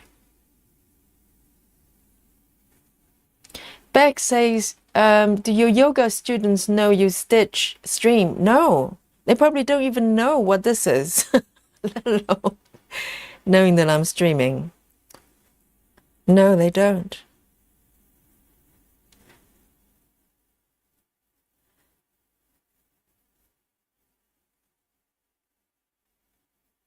And it's quite, I think for me, it feels, for my mind anyway, it's healthier to have some division or separation, to have different worlds, different dimensions of life, isn't it?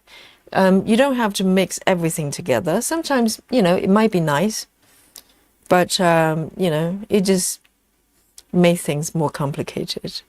So I'm quite happy to have this part of my life that's kind of separate from, teaching yoga.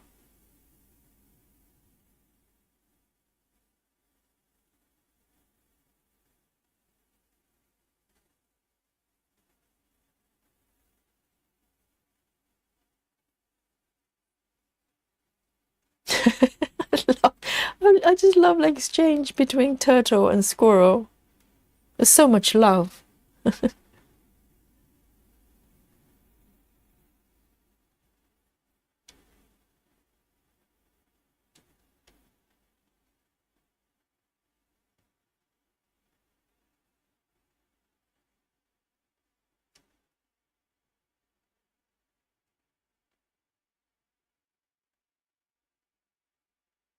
I think I'm doing well tonight.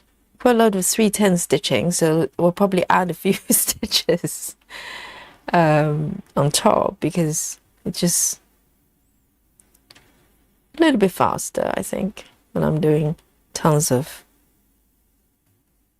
310s. This is my way to cheat, to add a few more stitches.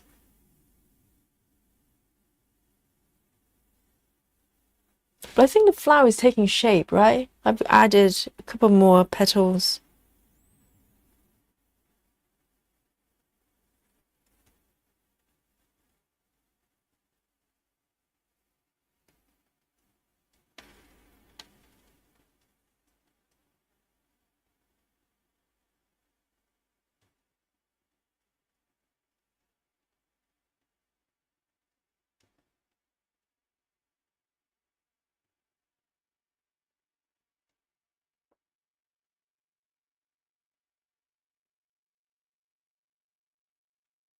And two more here.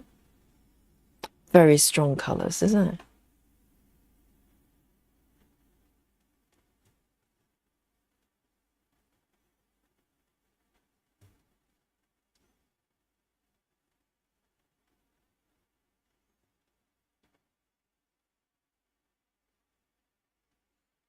Yeah.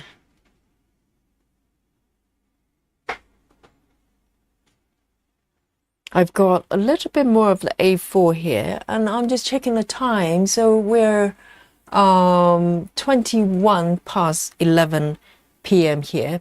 So I'm going to make the remaining of stitches of this color my final stitches. Okay, I know we played Guess My Stitches twice today, but we can play again, right? And this time will be for you to guess my stitches, Yogi's stitches, okay? And if you were here from the start, you can literally count my stitches, right? With your Neuralink implant eyes. So you still have a few moments to come up with your number today. And of course, on Saturday, it's a separate category. So winners for Saturday, I can't remember who won last week. So if anybody can remind me. But if you win on for the Saturday, SAL, you are the winner for the rest of the week until the next Saturday, if someone else takes over the crown. So it's it's a great position to be in, winner for the entire week. How nice is that? So if you're lurking, unlock yourself for a little while, it's worth it. And just come forward and offer a number. And if you say, well, I don't know how many stitches you've done, it's you and me both. I have no clue either. If I have to guess my own stitches, I'll probably lose every single day. Every day is a surprise. So you're in good company, okay? And who knows? You might just win. We have, newcomers just join the chat and they come up with a random number and they won. Okay, they still get to enjoy the victory. So let me bring on my super duper guess my stitches machine for the third time today. I ask you. Yes, boom. There you go. Oh, it's just as beautiful as the first time we saw it. Yes, it's still working fine. It's not broken yet. Maybe it can withstand another round and come forward and offer a number as I'm doing the final few stitches on this beautiful project. Okay. And maybe I'll do 3 more here. So every stitch counts, okay? Add this final 3 to your number right there. And let me make sure that I'm actually stitching at the right spot.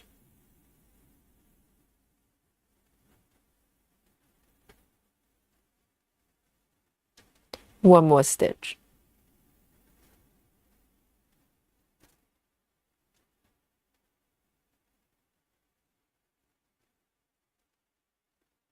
There.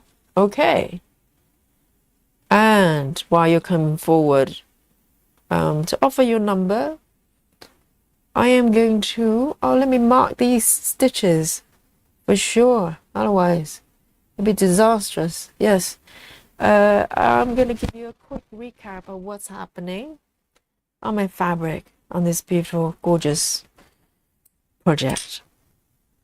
So, here we go. Let me zoom out a little bit so you can see the completed area so far. So, if you don't know already, this is a piece from Aimee Stewart. It's one of our main SALs and for Saturday. So Saturdays are Aimee Stewart Day. You can stitch anything from the lady, but quite a few of us have been stitching this piece, and it's called Traveling Library. And if you've never seen the mock-up before, here it is. Okay, just enjoy that beautiful view. And it's intricate and is absolutely gorgeous. Okay, so, and this project, I started from the center, from the top, and moving down. So a little bit to go. But I'm patient. You can tell that, look at that. You can really appreciate it when you zoom out. So this is one of the flowers on the sort of arch area. A lot of decoration and prints and patterns on the wall here, everywhere in this pattern. And I really enjoy that. It's a nice combination of really rich dark colors versus some really bright, beautiful oranges and reds. So this is where I am today. So let's have a look at how we're doing with the numbers here. Oh goodness. Yes, here we go. First off, let's start with, I thought Michelle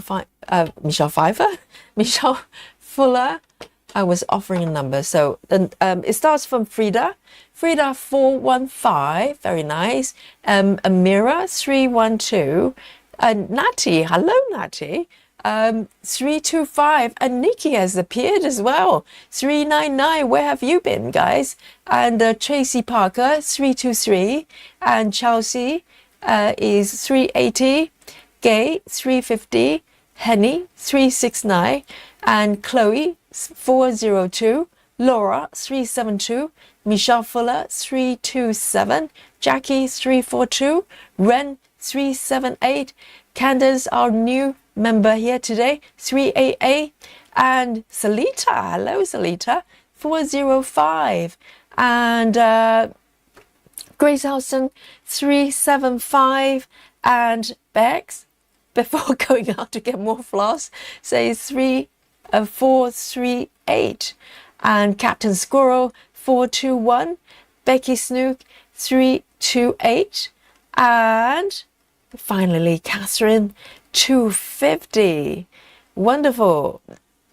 So here we go. Are you ready for the reveal for this Saturday? It's a winner for an entire week. Okay, so the buffet is going to be tremendous.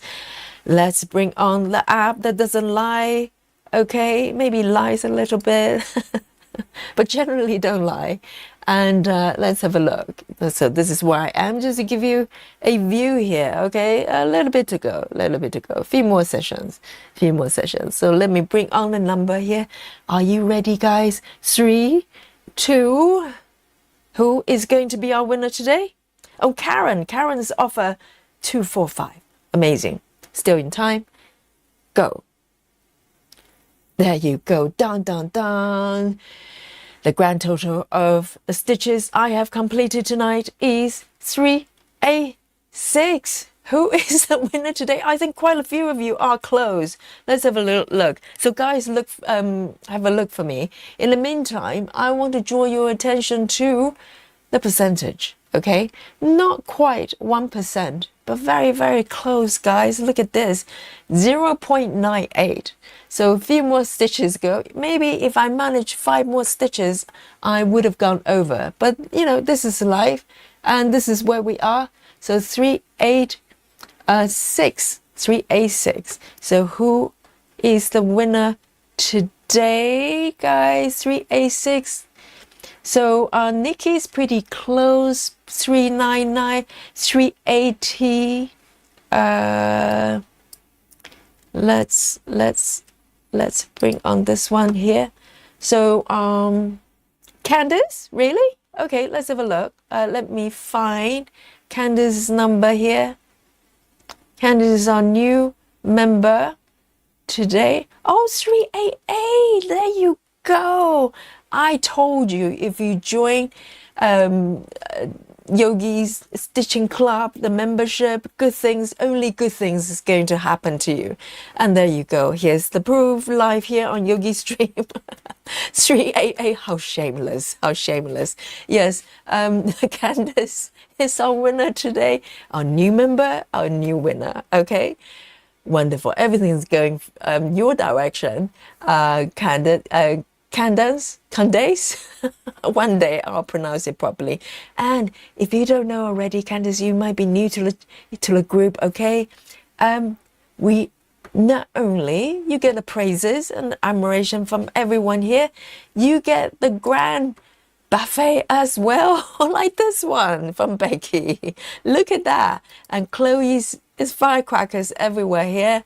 And we also have round of applause from Susan, not edible but very nice, and Laura as well, and Chloe, wonderful, and Candice is very happy, from Grace Houston as well. Here we go. You know, it's so abundant. It's a feast here. It's a feast of the colors of this piece, but it's also a feast of the buffet, and also some healthier options there at the end there. Some broccoli, some cucumbers here, if you like that kind of stuff. You know, maybe cilantro. And Nikki's brought on a lovely spray as well. Oh, thank you, everyone. And I'm sure Candice is overjoyed. Yes, yahoo! From Candice. Tremendous, everyone. Thank you so much for joining me. And, you know, second time lucky. And, you know, so we're here and we're enjoying a longer session because of that. So, you know, everything worked out at the end. So thank you, everyone. So this is 32 minutes past 11 p.m. Okay. And Yogi is going to sign out here. So great to have you as usual, and I hope you enjoy your stitching too. And tomorrow is Monday, so sorry, Saturday is stitch whatever you want day, okay? And so come forward for a peaceful Sunday stitching, just like we do every single day, okay? And give me some nighty-night icon there and send Yogi to bed. Actually, I'll have to work on the sequences for tomorrow's class before I go to bed. So I haven't done that, just remembered. So I'll do that and have a cup of tea and go to bed. And sending my love to you. And from the sleepy London town, night-night, everyone. So good to have you, and hope to see you tomorrow. And enjoy the rest of your day wherever you are. Good morning, good afternoon, and good evening and good night from me, Yogi, to you. Night night, everyone. Nighty night. Bye bye.